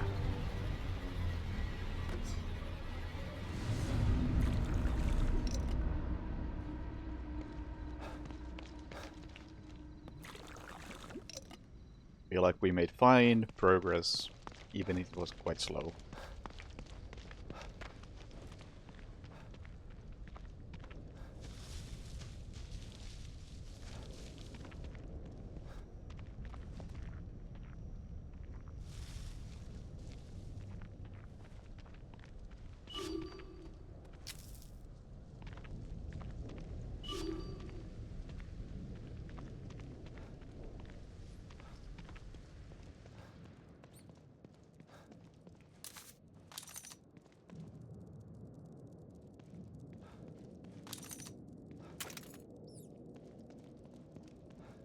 Oh yeah, I do dig the gameplay of this, for sure. At least this, the first two chapters, was basically an introduction. Chapter 3? I like it. I like it.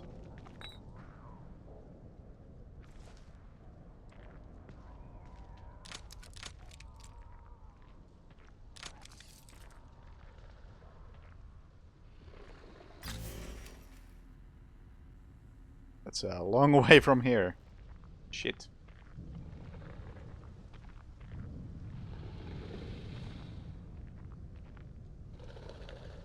Dude, what the hell is that?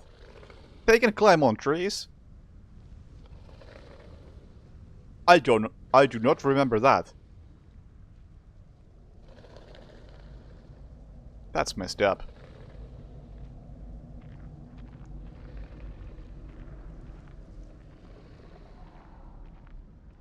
It is thoroughly messed up. I like it.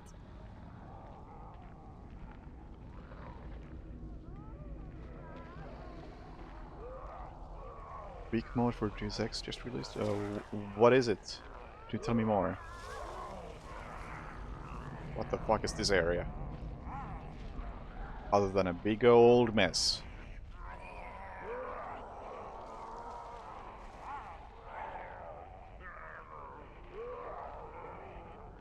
Also, that enemy in the tree makes a lot of noise, so you can actually use audio to figure out where it is. What? What was that? Okay.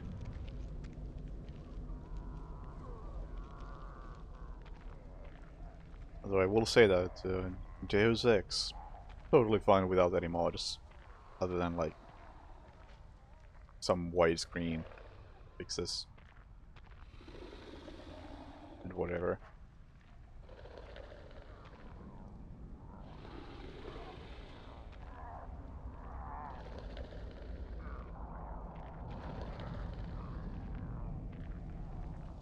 And the sound design is quite something.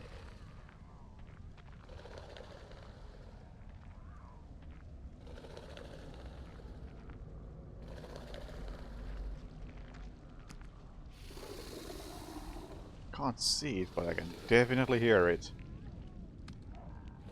Female JC Denton.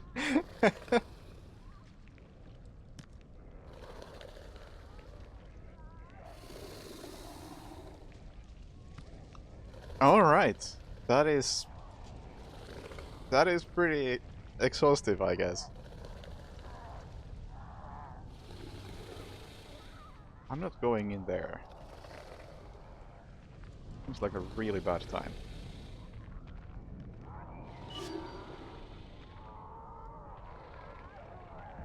Oof, I really don't know what my best course of action is, because I do not want to fight all these enemies.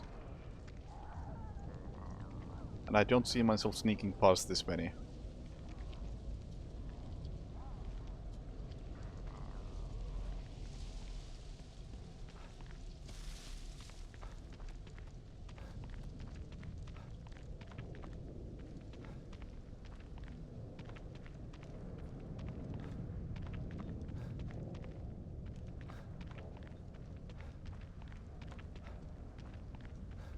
As sneaky as I can be at the best of times, that is not a thing I can pull off.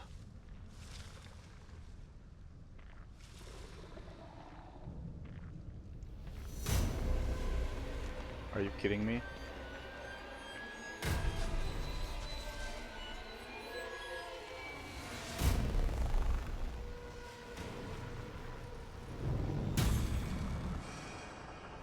Nothing seems to have aggroed.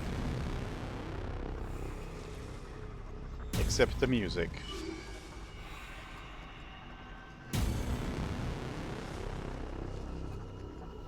Music definitely aggroed.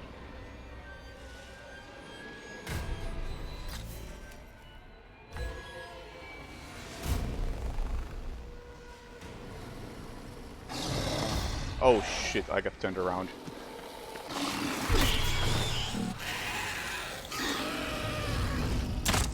Oh, you one-shot that with the axe. Huh. Well, I just wasted a crossbow bolt then.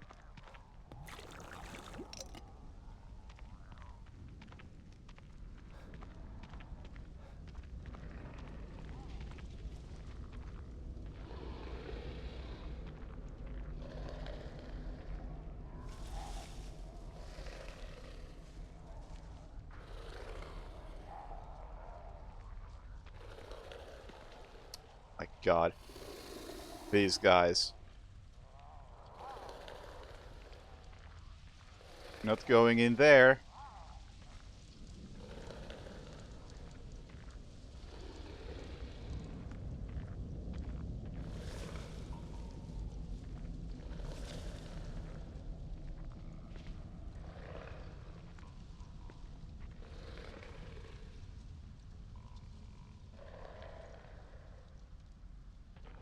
What's name is Glorious?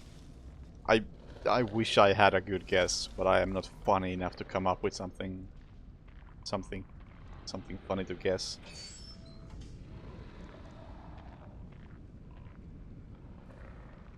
Lady Tinted. Ah.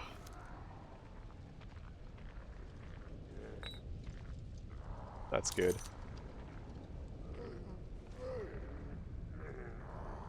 Oh my god, these guys just spawned as I walked in here. Great.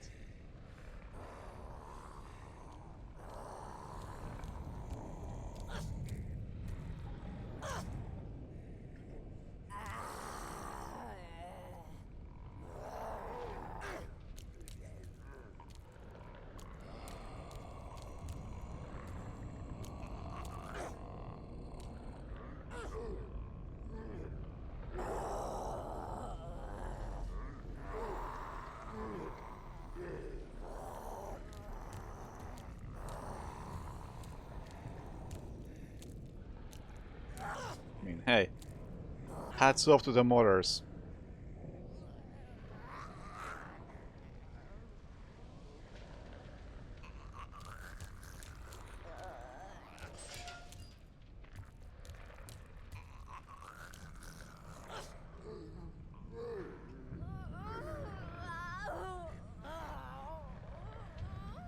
Now, door, do not close automatically.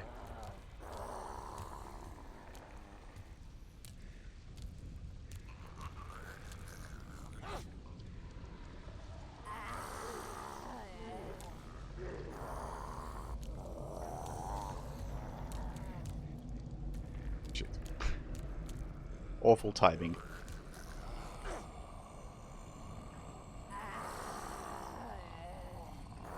How did they go about changing NPC dialogue? Like, did they just like replace that one word, or did they re-record like entire sentences with new voice actors? Or did they just like add a sh sound?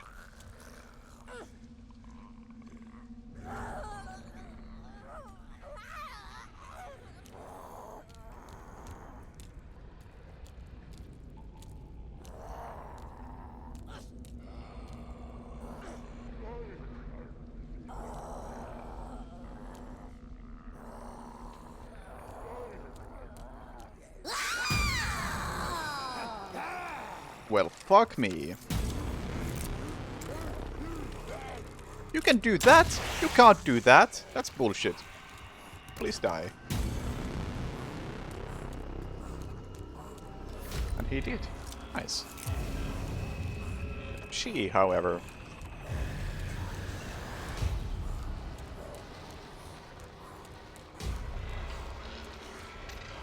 Hearing a sound from over there, and I don't like it.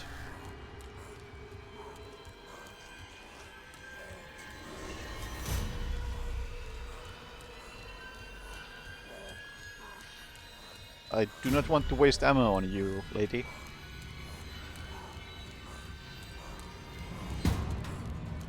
Okay, the AI in this game...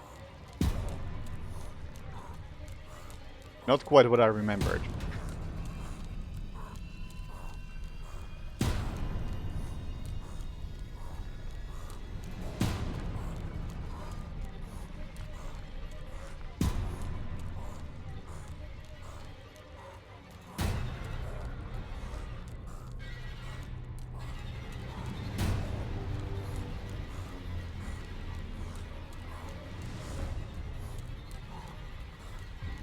Are you gonna give up anytime?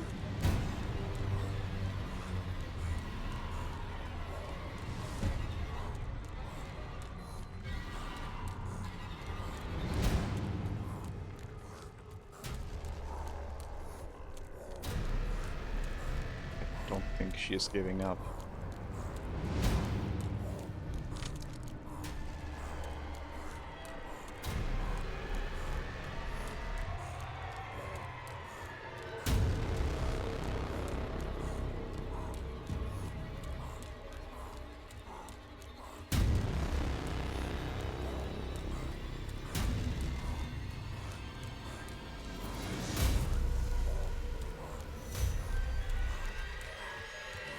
Alright, well, prop to the modders for going through that sort of effort.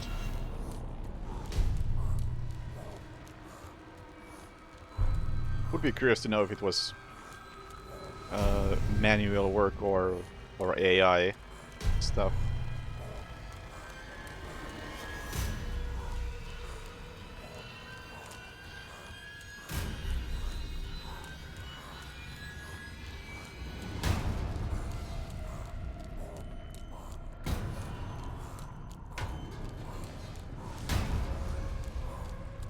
We seem to be having a stalemate here.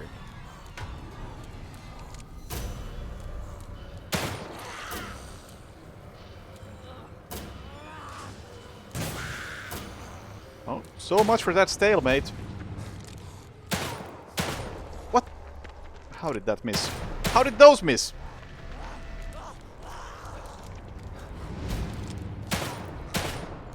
Are you kidding? I'm wasting all of my ammo on this one enemy,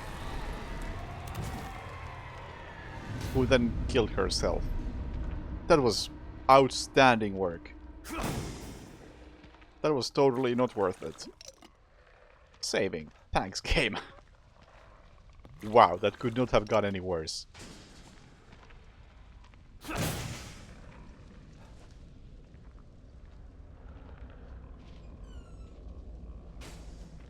I'm gonna blame weird mouse movement and 50 FPS and the fact that I've had a couple of drinks. I got excuses.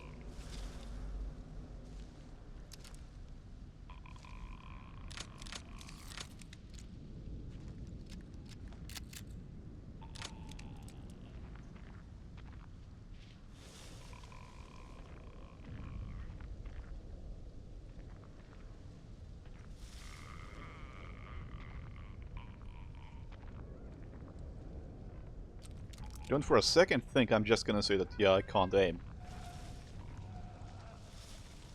Why is that guy there? That's not cool. That is very not cool.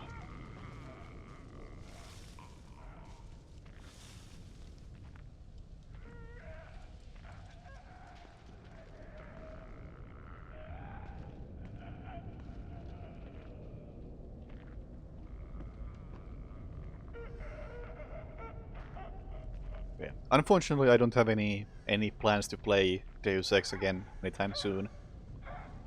The next time I play any Deus Ex, it's gonna be Human Revolution.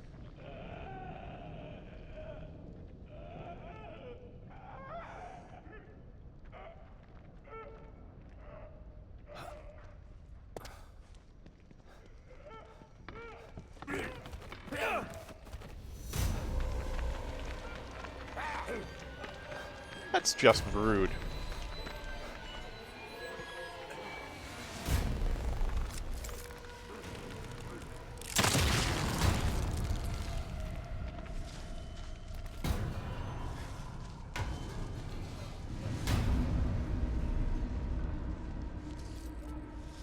Really? Oh, fuck. Open world or just a huge map? I think I would say the map is just huge.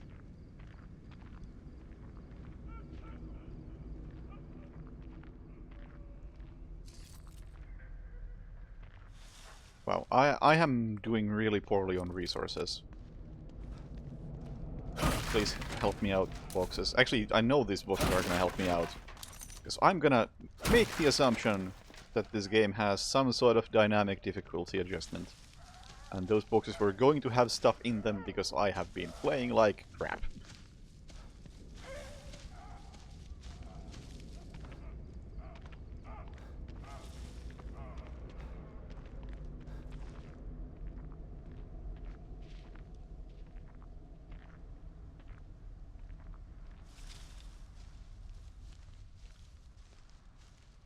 kind of hate myself for even thinking that this game has dynamic difficulty adjustment. Because A, I think I'm right, and B, I still can't get in there. Fuck yeah. Do I need to use a shock bolt to get in here at all? Guess so.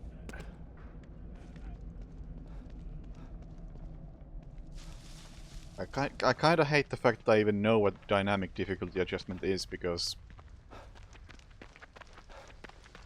once you know, you start to see it all over the place, and it kind of spoils the fun.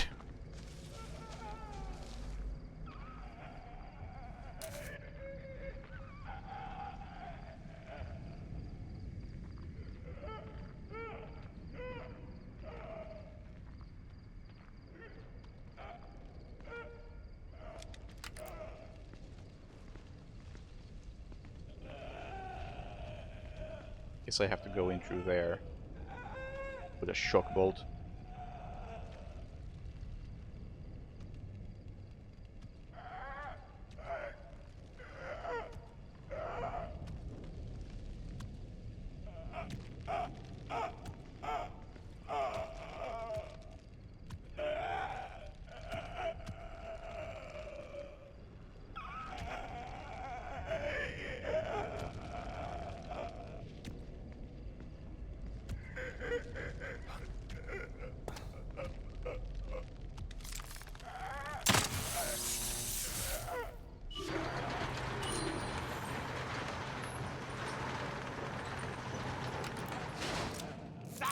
Oh, fuck you. Oh, mega fuck you. I'm going in here. Screw you. Probably should let Kidman know what's going on.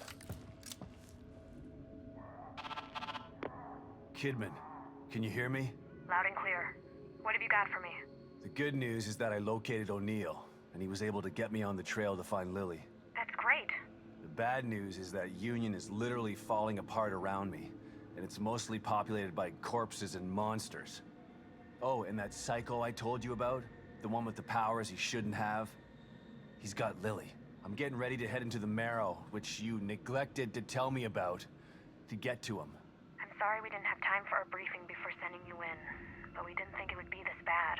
It's just as bad as Beacon in here. No, it's worse.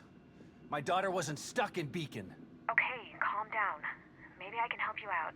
Can you give me any information on this person? Male, about 5'10", black hair. He fancies himself as some sort of artist. That's not much to go on. Tell me something I don't know. I'm on my way to City Hall. I'll call you later.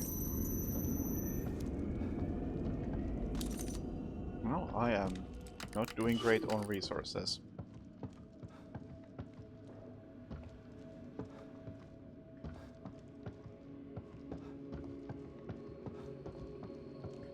But like I said, I think this is a smoke bolt. Release a cloud of smoke sensing around its point of impact. Sometimes stealth is a better option than fighting. No shit. Upgrading your smoke bolts at workbench can give you the ability to sneak kill enemies trapped in the AoE. Oh, that seems very good actually. Okay, like I was saying, I'm gonna get to this point and I'm gonna place and leave the Marrow for next time. So it's a fine place to end. Now that I've wasted all my resources. Go to the Marrow? No, I wanted to save. Right.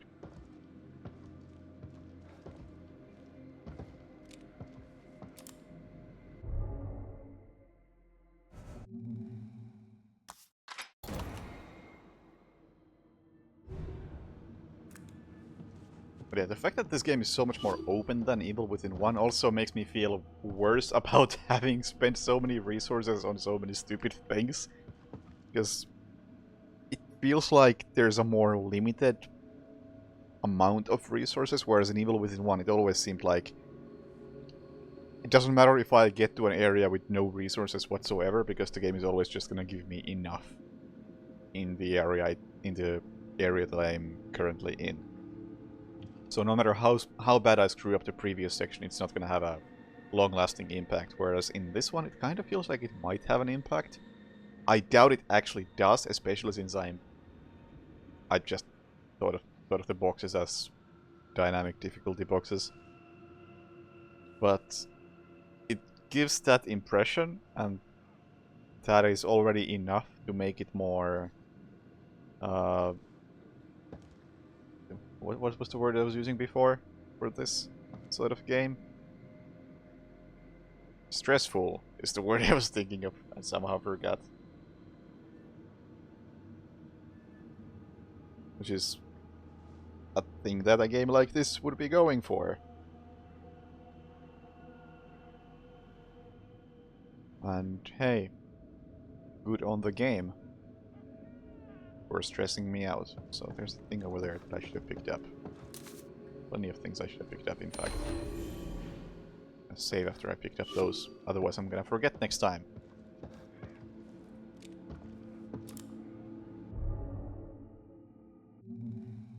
Always coming late. I mean, it is like 1 AM for me, so that tends to be how it is if you typically drop by at this hour. Also, I do like the monster design in this game. Like, in a way, it's kinda the typical horror. Hey, here's a bunch of arms and legs stuck together type of monster, which is a bit generic at this point, but at the same time it works, so hard to blame them. Why would you not have that sort of monster design when it works so well? It's a proven concept.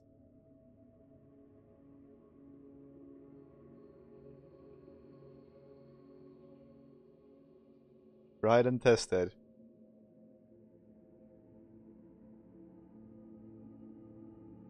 Plus, I feel like the way they have utilized those old designs, pretty alright.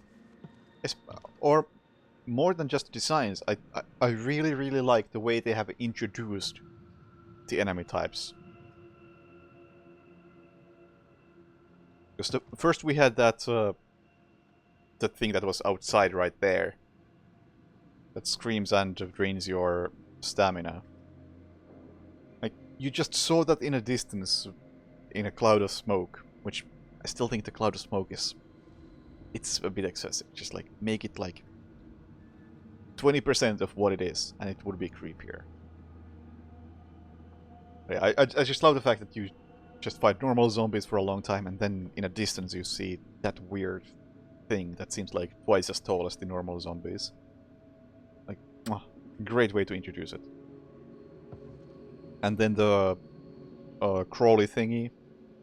Like, sure, in that one you had a small cutscene where something is approaching from the grass, your location, and then you are still like probably 15 meters away from it, so you don't get a great look, and it's in the grass. You get good enough look that you say, I think I want to not fight that thing, and then you just don't fight that thing. But you are aware of its existence, and that is all you need, and that's great. I really enjoy that. Like, the way monsters are introduced is such a big part of making them effective. Reminds me of like Dead Space 1 and 2 and the contrast between those two games. And particularly, I don't know what the enemy is called in Dead Space, but there's the tall, lanky guy who splits up into smaller pieces. And the way that thing is introduced in Dead Space 1 is fantastic. You just hear a scream somewhere, and then you walk into a room and it just walks from behind the corner. It still has a decent amount of distance between you and it. And you can tell it's weird and wonky and creepy. And it's different from the rest. And that's enough to make it creepy. And the sound effect is on top of that. The visuals just works really well. And I think early on you also like hear the scream from a distance without ever seeing the enemy. You just know that, oh, there's some new enemy type in here, and then you see that new enemy type and it just works. Whereas in Dead Space 2, it's just some random enemy who shows up at some point. No build up, no real introduction. Just, it's treated like a normal necromorph. I was not referring to a normal necromorph, referring to a very specific type of necromorph. I'm sure you know. But yeah. So far, the introductions in this have been good. Lankomorph, yeah. That works.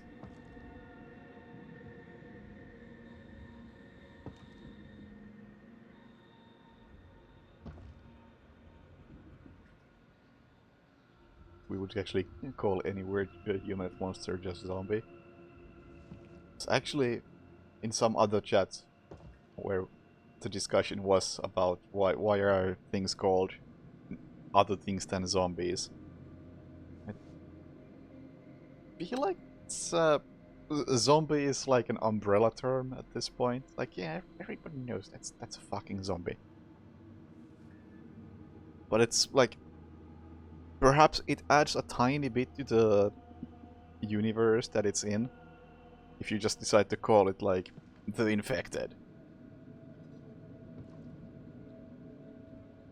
Or whatever the term happens to be.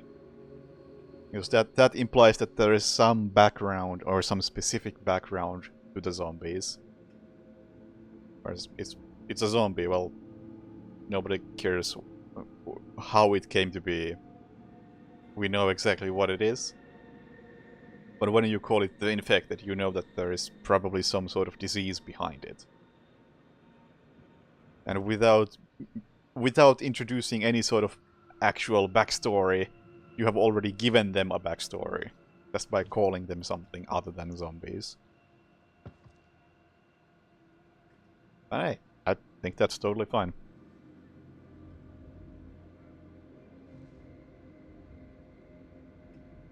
Meat puncher. Hey, that's already more of a backstory than zombie. Something happened to these people and now they really like meat. Like that's already separating them from the stereotypical zombies eat brains stuff.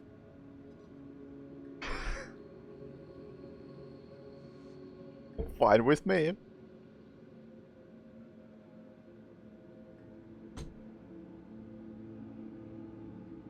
But anyway, I think that's enough for tonight, so thank you for watching.